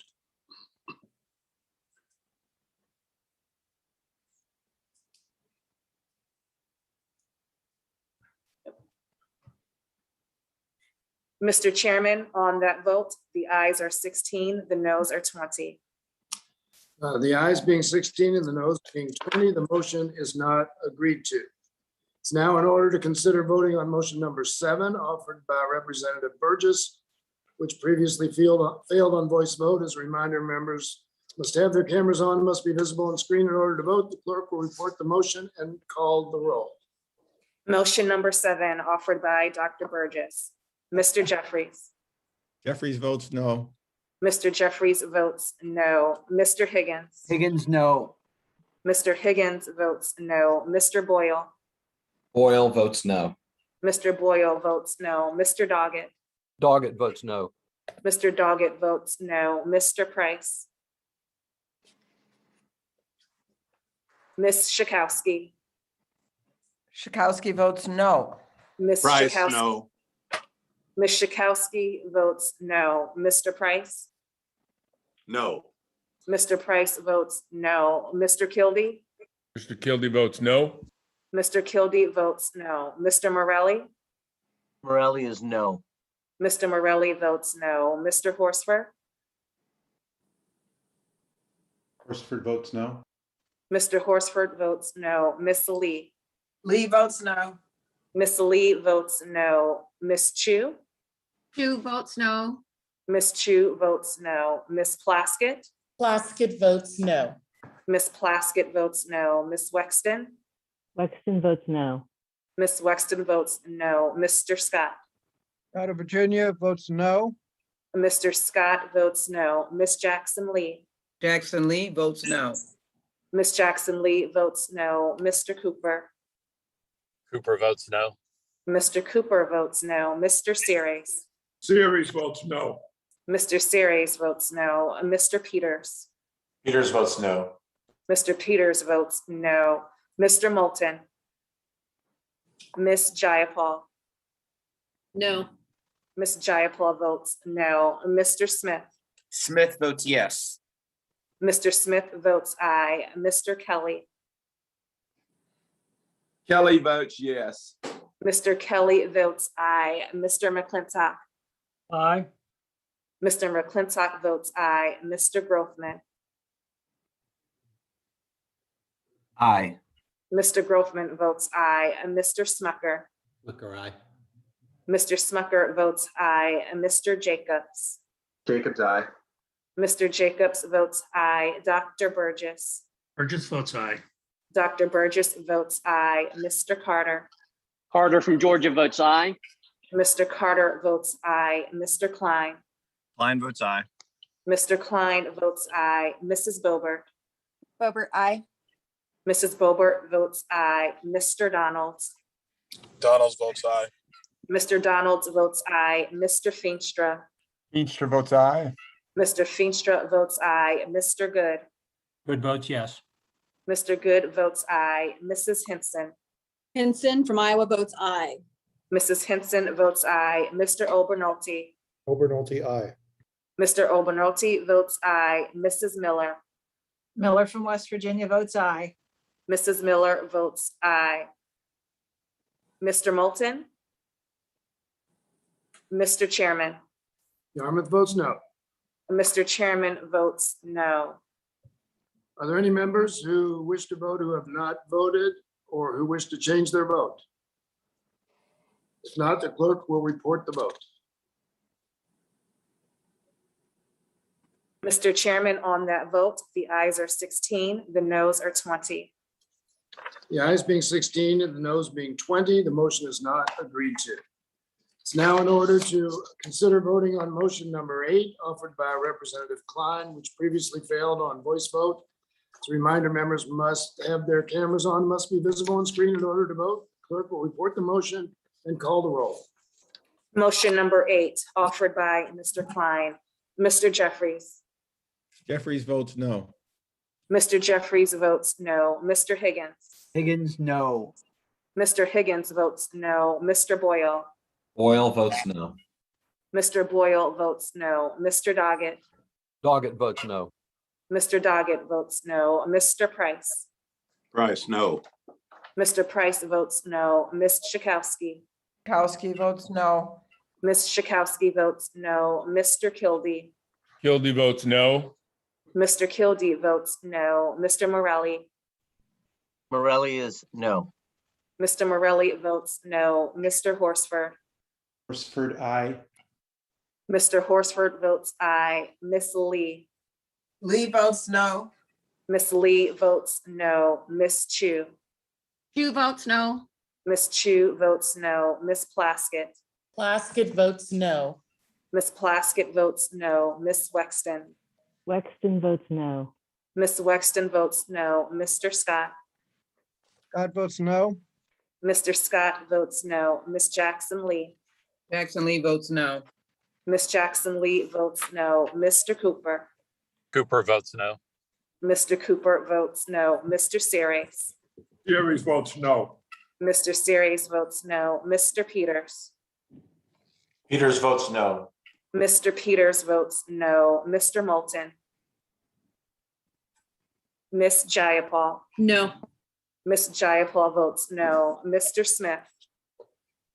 Smith votes yes. Mr. Smith votes aye. Mr. Kelly. Kelly votes aye. Mr. Kelly votes aye. Mr. McClintock. Aye. Mr. McClintock votes aye. Mr. Grothman. Aye. Mr. Grothman votes aye. Mr. Smucker. Smucker, aye. Mr. Smucker votes aye. Mr. Jacobs. Jacobs, aye. Mr. Jacobs votes aye. Dr. Burgess. Votes aye. Dr. Burgess votes aye. Mr. Carter. Mr. Klein. Klein votes aye. Mr. Klein votes aye. Mrs. Boebert. Boebert votes aye. Mrs. Boebert votes aye. Mr. Donalds. Donalds votes aye. Mr. Donalds votes aye. Mr. Feenstra. Feenstra votes aye. Mr. Feenstra votes aye. Mr. Good. Good votes yes. Mr. Good votes aye. Mrs. Henson. Henson of Iowa votes aye. Mrs. Henson votes aye. Mr. Obernolte. Obernolte, aye. Mr. Obernolte votes aye. Mrs. Miller.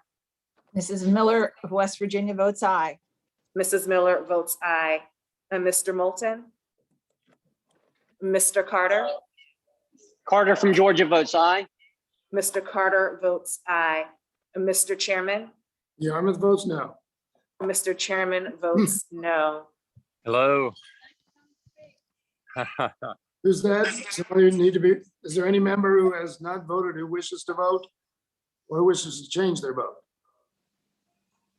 All right, if not, the clerk will report the vote.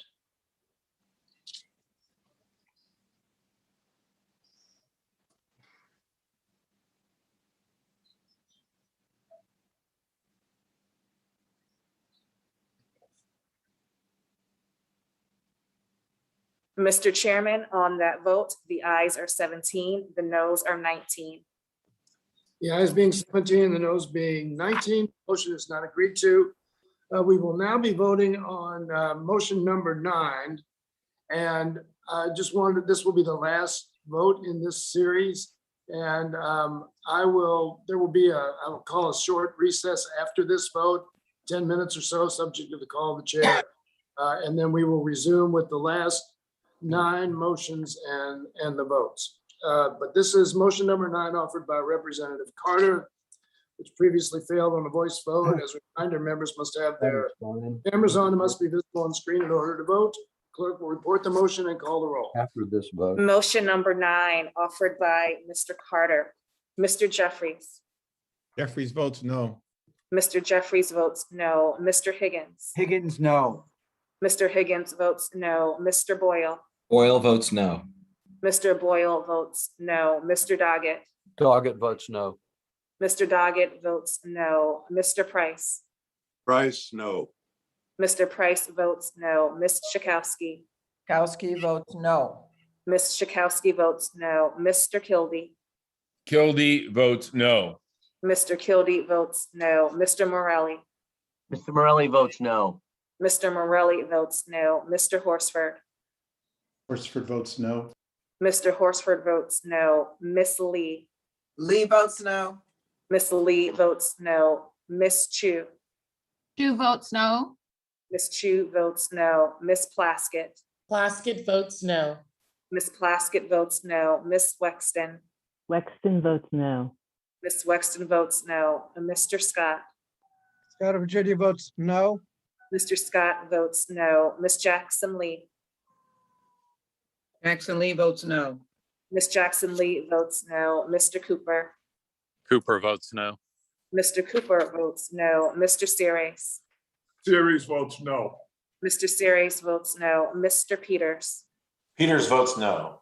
Mr. Peters votes no. Mr. Moulton. Miss Jayapal. No. Miss Jayapal votes no. Mr. Smith. Smith votes yes. Mr. Smith votes aye. Mr. Kelly. Kelly votes aye. Mr. Kelly votes aye. Mr. McClintock.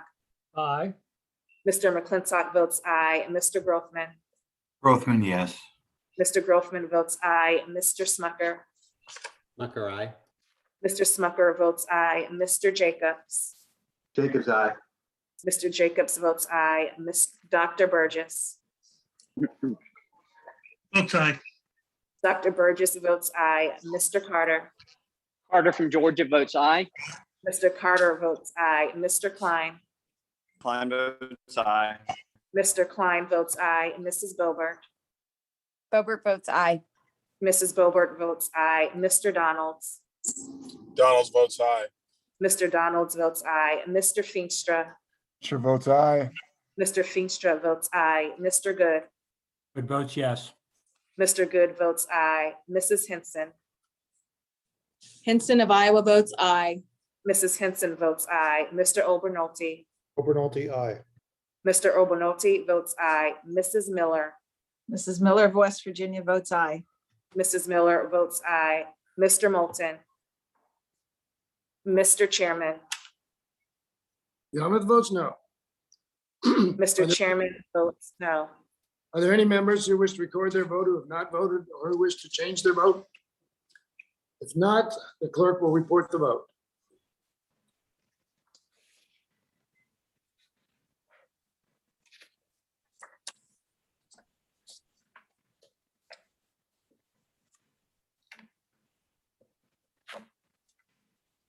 Mr. Chairman, on that vote, the ayes are 16, the noes are 20. The ayes being 16, the noes being 20, the motion is not agreed to. We will now stand in recess subject to the call of the chair. We will reconvene at 7:15 Eastern Time.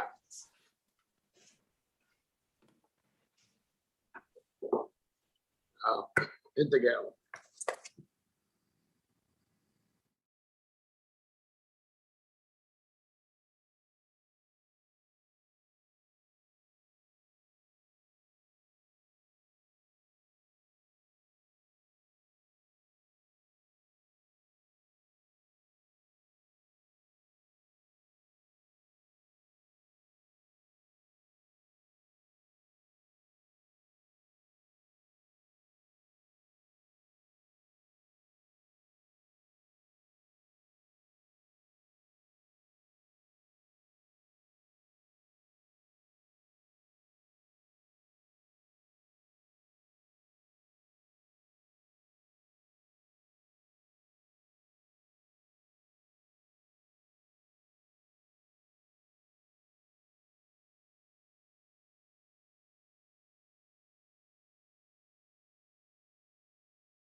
I now recognize Mrs. Boebert for the purpose of a motion.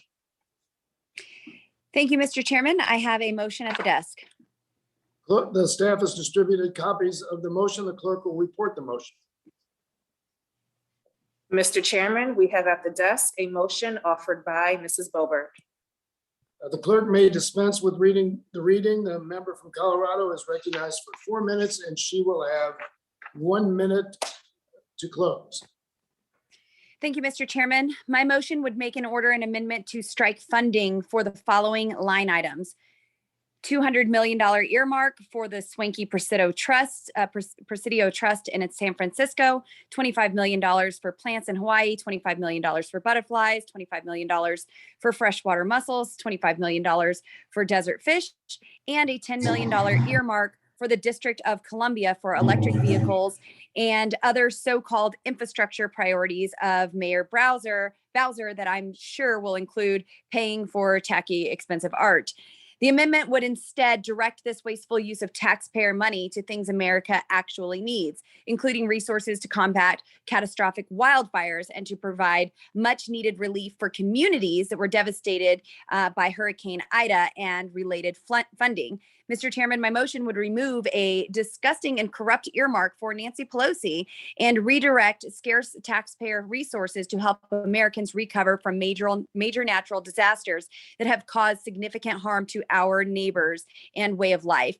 This $200 million earmark proposed for the Presidio Trust was confirmed to be an earmark and payback to Speaker Pelosi during a recent House Natural Resource Committee markup I participated in. At that time, Congressman Steve Cohen stated, and I quote, "Speaker Pelosi gets maybe a little more, and some of the leaders get a little bit more on some of these bills." Well, the truth is they should. If it weren't for her working 24/7, and she does, to keep this place going, we wouldn't be going. She does more for America than any other member.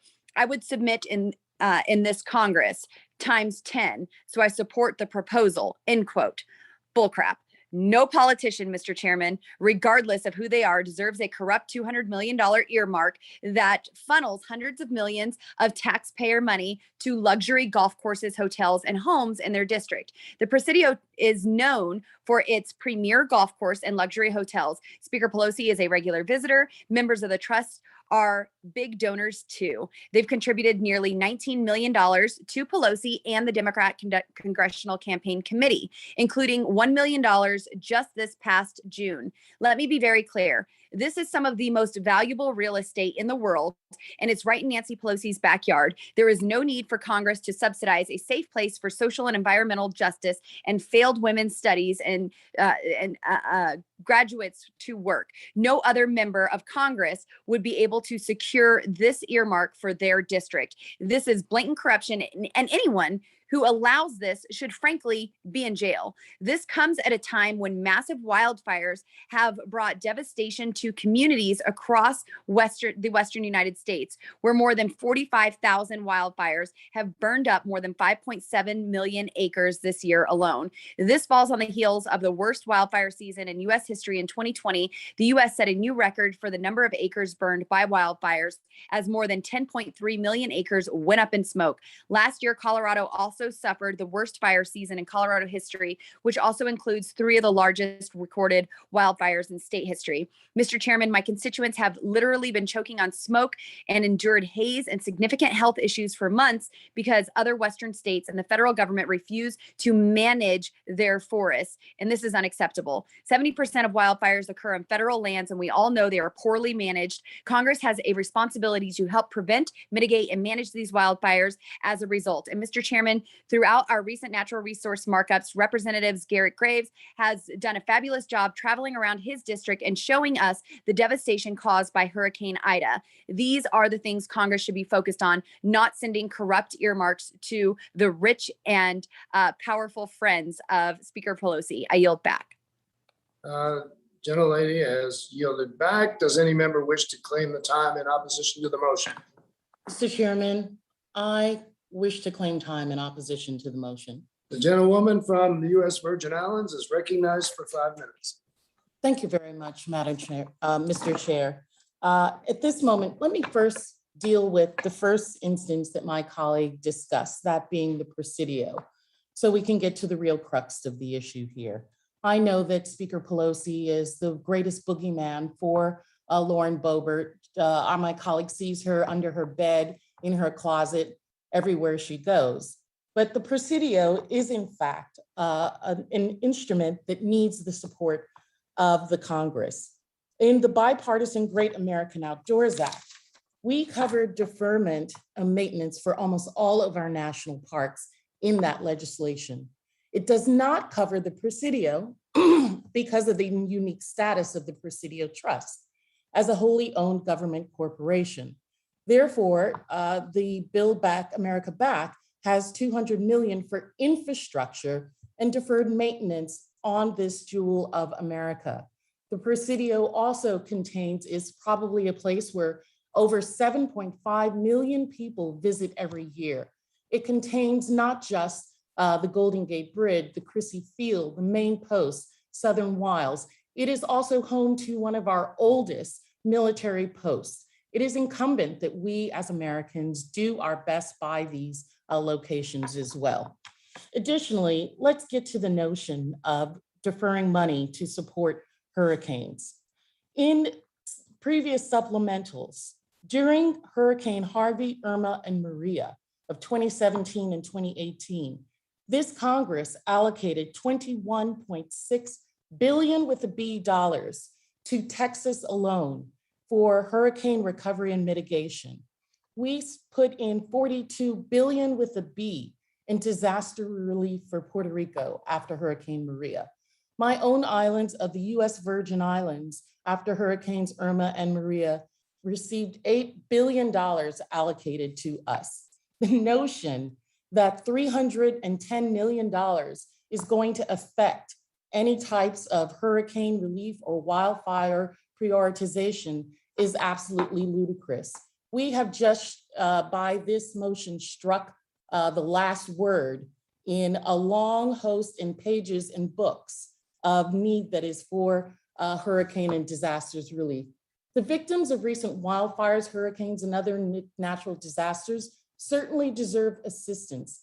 And the Build Back Better Act already includes billions for combating and preventing wildfires and strengthening coastal resilience. The bill includes $15 billion for hazardous fuel treatments and wildland fire management across federal, tribal, and adjacent lands, $9 billion for forest restoration and wildfire resilience grants for non-federal lands. It also includes $10 billion for coastal restoration that will make communities more resilient and secure. Proponents of this motion pretend to be seeking assistance for people for whom significant aid is already on the way. The affectation of concern on the part of my colleagues for people who are in hurricane and relief wildfire areas is ludicrous. I know the people of the Virgin Islands have lived through them, and we have not gotten the support from our Republican colleagues in terms of not just appropriating the funding, but actually ensuring that they get out. They offer no indication of how the new funds would be distributed or what needs they would address. In contrast, the motion targets a handful of projects which have been vetted by relevant authorizing communities and will protect endangered species, fill a gap in our effort to reduce the maintenance backlog in our parks, and bring economic benefits to several communities.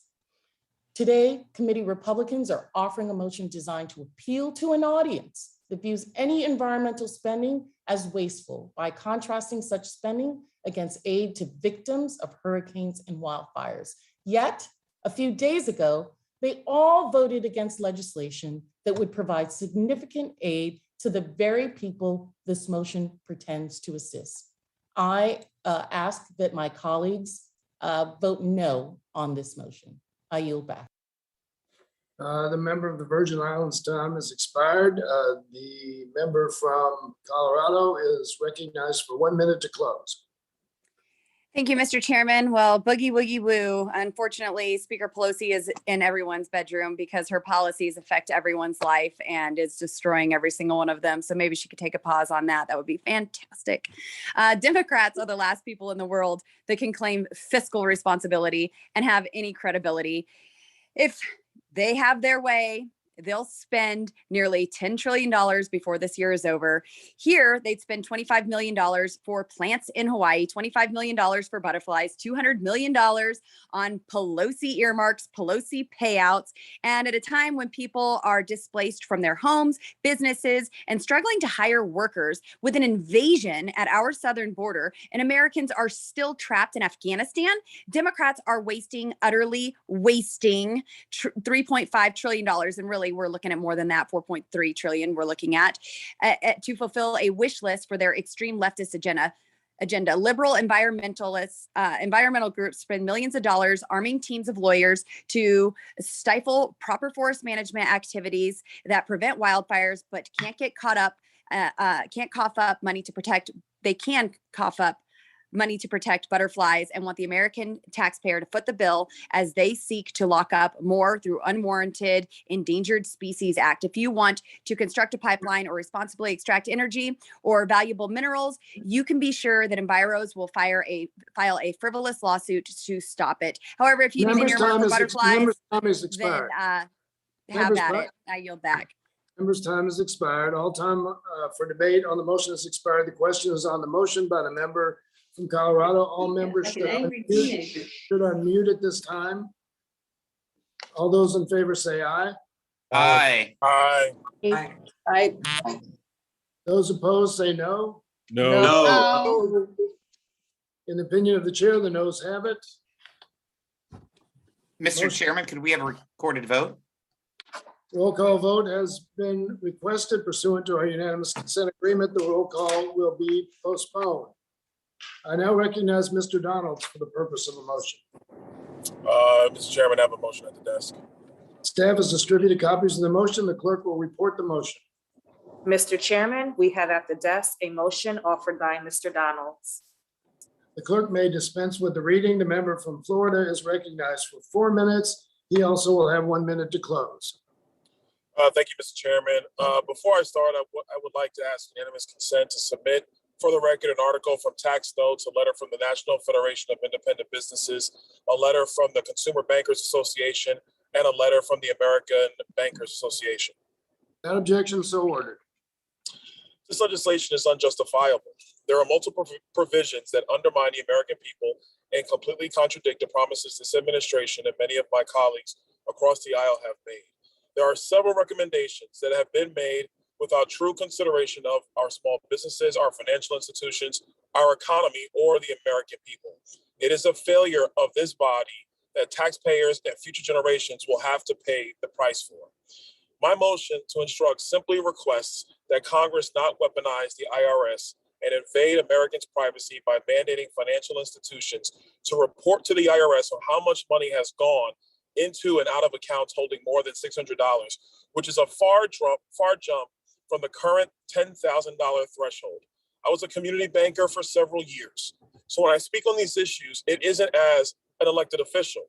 It's from years of experiencing the aftermath of reckless and out-of-touch legislation passed by Congress and witnessing the impact it still has on financial institutions and, more importantly, consumers. What this provision will do is strain already struggling financial institutions. It will drive up their administrative costs, which always leads to more expensive and less time-efficient products for consumers. Time and time again, community banks, credit unions, fintech, and consumers are just asking for a reprieve from Congress on these misguided and underdeveloped pieces of legislation. This provision is a gross overreach of government and a true intrusion onto consumer privacy. I urge my colleagues to consider deeply how this provision disproportionately impacts so many Americans and amplifies a long-standing mistrust that many Americans have with the federal government, frankly. And it would amplify some of the mistrust they also have with financial institutions. I would also like to add that this legislation, as it is written, would impose a tax on micro businesses whose employees are not enrolled in retirement savings plans. It would also give the SBA direct lending authority in the 7A program, despite the apparent lack of efficacy and transparency needed to oversee a program like this. And Mr. Chairman, with my remaining time, I would like to yield to Ms. Hinson of Iowa. Thank you, Mr. Donalds, for yielding and for your leadership on this motion. This motion would stop a proposal that's so radical that nobody would even know that we need to debate it, but yet here we are in this upside down way of governing where the most far left members are authoring the agenda. This is indicative of that. The IRS would have extreme access to everyone's most personal basic transactions. And let me tell you, Iowans don't want the IRS tracking every big grocery store run, mortgage or rent payment, every time they pay their utility or their insurance bills. We know the IRS is already a mess. The agency can barely deal with the work it already has. Congress literally created TAS to help taxpayers who have problems with the IRS. Every day, caseworkers on my staff are battling the IRS on behalf of taxpayers. We've returned hundreds of thousands of dollars so far to taxpayers, but there's a constant backlog of IRS mismanagement and bureaucracy. My team has helped over 200 Iowans in just 9 months with thousands of dollars in refunds. So telling the IRS to start monitoring $600 transactions makes no sense. It's an invasion of privacy. Heck, I could spend $600 on diapers and food at Costco, and the government doesn't need to know that. Not only will it increase the IRS's enormous backlog exponentially, but it risks compromising the account security of Americans and destroying our community financial institutions, as my colleague already mentioned. So let's not forget also, the IRS has a history of targeting conservatives. And why do they need data on these transactions unless it's to be more invasive and more heavy hand of government in our lives? So let's stop this madness. I urge adoption of Mr. Donald's motion and thank him for the time. And Mr. Chairman, I yield back. The time of the proponent has expired. Does anyone claim time in opposition to the motion? Mr. Chair, I seek to claim the time in opposition. The gentlewoman from California is recognized for 5 minutes. I rise in strong opposition to this amendment. First, let me point out that the bank reporting provision that seems to be a centerpiece of this amendment is not even in this bill. There's not a threshold of $600, not $1,000, not $1 million, actually. It's not in this bill. Well, let me say what I think is going on with regard to the IRS. I mean, there was a reference to Lois Lerner and the IRS and the targeting of conservatives, but this issue has been used by Republicans for years now as an excuse to render our entire tax collection system in the US inoperable and ineffectual. And the result is it allows their billionaire friends and corporations to evade taxes. But we know that if we're going to make everybody pay their fair share of taxes, we need a functioning tax collection system in America.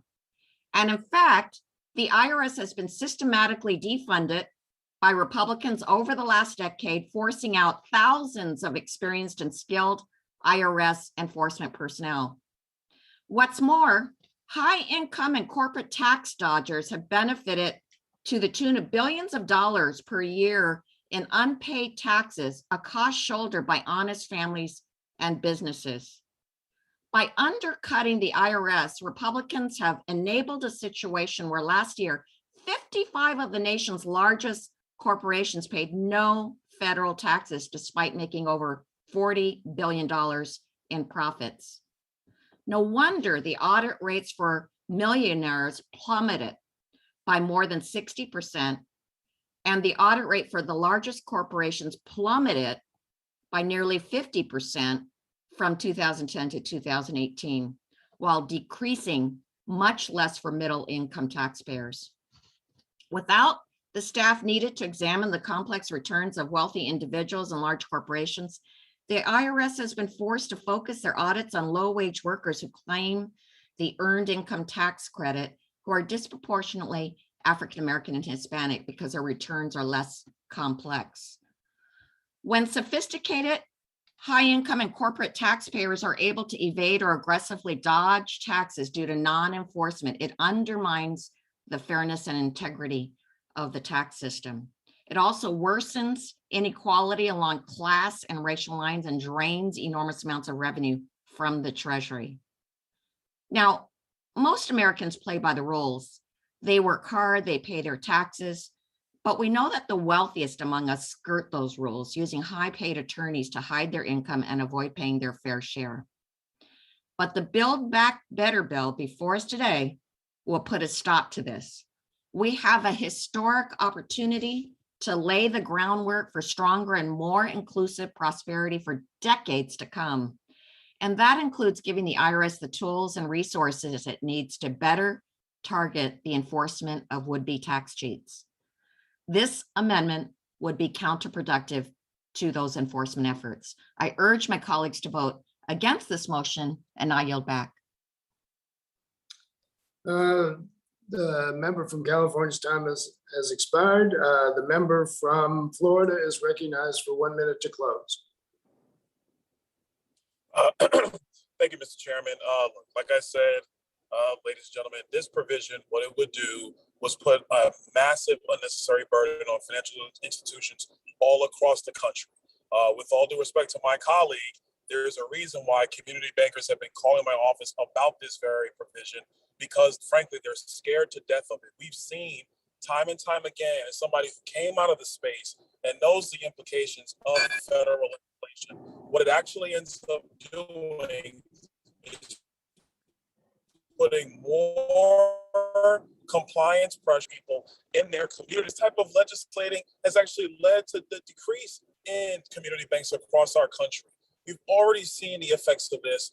We need to stop this in its tracks. I'm asking the members for their favorable support, and I yield back. Time for debate on this motion has expired. The question is on the motion offered by the member from Florida. All members should unmute at this time.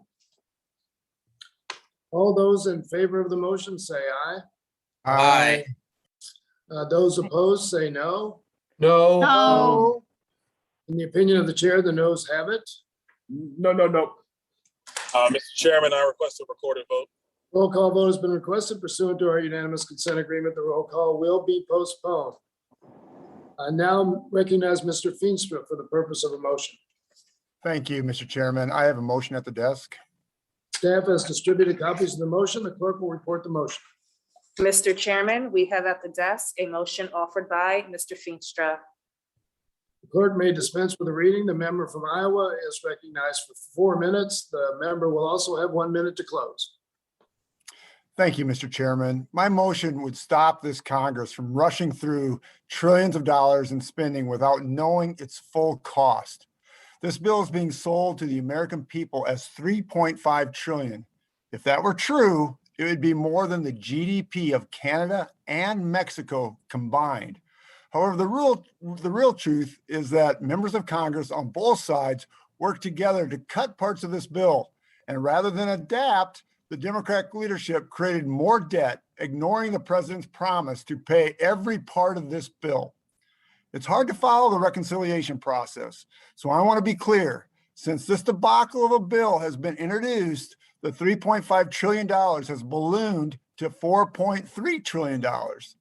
The inflation caused by the Democrats' first multi-trillion partisan reconciliation bill earlier this year is hitting everyone.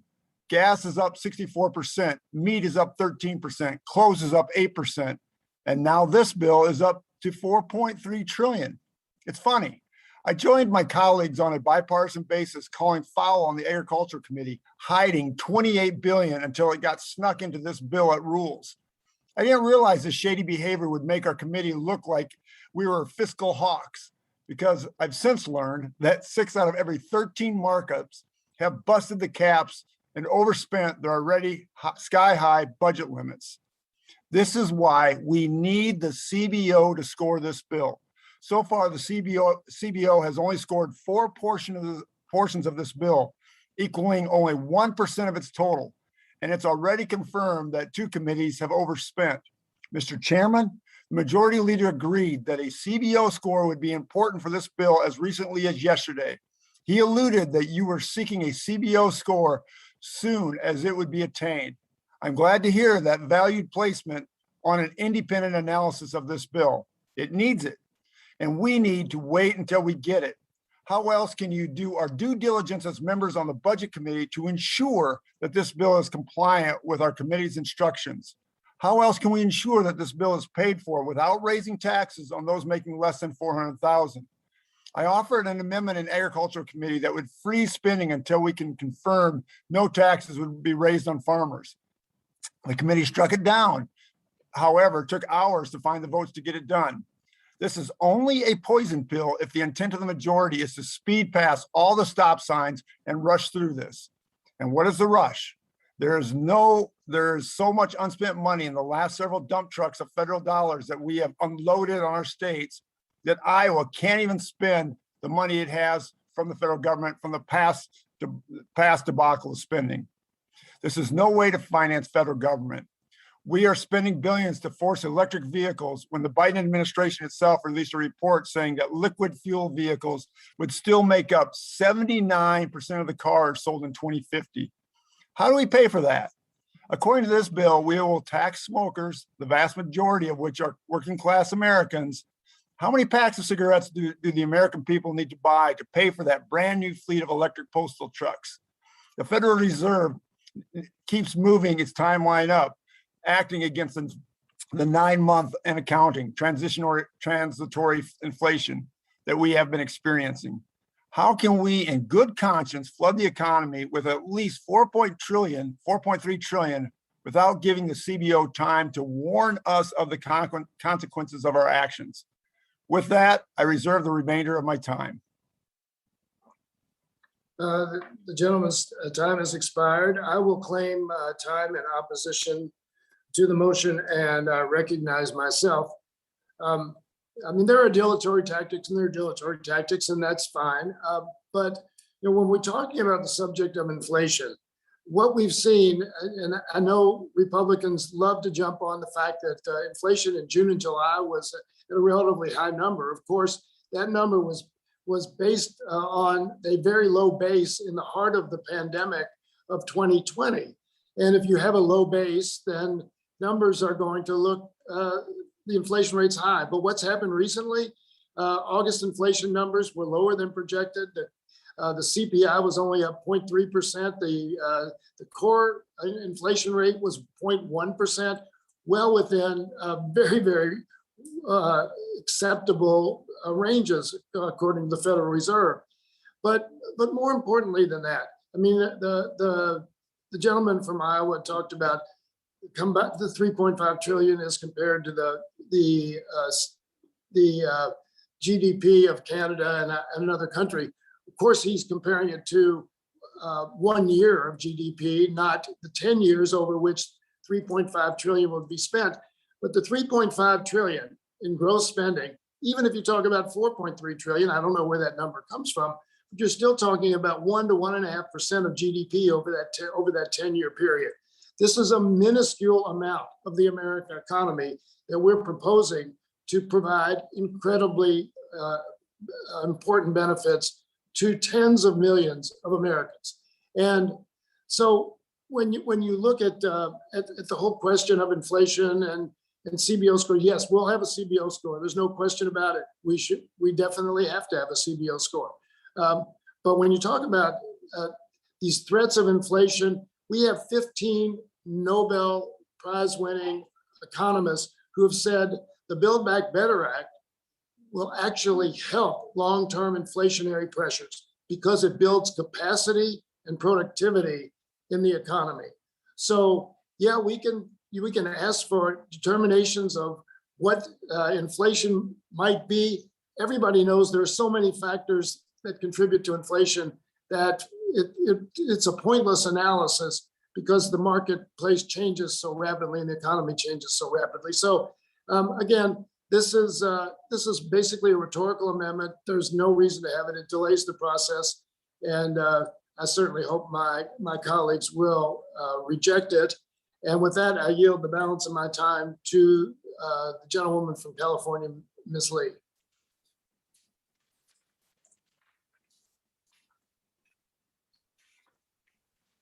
Thank you very much, Mr. Chairman. I rise in strong opposition to this amendment, which again would be another stalling tactic by pausing implementation of the bill to analyze impact on inflation. The amendment, it really is an attempt to waste time, quite frankly, instead of proposing actual solutions to meet the unprecedented situation we have been in. Spoon, right? We are not going to let Republicans' fear-mongering stop us from supporting our constituents and communities and investing in struggling families in this country. A few weeks ago, 17 Nobel Peace Prize winners in Nobel Prize winners in economics, including a professor in my district, wrote a letter saying that they believe the Build Back Better plan will ease inflation. Their letter states, and I quote, "Because this agenda invests in long-term economic capacity and will enhance the ability of more Americans to participate productively in the economy, it will ease, mind you, ease longer-term inflationary practices and pressures. The Build Back Better agenda includes pro-growth investments that will lessen the financial burdens American families are facing.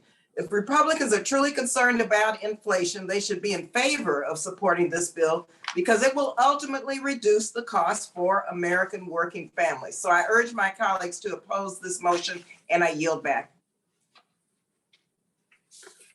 We yield back the balance of our time, and I now recognize the gentleman from Iowa for 1 minute for his close.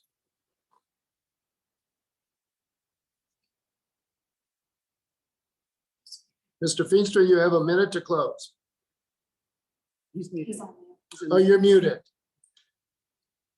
Please unmute. Thank you. Thank you, Mr. Chairman. I might be new, but I haven't fallen off the turnip truck that you think I might have. I'm an economics professor. And it's interesting what you talk about. You know where I get my expertise from? I look at the Fed chair, and I look at Powell and Yellen and what they're saying. And I don't know if you saw it, but you might want to catch a clue here that interest is rising. Why is it rising? Because they see sustained inflation, right? This isn't me. This isn't all your other economists. This is the Federal Reserve Chair, and they acted on it this past week. So that should concern everybody, everyone that's part of this call, and especially all Americans. I want to mention something else. This bill is 2,500 pages, and we only had it 2 days. The CBO score might reveal that this spending is out of control and it's going to be significant problems. I urge adoption of my motion because we need to know how to avoid a catastrophic debt spiral. And the only way to do that is to know what we're voting on. Senator Manchin agrees with a strategic pause. We shouldn't move this process out of the House if a pause is on the horizon in the Senate. I'm passionate about this, and we all should be. I yield back. Thank you. Time for debate on the motion has expired. The question is on the motion offered by the member from Iowa. All members should unmute at this time. All those in favor say aye. Aye. Aye. All those opposed, no. No. In the opinion of the chair, the noes have it. The motion is not agreed to. Call for a recorded vote. Roll call vote has been requested pursuant to our unanimous consent agreement. That vote will be postponed. I now recognize Mr. Good for the purpose of a motion. Thank you, Mr. Chairman. I have a motion at the desk. Staff has distributed copies of the motion. The clerk will report the motion.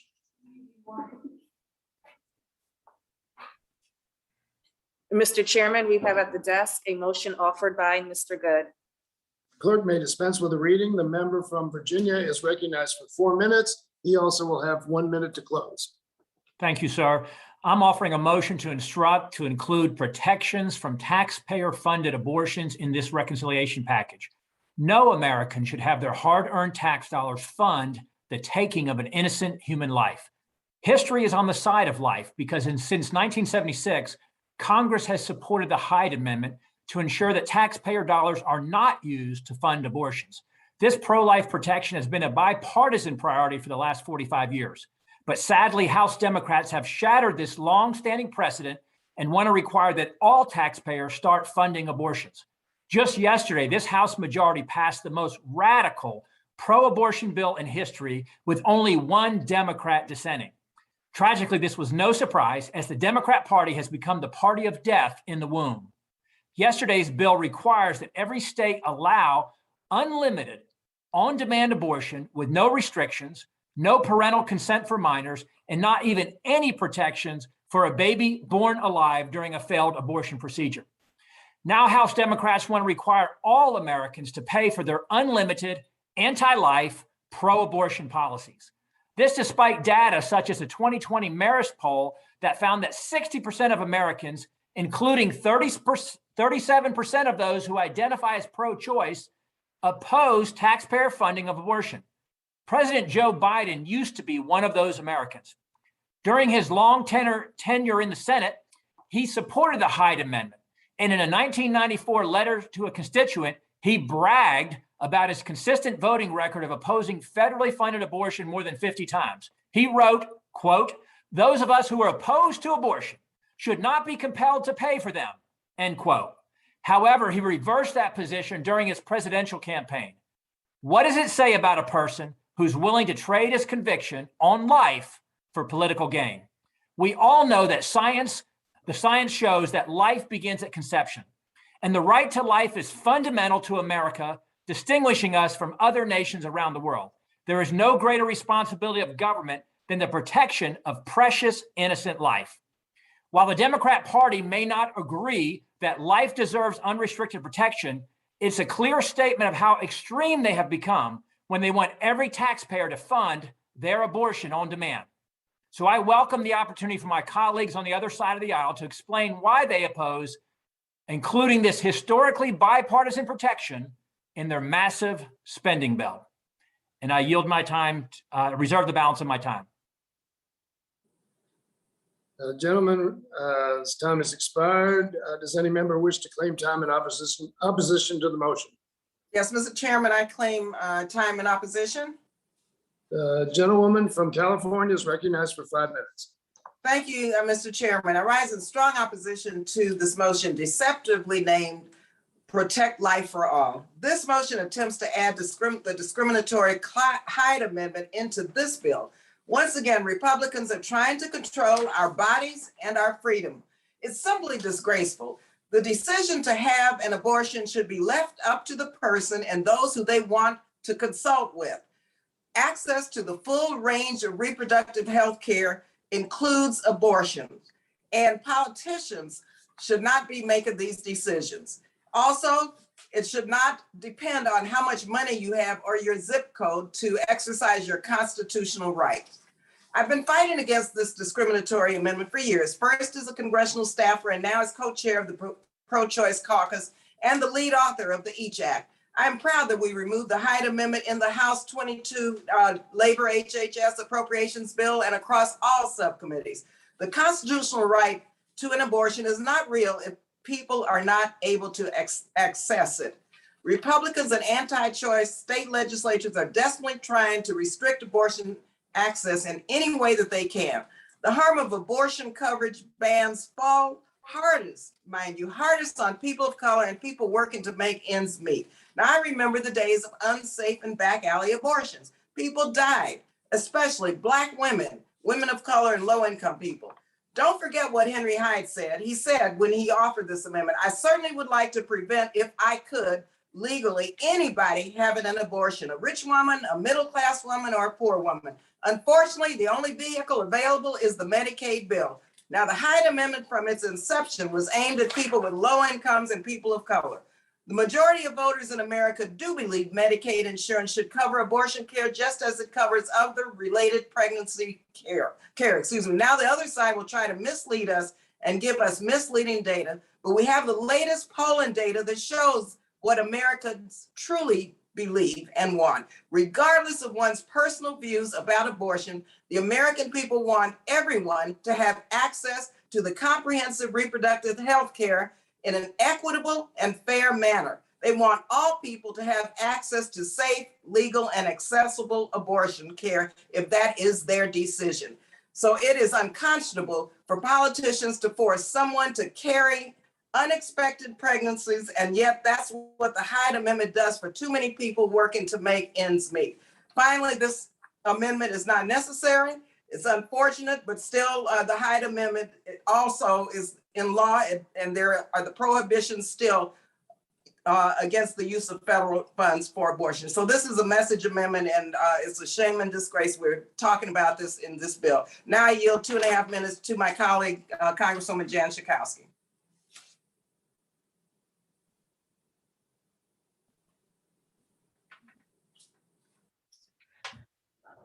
Thank you, Congressman Barbara Lee. Barbara Lee actually speaks for me, but I also just want to say, I don't know how much time is left, but you know that the Hyde Amendment also prevents women in the military, women that are working for the federal government. All of those women are denied this basic health care. And it is outrageous that we continue to do it. And I think that there's been a sea change in America right now. Women are standing up and saying, we can make decisions for ourselves. And you can choose not to have an abortion. Of course, that is still on the, your privilege. But for women who don't want this unexpected pregnancy, and by the way, a safe and legal abortion in the early months is safer than a colonoscopy.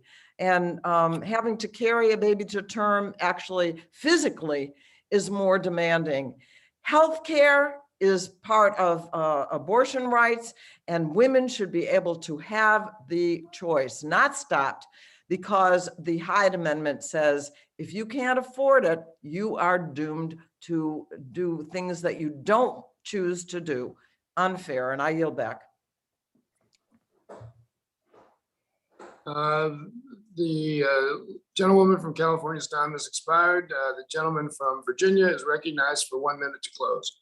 Where are we today when the Democrat Party is so concerned that everybody has the resources they need to kill their child in the womb? I can tell you abortion is not safe when half the people that go into for abortion procedure, half of them die. You know, I visited this past week with a colleague who works in a blue collar capacity in our House office complex. He happens to be an African-American, and he shared with me how his mother gave birth to him at age 14 and how grateful he was that she chose life and how he arose above these very difficult circumstances. I've never met anyone whose mother chose life who wish that they had had their abortion paid for by taxpayer dollars. Congress has operated for decades with a mutual understanding that taxpayer dollars should not be used to fund abortion. And I call for return to this minimal standard of human decency. And I urge the Rules Committee to amend this bill to prohibit taxpayer-funded abortions. And I yield my time. Thank you. Time for debate on the motion has expired. The question is on the motion offered by the member from Virginia. All members should unmute at this time. All those in favor say aye. Aye. All those opposed say no. No. In the opinion of the chair, the noes have it. We call for a recorded vote, sir.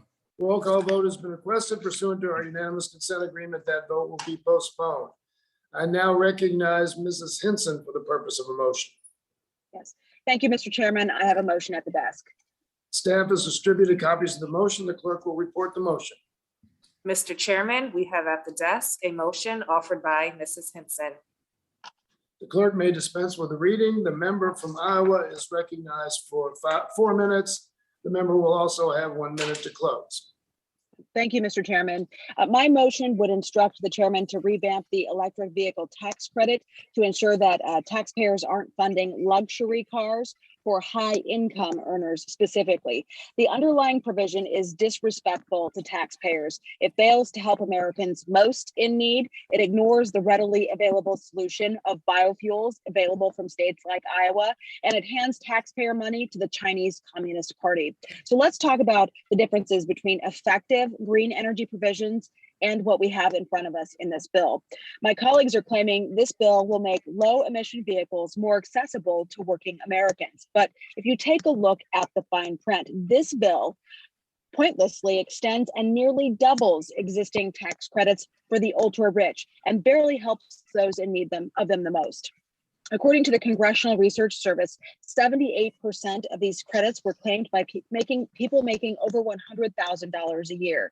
This tax credit is available for households making a combined income of up to $800,000 per year. And yeah, you heard that right, 800,000. People making nearly $1 million a year are eligible for and actually cashing in on bloated tax credits when they're out buying a new fancy Tesla. The obsession with electric vehicles is a publicity stunt that has gone too far.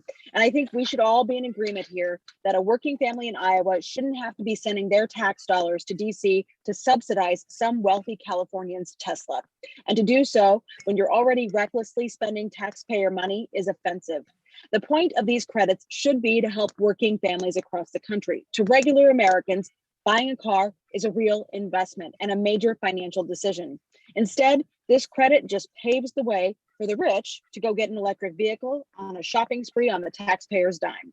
The worst part is the Silicon Valley C-suite executive who's getting a fat rebate check on his new $70,000 electric truck isn't even the main beneficiary of this tax credit.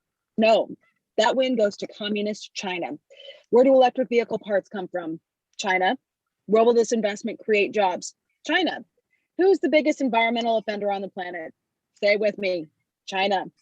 You can hide behind the claims of moving electric vehicle manufacturing to the US all you want to, but we all know it's impossible to build an electric vehicle without depending on China for parts. Trust me when I say I'm a huge proponent of reducing our carbon footprint and expanding access to clean transportation options. The real solution to affordable vehicles that are good for the environment and good for our domestic economy is plant-based renewable fuel like ethanol and biodiesel. This will lower our carbon footprint, create American jobs in the heartland, and help reduce our reliance on foreign nations. It's a win-win-win. But that's, again, not what we're discussing here. Instead, for some reason, we're talking about a credit that has historically handed checks to the wealthiest Americans. We need to refocus this credit on its intended purpose. So my motion to instruct limits the eligibility for the electric vehicle tax credit to individuals who make under $100,000 a year and are purchasing vehicles valued at $40,000 or less. We looked at the prices of all these entry-level electric vehicles that meets those criteria. So I truly hope we can find some common ground on one of these many insane policies in this bill. The precedent exists, a similar provision passed with wide bipartisan support in the Senate. So friends, please join me in fixing this broken provision and respecting the taxpayers we serve. And thank you, Mr. Chairman, I yield back. Gentlelady yields back. Who claims time in opposition? Mr. Chairman, this is Mr. Kildee. I claim time in opposition. The member from Michigan is recognized for 5 minutes. Thank you, Mr. Chairman. I'm opposed to this motion to instruct. I support extending the electric vehicle tax credit because the future of the auto industry is electric. We can't put our heads in the sand and repeat the same mistakes of the 1970s when we failed to recognize the future of the auto industry, and foreign companies ate our lunch. We have to do what we can to support our domestic auto industry as it makes this transition to electric vehicles so that we can drive American cars made by American workers. This motion to instruct would hurt American workers would instead actually support foreign companies and work against rural America. Creating the MSRP limit of $40,000 per vehicle hurts people who live in rural areas where smaller cars aren't enough to meet their needs. Pickup trucks like the Dodge Ram, the Chevy Silverado, the Ford F-150, made by American workers, are more expensive than sedans, whether gas or electric powered. And let's keep in mind, when Republicans were in charge in 2017, they went through the tax code with a fine-tooth comb and rewarded the top 1% with 83% of the benefit. And they left the electric vehicle tax credit intact so that a billionaire could use the credit. We said that we needed to create a cap at $400,000 so no American who makes less than that amount will see a tax increase. Taking this credit away from them is tantamount to taking away a tax benefit that they currently enjoy. We want to make sure that we get to scale with this electric vehicle tax credit. This will do that. And we want to include pickup trucks. And if we're going to do that, these thresholds make sense. The motion to instruct would only allow small vehicles for urban environments made by foreign companies to be eligible for the credit. And that's why I oppose this motion to instruct.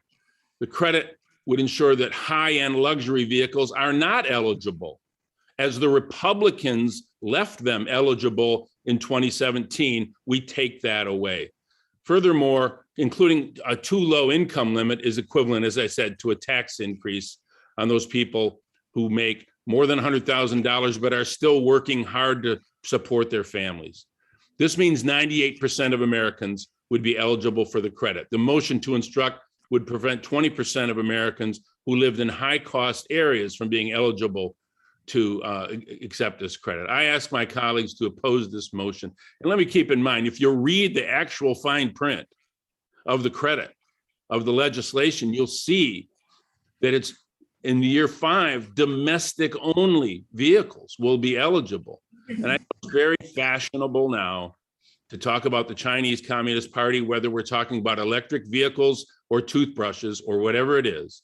But frankly, this is a bill that says American workers making American vehicles bought by Americans who work hard, including farmers who drive pickup trucks, ought to help the transition to electrification and help save the planet, and at the same time put Americans to work. With that, Mr. Chairman, I yield back.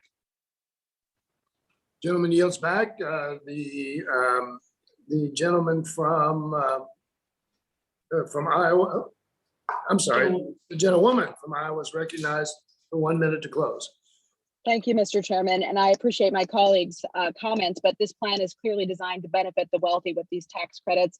CRS reported 78% of the EV credits are claimed by those making $100,000 or more per year. It would amount to a 560% increase in annual EV credits, and a tax subsidy for a family making $800,000 would amount to $12,500 for their purchase of a new EV, including a tax break if the vehicle is assembled in the U.S. with union labor.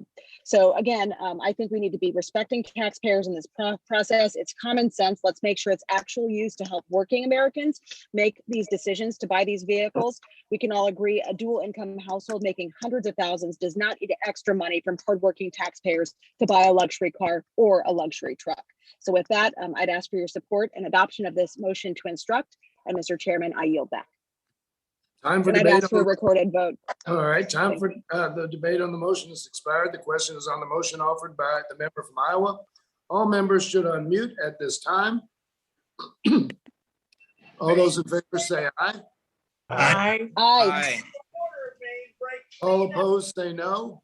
No. In the opinion of the chair, the noes have it. The sponsor has requested a recorded vote. Pursuant to our unanimous consent agreement, that vote will be postponed.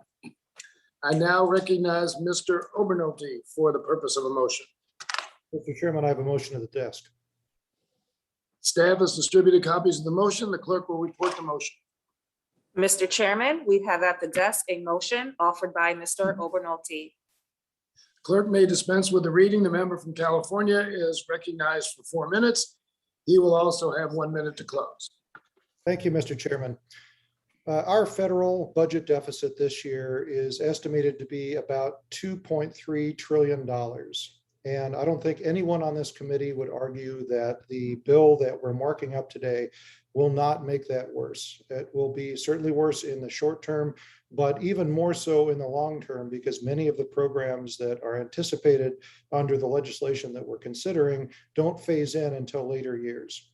And the reason that that matters is that our federal debt for the first time last year exceeded the entire size of our national economy. We're approaching territory that almost every economist would agree is truly alarming and is going to have long-term implications for the economic health of our country. The last time this occurred was at the end of World War II. And Congress at that time came up with a really innovative solution. They appointed a select committee to identify federal programs that were underperforming or were not meeting their goals, and to make recommendations to Congress on how those programs could be made more efficient. This motion to instruct would accomplish something very similar. It would create a select committee called the Committee to Find Federal Savings. And we tried to craft it in a very thoughtful way. This committee would be broadly bipartisan. It would consisted of 4 members from this committee, the Committee on the Budget, 2 from each party, 4 members of the Committee on Appropriations, 2 from each party, 4 members on the Committee of Ways and Means, 2 from each party, and 4 from the Committee on Oversight, 2 from each party. The Speaker would appoint the chair and the vice chair with the understanding that they would have to be from opposite political parties. So this committee would meet to identify underperforming federal programs and to make recommendations on how to make those programs more efficient, how to make them more effective, or as a last resort, how to spin them down so that they were not wasting federal money anymore. Once a year at a minimum, they'd be required to report to Congress, and they would also be empowered to introduce legislation into Congress that is highly privileged. In other words, it would be expedited in its passage and would also minimize the opportunity for outside forces and special interests to interfere with that process. So I would hope that everyone on this committee, regardless of how you feel about the bill that we're marking up, could be able to agree that a committee like this to make federal programs more efficient is a good thing. It certainly would be a bipartisan attempt to address the budget deficit and by extension, the national debt. And I would urge support for the motion. I yield back. Gentleman yields back. Does any member wish to claim time in opposition to the motion? Mr. Chairman, I rise to claim time in opposition. The gentlewoman from Virginia is recognized for 5 minutes. I want to thank the chairman for his leadership and commend him on his patience, remaining calm and serene while our colleagues across the aisle display selective amnesia and spew misinformation disguised as self-righteous indignation. Let me go out on a limb here and say something that every single Democrat agrees, that is that waste is bad. And that's why the Build Back Better Act empowers inspectors general to investigate and root out fraud within the programs that they're administering. It also protects whistleblowers. Let's not forget what the past president did with these folks. Outed and doxed whistleblowers and fired IGs who came up with who discovered fraud and abuse in the departments that they were working in. Now, the Build Back Better plan is an investment in the American people and in the future. Things like universal pre-K. Until 2nd grade, kids learn to read. After that, they read to learn. And now in America, too many kids are not kindergarten ready when they enter kindergarten. Now, this is an area where I absolutely disagree with my colleague from Wisconsin because the studies have shown that pre-K is very beneficial for kids. When a young child enters kindergarten ready for school, there's an 82% chance that that child will master basic skills by age 11, compared with a 45% chance for children who are not school ready. And preschool reduced the percentage of children repeating a grade, any grade, by 15%.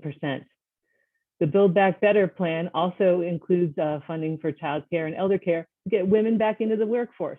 We all know that that COVID has caused what we're calling a she-cession, because women have been pushed out of the market, out of the workplace, having to take care of their elderly family members and their children. So we're never going to have a full recovery unless we get women back in the workplace as well. The Build Back Better plan also includes free community college, which will absolutely grow the economy. It'll train Americans for the good paying jobs of the present and the future, and they will graduate debt free. We all have kids in our districts who've graduated college, some with 6 figures of debt. This will allow them not to do that. Now, I'm surprised that our colleagues across the aisle are so hostile to these community college scholarships, because these are true public-private partnerships. These are the curricula in our community colleges are developed in conjunction with local businesses, at least in the good ones they are. In my area, in Northern Virginia, that's with the local hospital centers working on healthcare jobs. This is the fastest growing area for employment in the nation. There's at least 20 different kinds of healthcare jobs that people can go to community college and be trained for. Coding and cybersecurity are also big areas for us. And these people don't just go to work at Amazon. They go to work in manufacturing jobs.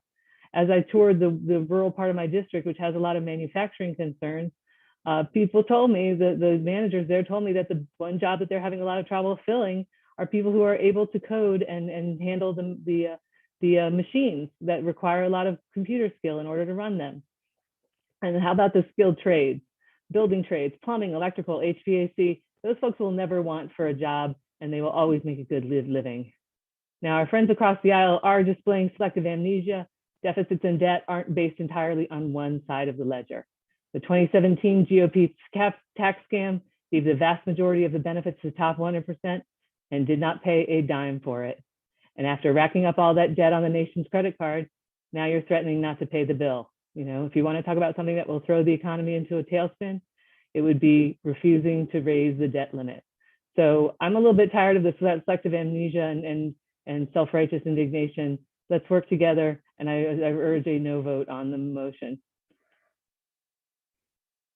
Gentlewoman's time has expired. The gentleman from California will have 1 minute to close. Thank you, Mr. Chairman. I thank my colleague for her comments. I hope I didn't express any self-righteous indignation. I certainly won't try to in my close here. To be clear, we're not debating the Build Back Better plan with this motion to instruct. What we're talking about is whether or not we should establish a commission to make government programs and government spending more efficient. And if the Budget Committee is not willing to take that step, then my question is, what is our plan? Our job is to make a plan that has to include dealing with the deficit and by extension, the federal debt. So because in the long term, I think everyone would agree it's going to be disastrous for our country and for our economic climate and for the well-being of our children. So if not this, then what? And I'd also like to remind everyone that the last time our federal budget was balanced was in a divided government. It was a Democratic president, a Republican Congress. And I would hope that we would be able to come together as a body, as a nonpartisan body, and put our differences aside and get the problem fixed. I urge adoption of the amendment. All time for debate on the motion has expired. The question is on the motion offered by the member from California. Now everyone should unmute. All those in favor say aye. Aye. All those opposed say no. No. In the opinion of the chair, the noes have it. Mr. Chair, on that question, I request the yeas and nays. Roll call vote has been requested pursuant to our unanimous consent agreement. That vote will be postponed. I now recognize Mrs. Miller for the purpose of a motion.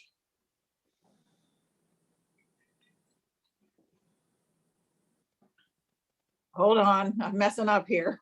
I have a motion at the desk. The staff has distributed copies of the motion. The clerk will report the motion. Mr. Chairman, we have at the desk a motion offered by Mrs. Miller. The clerk may dispense with the reading. The member from West Virginia is recognized for 4 minutes. She will also have 1 minute to close. Thank you, Chairman Yarmouth and Republican Leader Smith. The Democrats' runaway tax and spend policies have led to rising inflation and average Americans losing their spending power.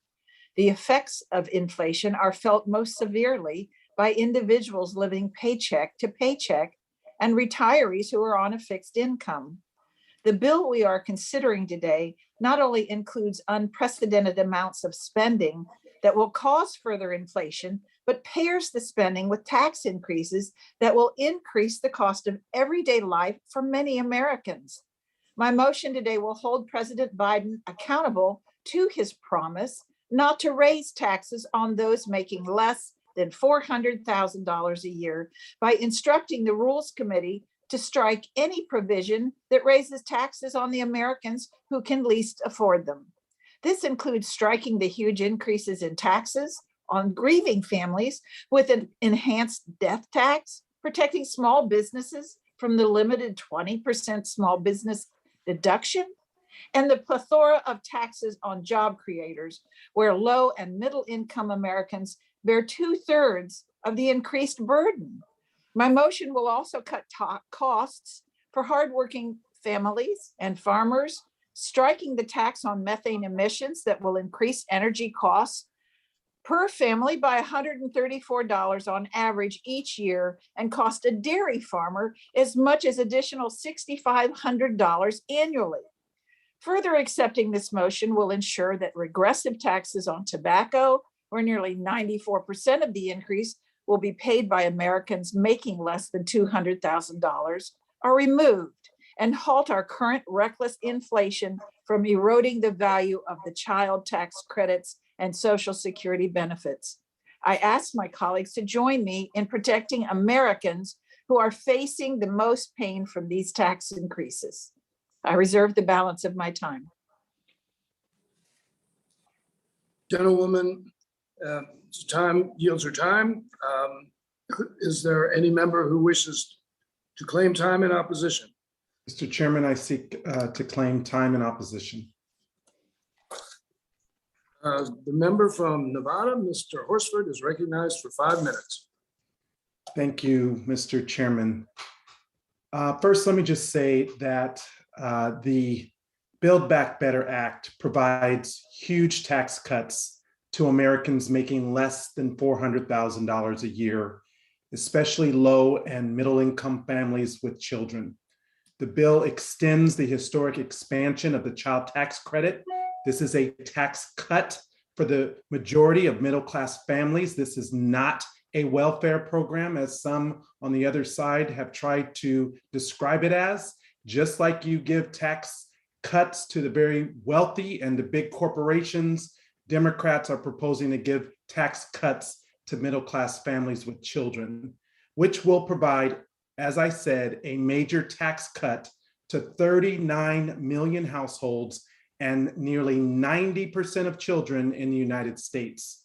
This unprecedented investment will dramatically reduce the child poverty rate and helps families pay for expenses like food, rent, healthcare, and transportation. Unlike the 2017 GOP tax proposal, whatever you want to call it, our legislation makes our tax code more progressive and makes critical investments in our families and in our workers. In fact, the JCT estimate shows that poor Americans get big tax cuts while the rich get tax hikes under this legislation. According to the JCT analysis, taxpayers making above $1 million would see at least an 11% tax increase, while the tax liability for those making below $40,000 would drop by at least 24%, and those making less than $100,000 would drop by at least 3%.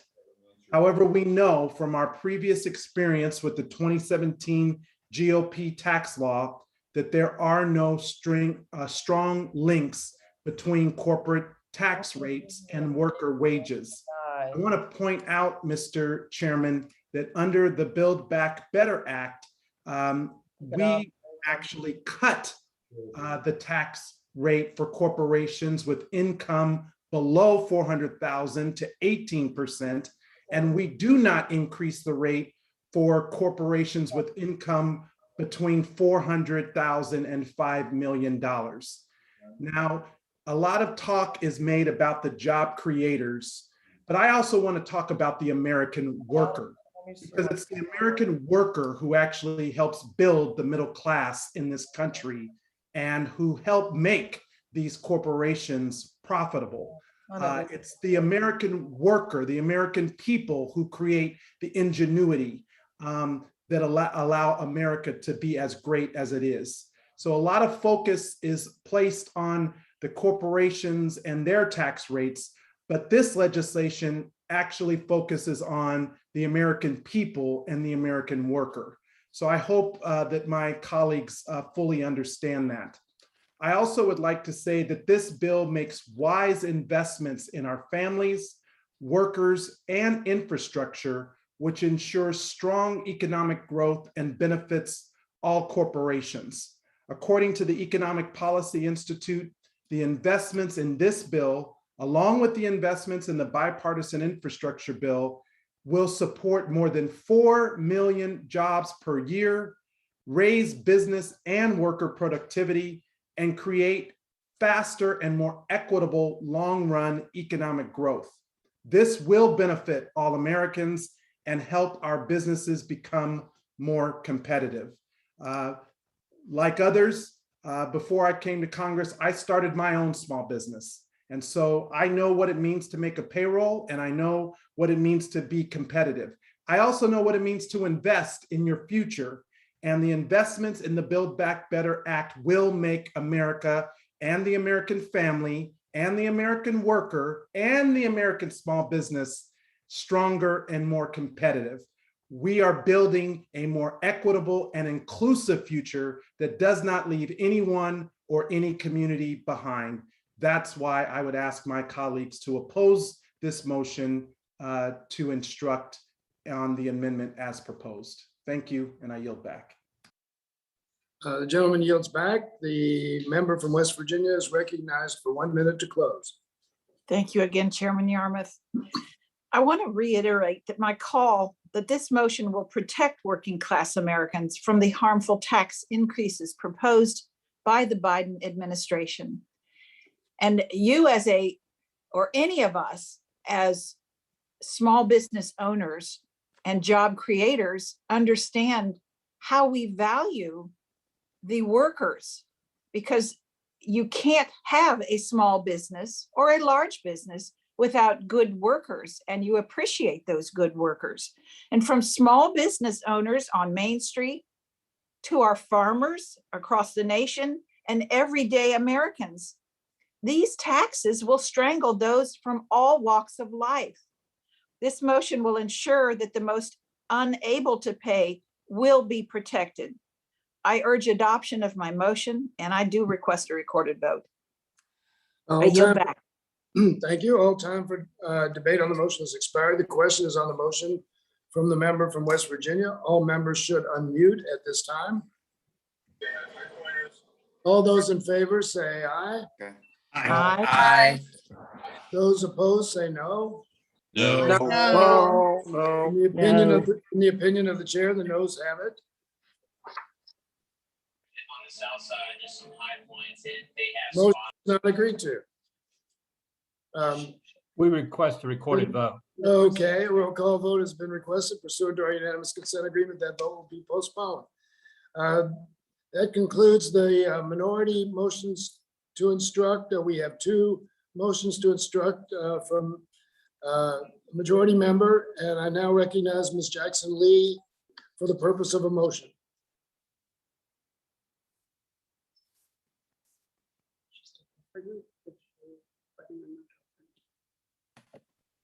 Mr. Chairman, is the clerk going to acknowledge, or you've already acknowledged? I've recognized you for the purpose of a motion. Thank you very much, Mr. Chairman. Thank you to members. My motion. No, the clerk hasn't spoken yet. So you have a Yes, motion. that's what I was asking. I have a motion. I have a motion at the desk. Great. The staff has distributed copies of the motion. The clerk will report the motion. Motion number 19 offered by Ms. Jackson Lee.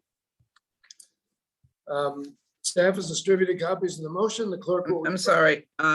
Motion number 18. Right. You have a motion as the staff has distributed copies of the motion. The clerk will report the motion. Oh, which one are you? Yeah, which motion is this? There are 2, there's 18 and 19. Mr. Chairman, we have motion 17 and 18. 17 and 18. So this is 7. Yes. Okay. Right. So I'm sorry, 17 and 18, That's not all right. 19. All right. Clerk may dispense with the reading. The member from Texas is recognized for 4 minutes. The member will also have 1 minute to close.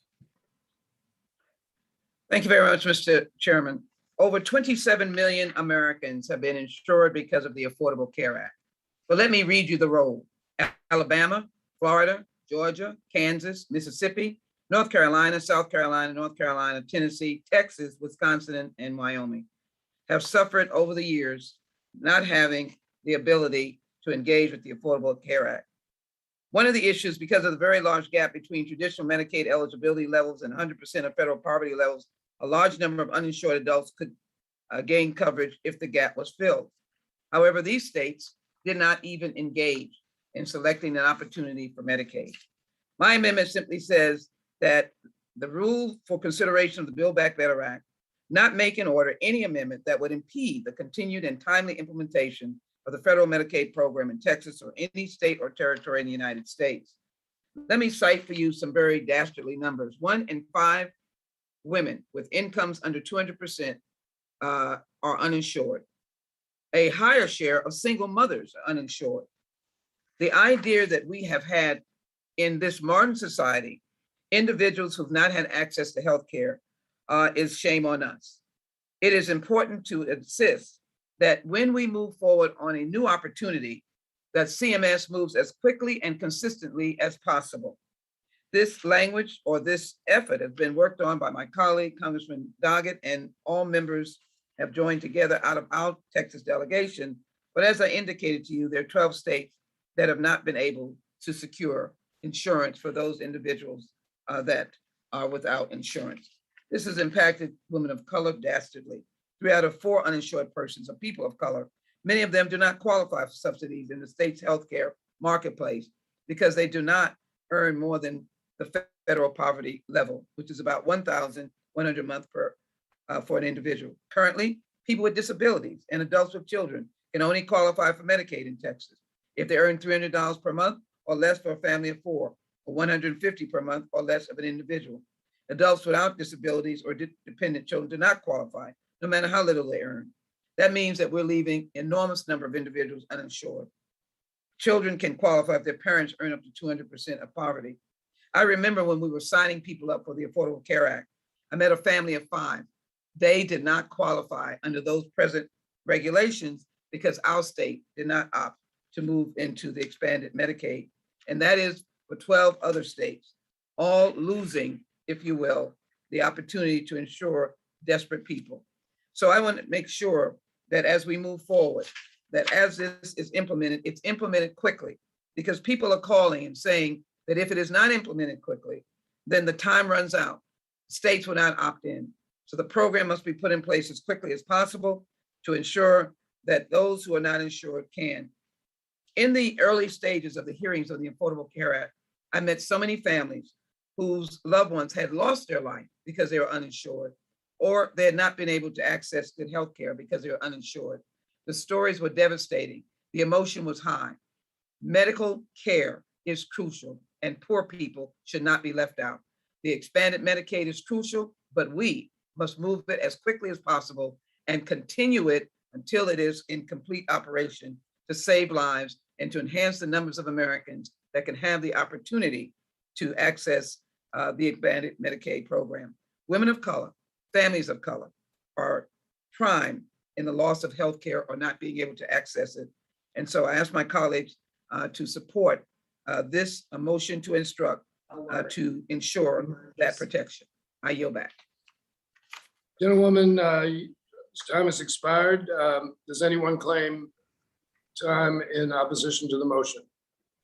Mr. Chairman, this is Burgess. I'll claim time in opposition. Dr. Burgess claims time for opposition. He is recognized for 5 minutes. Thank you, Mr. Chairman. And I will say, I mean, we got this information pretty late. In fact, we got it today about the motion to instruct that was going to be offered by the gentlelady from Texas. And I'm not quite sure what we're trying to accomplish here. Of course, the bill that was marked up, the portion, the energy and commerce portion of the budget bill that of the reconciliation bill that was marked up last week actually creates a new federal Medicaid position in those states that chose not to expand Medicaid. This is going to be a massive undertaking.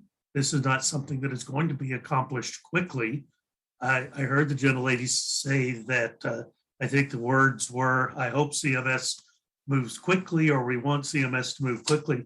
Look, the only thing CMS has done in the Biden administration is rescind the 1115 waiver that had just been approved for a 10-year extension. And 4 months into the Biden administration, they rescinded that 10-year extension. So what in the world are you thinking? CMS is not capable of doing anything quickly, and anything they do quickly, they're likely going to get wrong.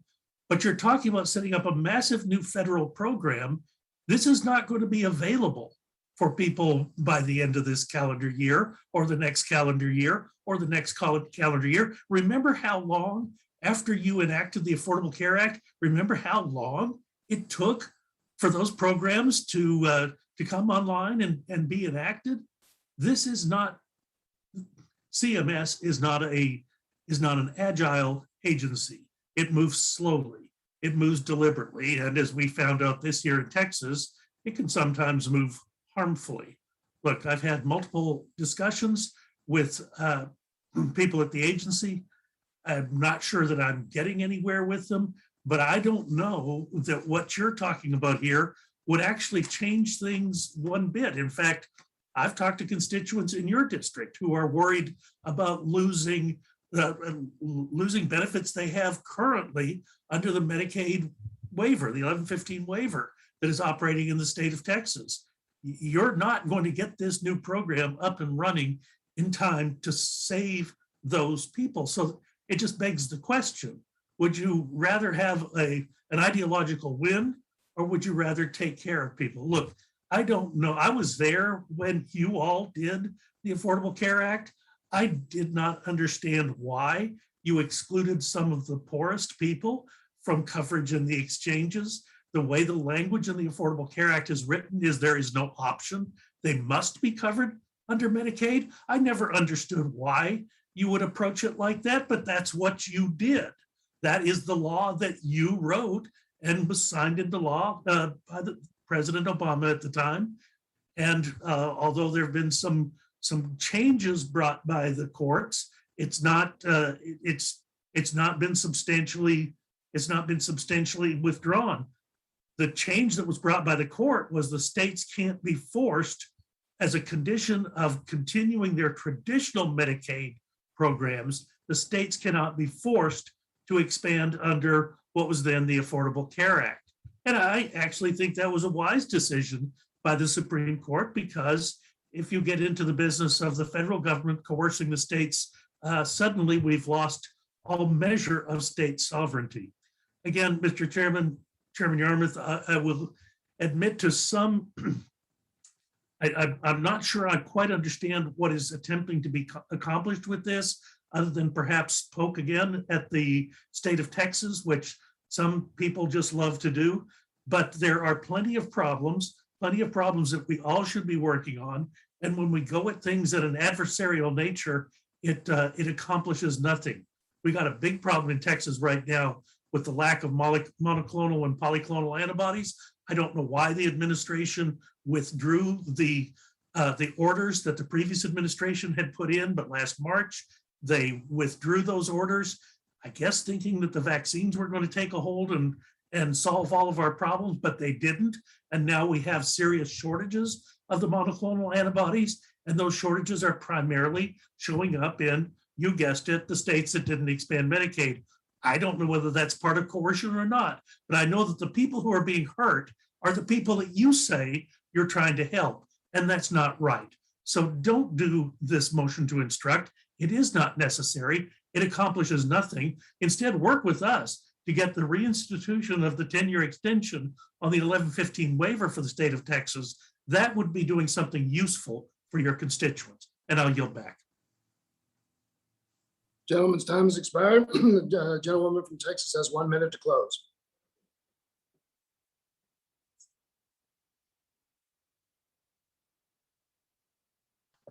I appreciate Dr. Burgess, but your definition of usefulness is not mine, and I don't do anything that is useless. The states that would be impacted are Alabama, Florida, Georgia, Kansas, Mississippi, North Carolina, South Carolina, North Carolina, Tennessee, Texas, Wisconsin, and Wyoming. The idea is to ensure that there is a consistent, timely implementation of the federal Medicaid program, which the persons in those states, like Texas, were severely denied because Republican leadership in our state refused to opt in. You want to know why we did what we did? I was there for the Affordable Care Act as well as many others, is because Republicans opposed the public option. And so here we are today, working under the transformational Biden administration to do what is right. I want to make sure that as much as you accuse and criticize CMS, that they have an instruction that is that they move timely and they move consistently to ensure that this program moves along. Because as fast as it moves along, it will help the low-income women, women of color who are uninsured at this point, single adults that are uninsured, 13% of women with children who are uninsured, and it will simply provide us with the lifeline that we did not have before. So I ask my colleagues to support the motion to instruct, which is simply that anything that is proposed as a rule or an amendment would not impede the continued and timely implementation of the federal Medicaid program in Texas or any state or territory of the United States. Finally, relief would come. All time on the debate for this motion has expired. The question is on the motion by the member from Texas. Please, members, unmute your mics. All in favor of the motion, the gentlelady in Texas, say aye. Aye. All opposed, no. No. No. In the opinion of the chair, the ayes have it. Mr. Chairman, I ask for a recorded vote. A roll call vote has been requested pursuant to the unanimous consent agreement. That vote will be postponed. I now recognize the member from Texas for a second motion. Mr. Chairman, I have an amendment at the desk. Clerk will report the motion. Mr. Chairman, we have at the desk motion number 18, offered by Ms. Jackson Lee. Clerk may dispense with the reading. The member from Texas is recognized for 4 minutes and she will have 1 minute to close. Thank you very much, Mr. Chairman. This motion to instruct is that the rule for consideration of the Build Back Better Act that would strike or modify any provision authorizing direct payments to major metropolitan cities or counties, particularly funding for vaccinations against COVID-19 and its variants, or to protect public health and safety, that in fact, we would strike such. The purpose of this amendment is to instruct to protect and preserve the program providing for direct payments to major metropolitan cities and counties and rural counties. We've found often that states hold back dollars coming from the federal government that desperately are needed, not only by local cities and counties and rural communities, but are needed by local school districts. That has particularly been of impact in metropolitan cities and urban areas that have large diverse populations and states that are led by governors who disagree with the philosophy or the dollars that are coming. For example, in Texas, only $55 per capita was allocated to non-direct allocation entities instead of the $174.49 that was allocated to them by Congress. This really interferes with the local government jurisdiction attempting to work with the dollars that are given for them from the federal government. Additionally, only 20% of the allocation made available immediately to local entities instead of 100% of the allocation available immediately as it comes from federal funds. Third, the instruction contained in the motion is necessary to prevent state government from creating specific categories, limiting eligibility for medical expenses, public health expenses, payroll expenses for employees in fields of public safety, public health, healthcare, human services, or whose services are substantially dedicated to mitigating health emergencies. As we look forward to the Build Back Better Act, it is important to make sure that whatever resources are to directly come to our local jurisdictions, that they in fact come to their local jurisdictions. You've heard this, members from all of your local jurisdictions, whether you live in a rural or urban community. Let our local jurisdictions get their fair share from the federal government. I ask my colleagues to support the amendment. The member from Texas has yielded back. And before we move on to the opposition, I just wanted, this is the last motion to instruct. So we, as soon as the debate's concluded, we will begin the last series of votes, which will be 9 votes. With that, is there anyone who claims time in opposition to the motion? Mr. Chairman, this is Representative Kelly, Mississippi. I claim time in opposition. The gentleman from Mississippi is recognized for 5 minutes. Mr. Chairman, we've been debating these provisions since the House passed the American Rescue Plan. Why are we still offering direct payments to big cities with more accessible resources when rural America is still struggling to get back on its feet? This bill is not the place to secure hundreds of millions of dollars for urban areas that have already received federal money for COVID recovery and the CARES Act. Rural America is consistently underrepresented, underfunded, and ignored by the Democrats because they aren't funding campaigns. Does that mean they're less worthy of representation? This year has devastated small towns. Businesses can't afford to keep their doors open, and farmers are facing the threat of not being able to afford the land owned and operated by their families for generations. The Democrat looked at provisions like the capital gains tax and saw an opportunity to pay for their wish list. You're trying to tax the reason for American food independence to the point that they can no longer operate our farms. Of the nation's 4.1 million miles of public access roads, 2.9 million miles, or 71%, are in rural areas. Yet here we are again, with urban areas getting the brunt of the attention. This is another prime example of rural America getting left behind. While we are making a concerted effort to protect cities, when we're looking at agriculture provisions that give $0 to production agriculture, $94 billion, 28 of that conservation efforts that were not addressed by the committee, and none of it goes to the actual protections for American farmers. While we continue to spend dollars on our urban centers, rural America is suffering. No dollars for rural broadband or cell service, which is a mandatory lifeline in this COVID environment for farmers, rural school children without internet access for school remotely, for virtual health care for our rural seniors who cannot get there to be treated and must do it virtually, but they don't have broadband or cell service. This bill already overly compensates urban areas. Please don't vote to take more away from our rural areas where it is needed most. Mr. Chairman, I ask that everyone not support this amendment and vote no. And with that, I yield back the balance of my time.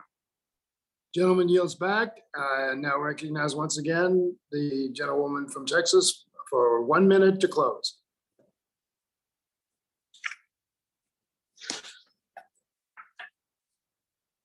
Thank you very much. If the gentleman would look, he would understand that, first of all, the distribution is proportion. All this says that whatever would be allotted to larger cities would be directed to them. It does not say that it will be an exclusion. In fact, in my remarks, I've indicated that those dollars should be provided to rural and urban areas. The real question is the dollars being held back by the state. And the intent of this is to make sure that any monies that are due to local jurisdictions are in fact directed to those local jurisdictions. That would be to your rural communities as well as other communities, because distribution federally is proportional. The difficulty is when most of the money is held up in the state. And I would hope that whatever state we are living in, that the money goes to where the rubber hits the road. I was a city council member. I understand local government. As a member of Congress, I represent small cities, rural communities that I want to see get dollars directed to them as well. Thank you. I ask for a yes vote. All time for debate on the motion has expired. The question is on the motion offered by the member from Texas. All members should unmute at this time for the last time. All those in favor say aye. Aye. Aye. All those opposed say no. No. No. In the opinion of the chair, the ayes have it. Mr. Chairman, I would ask for a roll call vote, please. Roll call vote has been requested pursuant to our unanimous consent agreement. We will hold the roll call vote. Cute. The debate has been completed on all motions, and that is right now. So we will move directly to, we will move directly to voting. It's now in order to consider voting on motion number 10 offered by Representative Boebert, which previously failed on voice vote. As a reminder, members must have their cameras on and must be visible on screen in order to vote. The clerk will report the motion and call the roll. Motion number 10 offered by Mrs. Boebert. Mr. Jeffries? Jeffries votes no. Mr. Jeffries votes no. Mr. Higgins? Higgins, no. Mr. Higgins votes no. Mr. Boyle? Boyle, no. Mr. Boyle votes no. Mr. Doggett?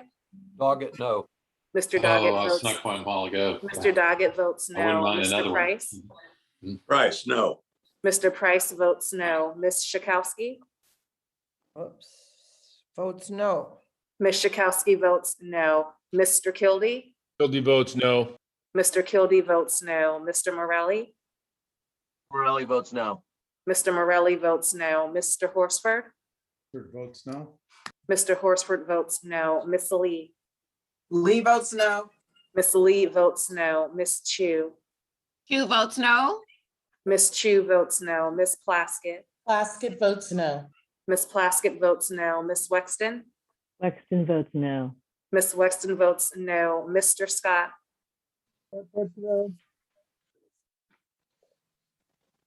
Mr. Scott. Votes no. Mr. Scott votes no. Miss Jackson Lee. Jackson Lee votes no. Miss Jackson Lee votes no. Mr. Cooper. Cooper votes no. Mr. Cooper votes no. Mr. Series. Series votes no. Mr. Series votes no. Mr. Peters. Mr. Moulton. Miss Jayapal. No. Miss Jayapal votes no. Mr. Smith. Smith votes yes. Mr. Smith votes aye. Mr. Kelly. Kelly votes aye. Mr. Kelly votes aye. Mr. McClintock. Mr. Grothman.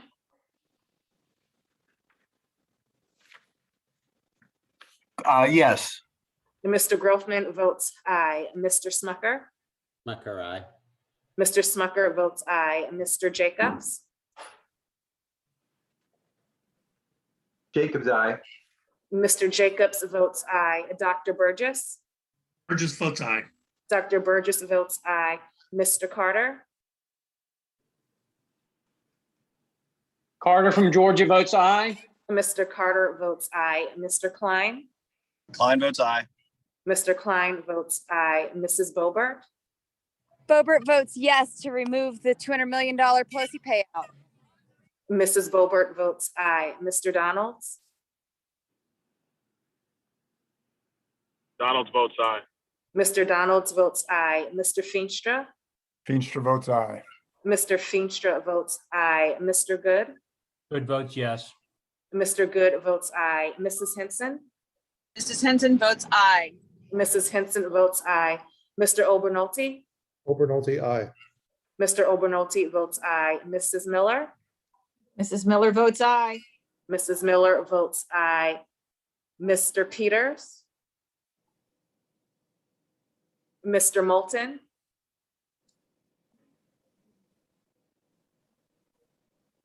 Mr. Yarmouth. Yarmouth votes no. I mean, yeah, no. Yarmouth votes no. Mr. Chairman votes no. Are there any members who have not voted who want to vote or who want to change their votes? If not, the clerk will report the vote.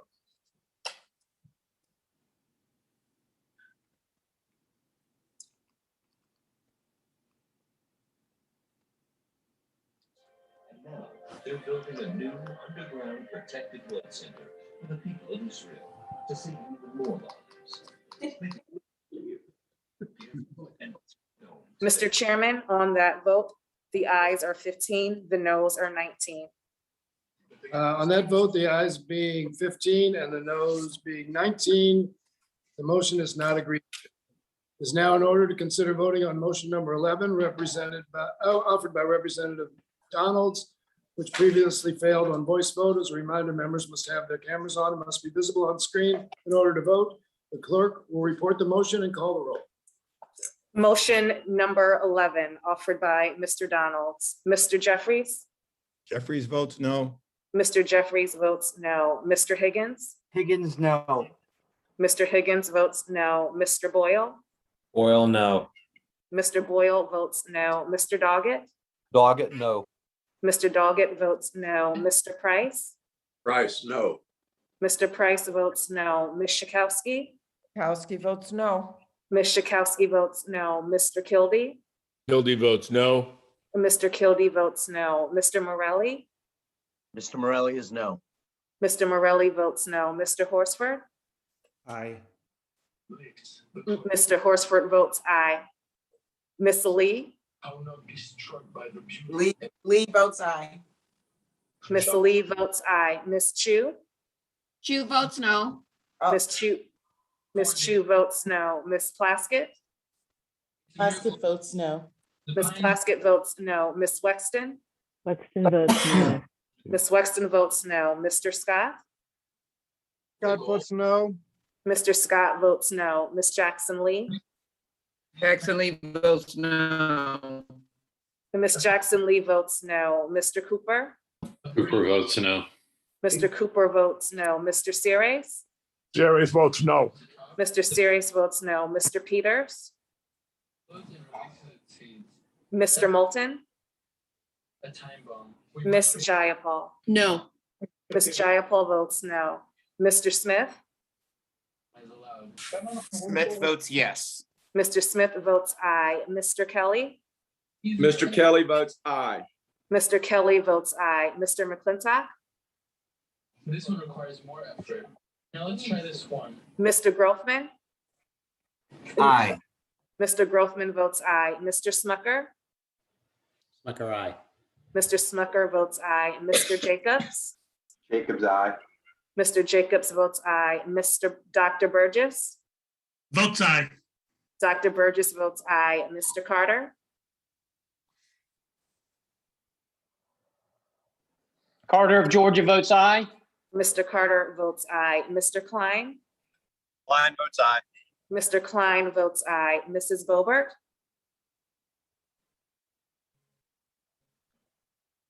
Mr. Donalds? Donald's votes yes. Mr. Donalds, can you make sure that you're present in the video so that I can see you? Y'all, I'm driving home. It's pitch black out here, man. We shouldn't be doing this anyway like this. Sorry, clerk, but it's what happens when you have to drive home in the middle of a committee hearing. And his Doesn't even video, make no sense. is on. Been doing this in- Okay. Mr. Donalds votes aye. Mr. Feenstra? Boebert votes aye. Mr. Feenstra? Votes aye. Mr. Feenstra votes aye. Mr. Good? Good votes yes. Mr. Good votes aye. Mrs. Henson? Henson from Iowa votes aye. Mrs. Henson votes aye. Mr. Obernolte? Renaldi, aye. Mr. Obernolte votes aye. Mrs. Miller? Votes aye. Mrs. Miller votes aye. Mrs. Boebert? Boebert votes aye. Mrs. Boebert votes aye. Mr. McClintock? Mr. Peters? Mr. Moulton? Mr. Chairman? Mr. Chairman, how am I recorded? Ms. Lee, you are recorded as aye. Lee voted, no, I'm sorry. Ms. Lee votes no. Mr. Chairman? How is Boebert recorded? I'm, Mr. Yarmouth votes no. Mrs. Boebert, you're recorded as aye. Mr. Donalds, could you? Thank you, Madam Clerk. Just a wave, there we go. We can see Mr. Donalds now. Mr. Donalds?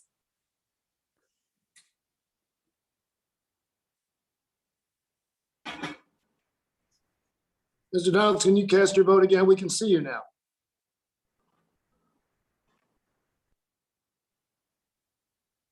There we Mr. go. Donalds? Unmute. I transitioned into my garage, just got home. Okay, good. What do you guys need? Would you announce your vote once more while we can see you? Donald's is yes. Thank you. Mr. Donalds votes aye. Mr. Chairman? No. Mr. Chairman votes no. All right, apparently Ms. Boebert had some trouble. Is she recorded? Is Ms. Boebert recorded? Mrs. Boebert is recorded as aye. Okay, it's fine. Is there any other member who has not voted who wants to vote, or anyone who wants to change their vote? If not, the clerk will report the vote. And Mr. Chairman, on that vote, the ayes are 16, the noes are 18. The ayes being 16, the noes being 18, the motion is not agreed to. It is now in order to consider voting on motion number 12 offered by Representative Feensta, which previously failed on a voice vote. As a reminder, members must have their cameras on and must be visible on screen in order to vote. The clerk will report the motion and call the roll. Motion number 12, offered by Mr. Feenstra. Mr. Jeffries? Jeffries votes no. Mr. Jeffries votes no. Mr. Higgins? Higgins, no. Mr. Higgins votes no. Mr. Boyle? Boyle, no. Mr. Boyle votes no. Mr. Doggett? Doggett, no. Mr. Doggett votes no. Mr. Price? Price, no. Mr. Price votes no. Ms. Schakowsky? Mr. Kildee? Kildee votes no. Mr. Kildee votes no. Ms. Morelli? Mr. Morelli? Mr. Morelli is no. Mr. Morelli votes no. Mr. Horsford? Horsford votes no. Mr. Horsford votes no. Ms. Lee? Lee votes no. Ms. Lee votes no. Ms. Chu? Chu votes no. Ms. Chu votes no. Ms. Plaskett? Plaskett votes no. Ms. Plaskett votes no. Ms. Wexton? Wexton votes no. Ms. Wexton votes no. Mr. Scott? Scott votes no. Mr. Scott votes no. Ms. Jackson Lee? Jackson Lee votes no. Ms. Jackson Lee votes no. Mr. Cooper? Cooper is no. Mr. Cooper votes no. Mr. Series?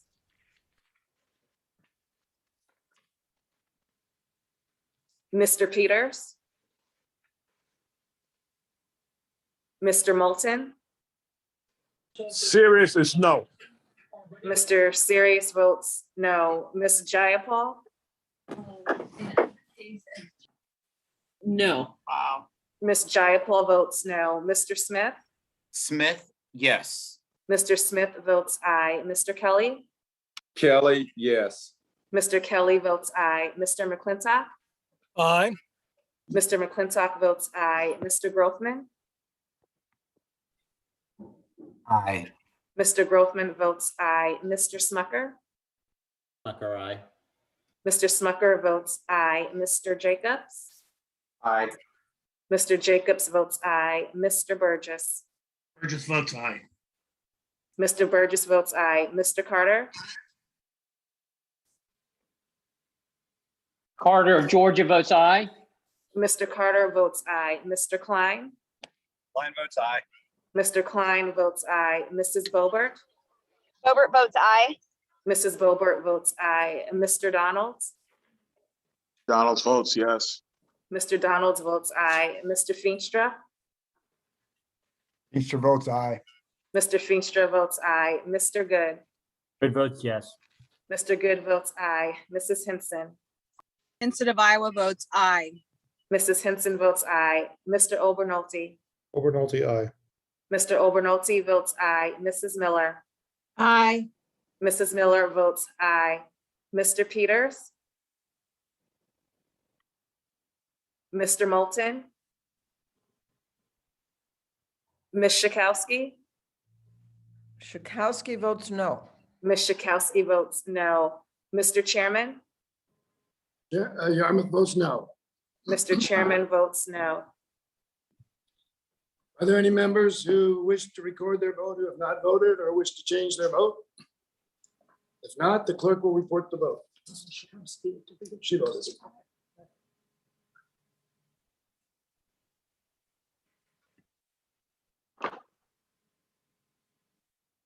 Mr. Chairman, on that vote, the ayes are 16, the noes are 19. The ayes being 16, the noes being 19, the motion is not adopted. We now move to consider voting on motion number 13, offered by Representative Good, which previously failed on voice vote. As a reminder, members must have their cameras on and be visible on screen in order to vote. The clerk will report the motion and call the roll. Motion number 13, offered by Mr. Good. Mr. Jeffries? Jeffries votes no. Mr. Jeffries votes no. Mr. Higgins? Higgins, no. Mr. Higgins votes no. Mr. Boyle? No, Boyle, no. Mr. Boyle votes no. Mr. Doggett? Doggett, no. Mr. Doggett votes no. Mr. Price? Price, no. Mr. Price votes no. Ms. Schakowsky? Schakowsky votes no. Ms. Schakowsky votes no. Mr. Kildee? Kildee votes no. Mr. Kildee votes no. Mr. Morelli? Morelli is no. Mr. Morelli votes no. Mr. Horsford? Horsford votes no. Mr. Horsford votes no. Miss Lee? Lee votes no. Miss Lee votes no. Miss Chu? Chu votes no. Miss Chu votes no. Miss Plaskett? Plaskett votes no. Miss Plaskett votes no. Miss Wexton? Wexton votes no. Miss Wexton votes no. Mr. Scott? Virginia votes no. Mr. Scott votes no. Miss Jackson Lee? Jackson Lee votes no. Miss Jackson Lee votes no. Mr. Cooper? Cooper votes no. Mr. Cooper votes no. Mr. Series? Series votes no. Mr. Series votes no. Mr. Peters? Mr. Moulton? Miss Jayapal? No. Miss Jayapal votes no. Mr. Smith? Smith votes yes. Mr. Smith votes aye. Mr. Kelly?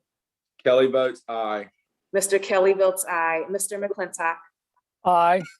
Mr. McClintock votes aye. Mr. Grothman? Rothman, yes. Mr. Grothman votes aye. Mr. Smucker? Smucker, aye. Mr. Smucker votes aye. Mr. Jacobs? Dr. Burgess? This votes aye. Dr. Burgess votes aye. Mr. Carter? Carter from Georgia votes aye. Mr. Carter votes aye. Mr. Klein? Klein votes aye. Mr. Klein votes aye. Mrs. Boebert? Boebert votes aye. Mrs. Boebert votes aye. Mr. Donalds? Donalds votes aye. Mr. Donalds votes aye. Mr. Feenstra? Feenstra votes aye. Mr. Feenstra votes aye. Mr. Good? Good votes yes for life. Mr. Good votes aye. Mrs. Henson? Henson from Iowa votes aye. Mrs. Henson votes aye. Mr. Obernolte? Obernolte, aye. Mr. Obernolte votes aye. Mrs. Miller? Aye. Mrs. Miller votes aye. Mr. Peters? Mr. Moulton?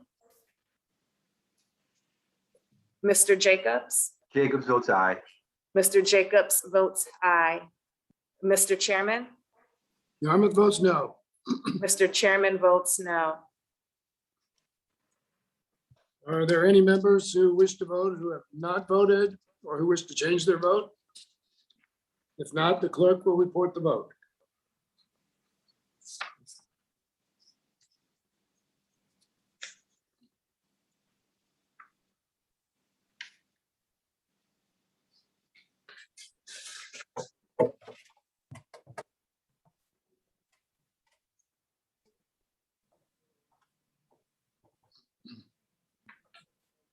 Mr. Chairman, on that vote, the ayes are 16, the noes are 19.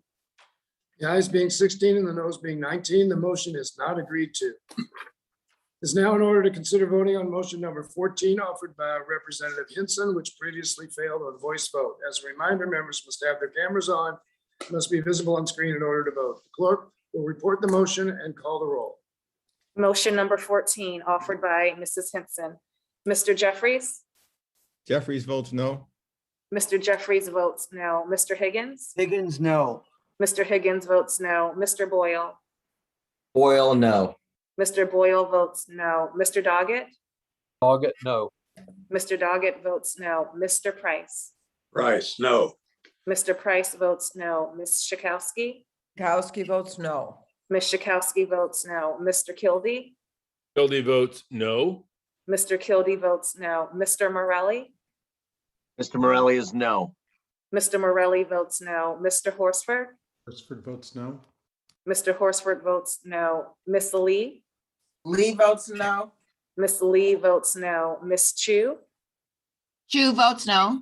Miss Chu votes no. Miss Plaskett? Plaskett votes no. Miss Plaskett votes no. Miss Wexton? Wexton votes no. Miss Wexton votes no. Mr. Scott? Crowd of Virginia votes no. Mr. Scott votes no. Miss Jackson Lee? Jackson Lee votes no.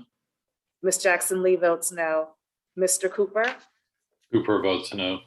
Mr. Cooper votes no. Mr. Series? Series votes no. Mr. Series votes no. Mr. Peters? Mr. Moulton? Ms. Jayapal?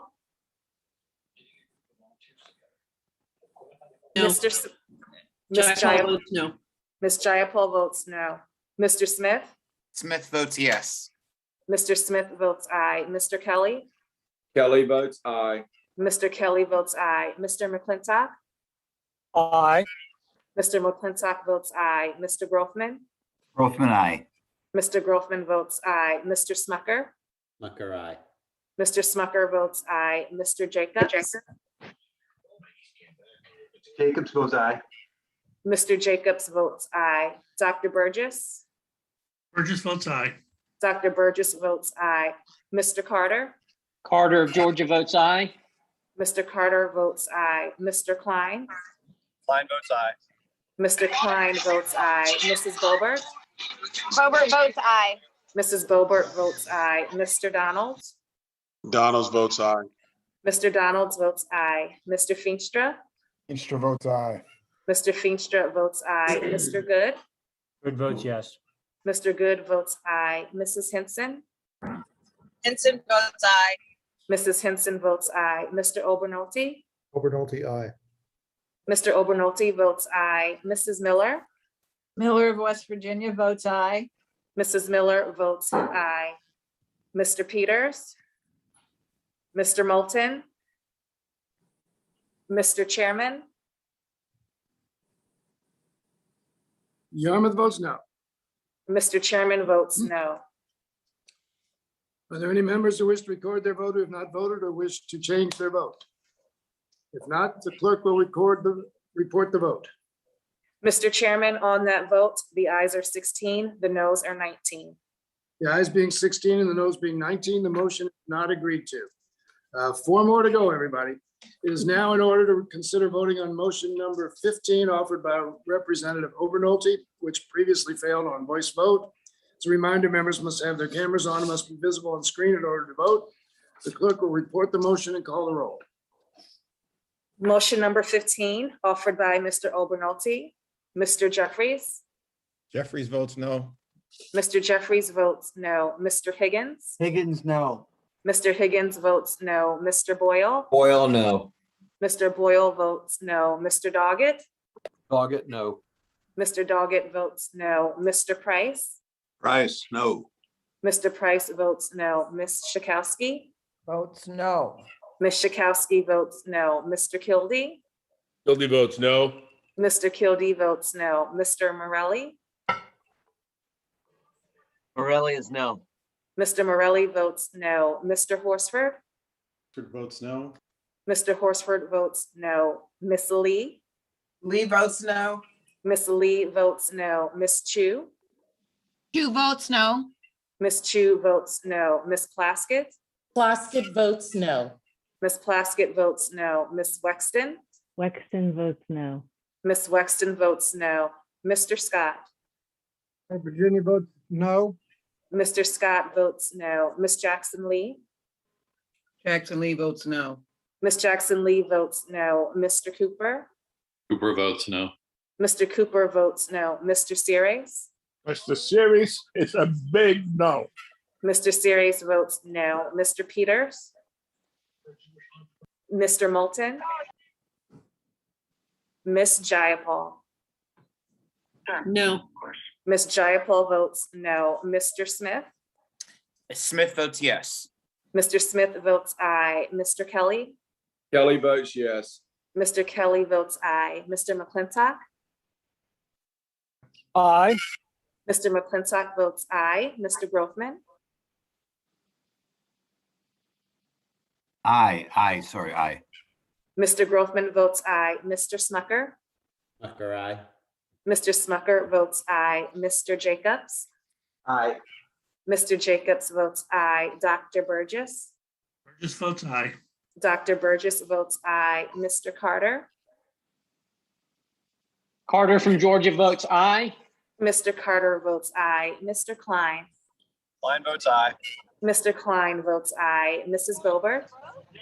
Boebert votes aye. Unfortunately, I'm not in bed like Mr. Series. Like to be. Mrs. Boebert votes aye. Mr. Donalds? Donalds votes aye. Mr. Donalds votes aye. Mr. Feenstra? Feenstra votes aye. Mr. Feenstra votes aye. Mr. Good? I'm in bed because I'm not feeling well. That's all. Mr. Good votes aye. Mrs. Henson? Mrs. Henson votes aye. Mrs. Henson votes aye. Mr. Obernolte? Obernolte, aye. Mr. Obernolte votes aye. Mrs. Miller? Votes aye. Mrs. Miller votes aye. Mr. Peters? Mr. Moulton? Mr. Chairman? Yarmouth votes no. Mr. Chairman votes no. Are there any members who wish to record their vote who have not voted or who wish to change their vote? If not, the clerk will report the vote. Mr. Chairman, on that vote, the ayes are 16, the noes are 19. The ayes being 16 and the noes being 19, the motion is not agreed. It's now in order to consider voting on motion number 16 offered by Representative Miller, which previously failed by voice vote. As a reminder, members must have their cameras on and must be visible on screen in order to vote. The clerk will report the motion and call the roll. Motion number 16 offered by Mrs. Miller. Mr. Jeffries. Jeffries votes no. Mr. Jeffries votes no. Mr. Higgins. Higgins, no. Mr. Higgins votes no. Mr. Boyle. Boyle, no. Mr. Boyle votes no. Mr. Doggett. Doggett, no. Mr. Doggett votes no. Mr. Price. Price, no. Mr. Price votes no. Ms. Schakowsky. Kowski votes no. Ms. Schakowsky votes no. Mr. Kildee. Kildee votes no. Mr. Kildee votes no. Mr. Morelli. Mr. Morelli is no. Mr. Morelli votes no. Mr. Horsford. Horsford, no. Mr. Horsford votes no. Miss Lee. Lee votes no. Miss Lee votes no. Miss Chu. Chu votes no. Miss Chu votes no. Miss Plaskett. Plaskett votes no. Miss Plaskett votes no. Miss Wexton. Wexton votes no. Miss Wexton votes no. Mr. Scott. Scott of Virginia votes no. Mr. Scott votes no. Miss Jackson Lee. Mr. Cooper. Cooper votes no. Mr. Cooper votes no. Mr. Series. Series votes no. Mr. Series votes no. Mr. Peters. Mr. Moulton. Miss Jayapal. No. Miss Jayapal votes no. Mr. Smith. Smith votes yes. Mr. Smith votes aye. Mr. Kelly. Kelly votes yes. Mr. Kelly votes aye. Mr. McClintock. Aye. Mr. McClintock votes aye. Mr. Grothman. Aye. Mr. Grothman votes aye. Mr. Smucker. Smucker, aye. Mr. Smucker votes aye. Mr. Jacobs. Jacobs, aye. Mr. Jacobs votes aye. Dr. Burgess. Burgess votes aye. Dr. Burgess votes aye. Mr. Carter. Carter from Georgia votes aye. Mr. Carter votes aye. Mr. Klein. Klein votes aye. What's the Mr. score of that Klein. game? Mr. Klein votes aye. Mrs. Boebert. Boebert votes aye. Mrs. Boebert votes aye. Mr. Donalds. Donalds votes aye. Mr. Donalds votes aye. Mr. Feenstra. Feenstra votes aye. Mr. Feenstra votes aye. Mr. Good. Good votes yes. Mr. Good votes aye. Mrs. Henson. Henson votes aye. Mrs. Henson votes aye. Mr. Obernolte. Obernolte, aye. Mr. Obernolte votes aye. Mrs. Miller. Aye. Mrs. Miller votes aye. Miss Jackson Lee. Mr. Peters. Mr. Moulton. Mr. Chairman. Yarmouth votes no. Mr. Chairman votes no. Mr. Chairman, was there a visual on Mr. Series? It was mighty dark. I don't know, that's up to the clerk. And Madam That's Clerk, fine. did you have a visual? Oh, stop. Just stop. Classless. I didn't see him. I didn't see Mr. Donalds either when he was voting. Yep. We have seen Look, him. this hearing has been Classless. with great comedy until now. Yes. And Ms. Bobert was a totally inappropriate comment. Mr. Series is ill, he has a high fever. And if that's the amount of sympathy you have, then I understand the way you vote. Mr. Chairman, we don't need to be lecturing my members. We're following Well, the rules. You lectured our members about not being a visual. I Make did sure not all lecture members have a anybody. visual. No, he did not. No, he did not. I did not lecture anybody. I just asked him if he could make You it. laugh, Mr. Smith, at crass jokes. The only African-American Republican had his visual on and you said you couldn't see him in the dark. Oh, That's come on. not That's not what appropriate. he said. That's not what he said. That's exactly what we said because Nope. I have the clip. Nope. I asked him if he could make himself. Mr. Chairman, The Mr. clerk Chairman, was- Mr. Chairman, could the clerk report clerk the cannot vote? see him. Let's stop this. We want to get finished. None of this is relevant to what we're Boy, doing. howdy. Did we see Mr. Series when he cast his last vote? I see him now. Mr. Series was visible to me, Mr. Chairman. Visible. Thank you very much.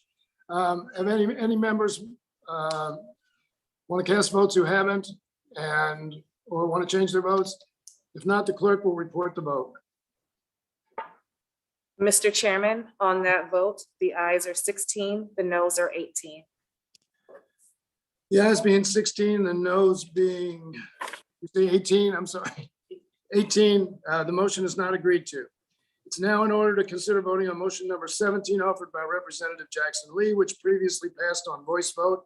As a reminder, members must have their cameras on and it must be visible on screen in order to vote.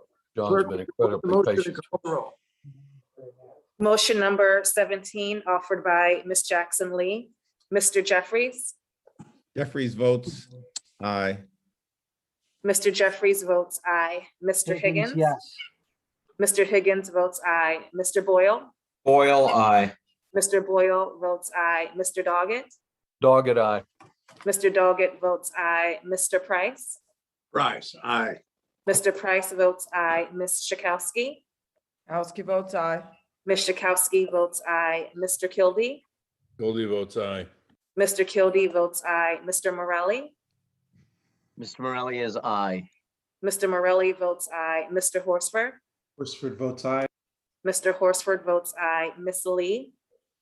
Lee votes aye. Ms. Lee votes aye. Ms. Chu? Chu votes aye. Ms. Chu votes aye. Ms. Plaskett? Plaskett votes aye. Ms. Plaskett votes aye. Ms. Wexton? Wexton votes aye. Ms. Wexton votes aye. Mr. Scott? Out of Virginia votes aye. Mr. Scott votes aye. Ms. Jackson Lee? Ms. Jackson Lee, I cannot hear your audio.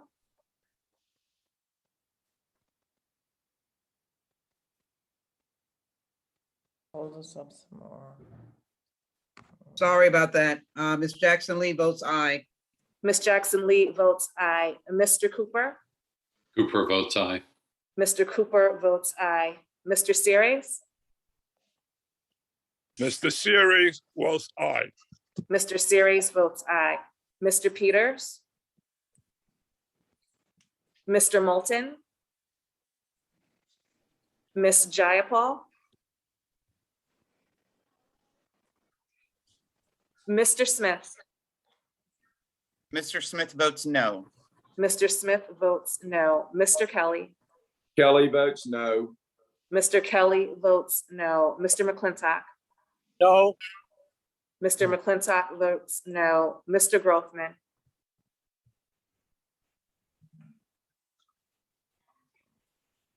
Mr. Grothman, I cannot hear your audio. No. Mr. Grothman votes no. Mr. Smucker? Hey, why are we voting no here? Don't you know? Okay. Okay. Mr. Smucker? Smucker, no. Mr. Smucker votes no. Mr. Jacobs? Jacobs, no. Mr. Jacobs votes no. Dr. Burgess?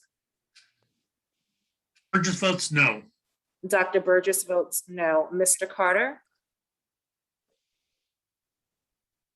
Carter of Georgia votes no. Mr. Carter votes no. Mr. Klein? Klein votes no. Mr. Klein votes no. Mrs. Boebert? Boebert votes no. Mrs. Boebert votes no. Mr. Donalds? Donald votes no. Mr. Donalds votes no. Mr. Feenstra? Feenstra votes no. Mr. Feenstra votes no. Mr. Good? Good votes no. Mr. Good votes no. Mrs. Henson? Henson votes no. Mrs. Henson votes no. Mr. Obernolte? Obernolte, no. Mr. Obernolte votes no. Mrs. Miller? No. Mrs. Miller votes no. Mr. Peters? Mr. Moulton? Ms. Jayapal? Aye. Ms. Jayapal votes aye.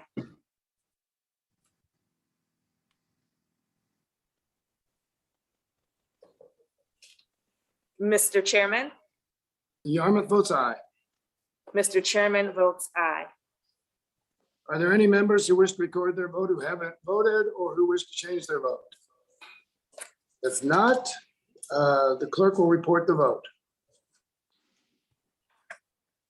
Mr. Chairman, on that vote, the ayes are 19, the noes are 16.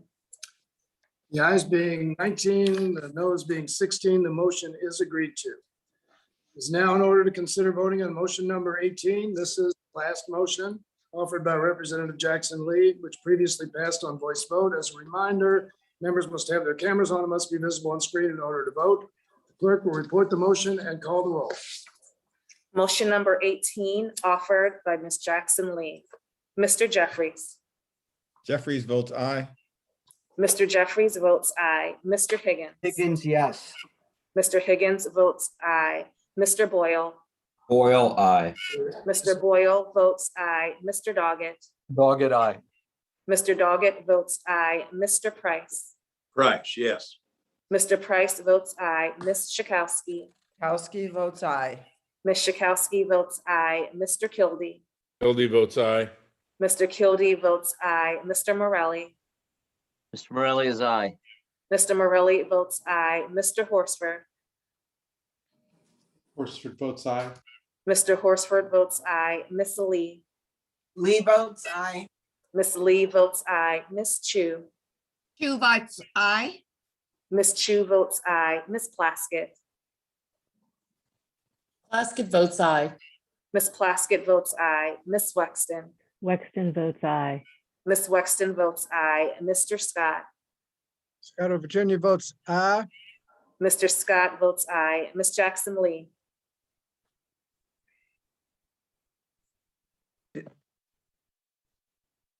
Jackson Miss Lee Jackson. votes. Jackson Lee votes aye. Miss Jackson Lee votes aye. Mr. Cooper. Cooper votes aye. Mr. Cooper votes aye. Mr. Series. Mr. Series votes aye. Mr. Series votes aye. Mr. Peters. Mr. Moulton. Miss Jayapal. Aye. Miss Jayapal votes aye. Mr. Smith. Mr. Smith votes no. Mr. Smith votes no. Mr. Kelly. Kelly votes no. Mr. Kelly votes no. Mr. McClintock. No. Mr. McClintock votes no. Mr. Grofman. No. Mr. Grofman votes no. Mr. Smucker. Smucker, no. Mr. Smucker votes no. Mr. Jacobs. Jacobs, no. Mr. Jacobs votes no. Dr. Burgess.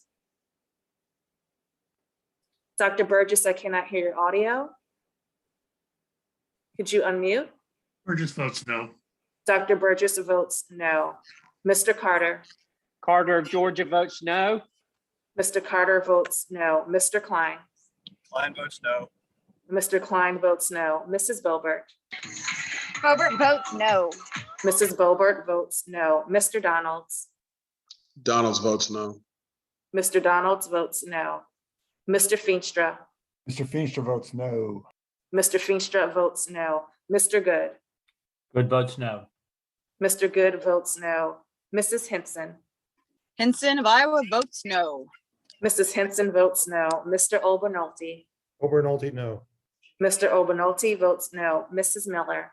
Miller of West Virginia votes no. Mrs. Miller votes no. Mr. Peters. Mr. Moulton. Mr. Chairman. Yarmouth votes aye. Mr. Chairman votes aye. Are there any members who wish to vote who have not voted or wish to change their vote? If not, the clerk will report the vote. Mr. Chairman, on that vote, the ayes are 19, the noes are 16. The ayes being 19, and the noes being 16, the motion is agreed to. That concludes the business of the committee today. I want to thank the ranking member for working with me to make this meeting go as smoothly as it did. I'll write off the last minute tensions to a long day and forget about that. I thank all the members for their contributions and their comedy during the markup. And I want to thank both the minority staff and the majority staff for the great work they've done in expediting this markup with very little notice. I know we only had 2 days of notice. I only had 2 days of notice also. So anyway, unless there is any further business, if there is none, this markup and the committee business is adjourned.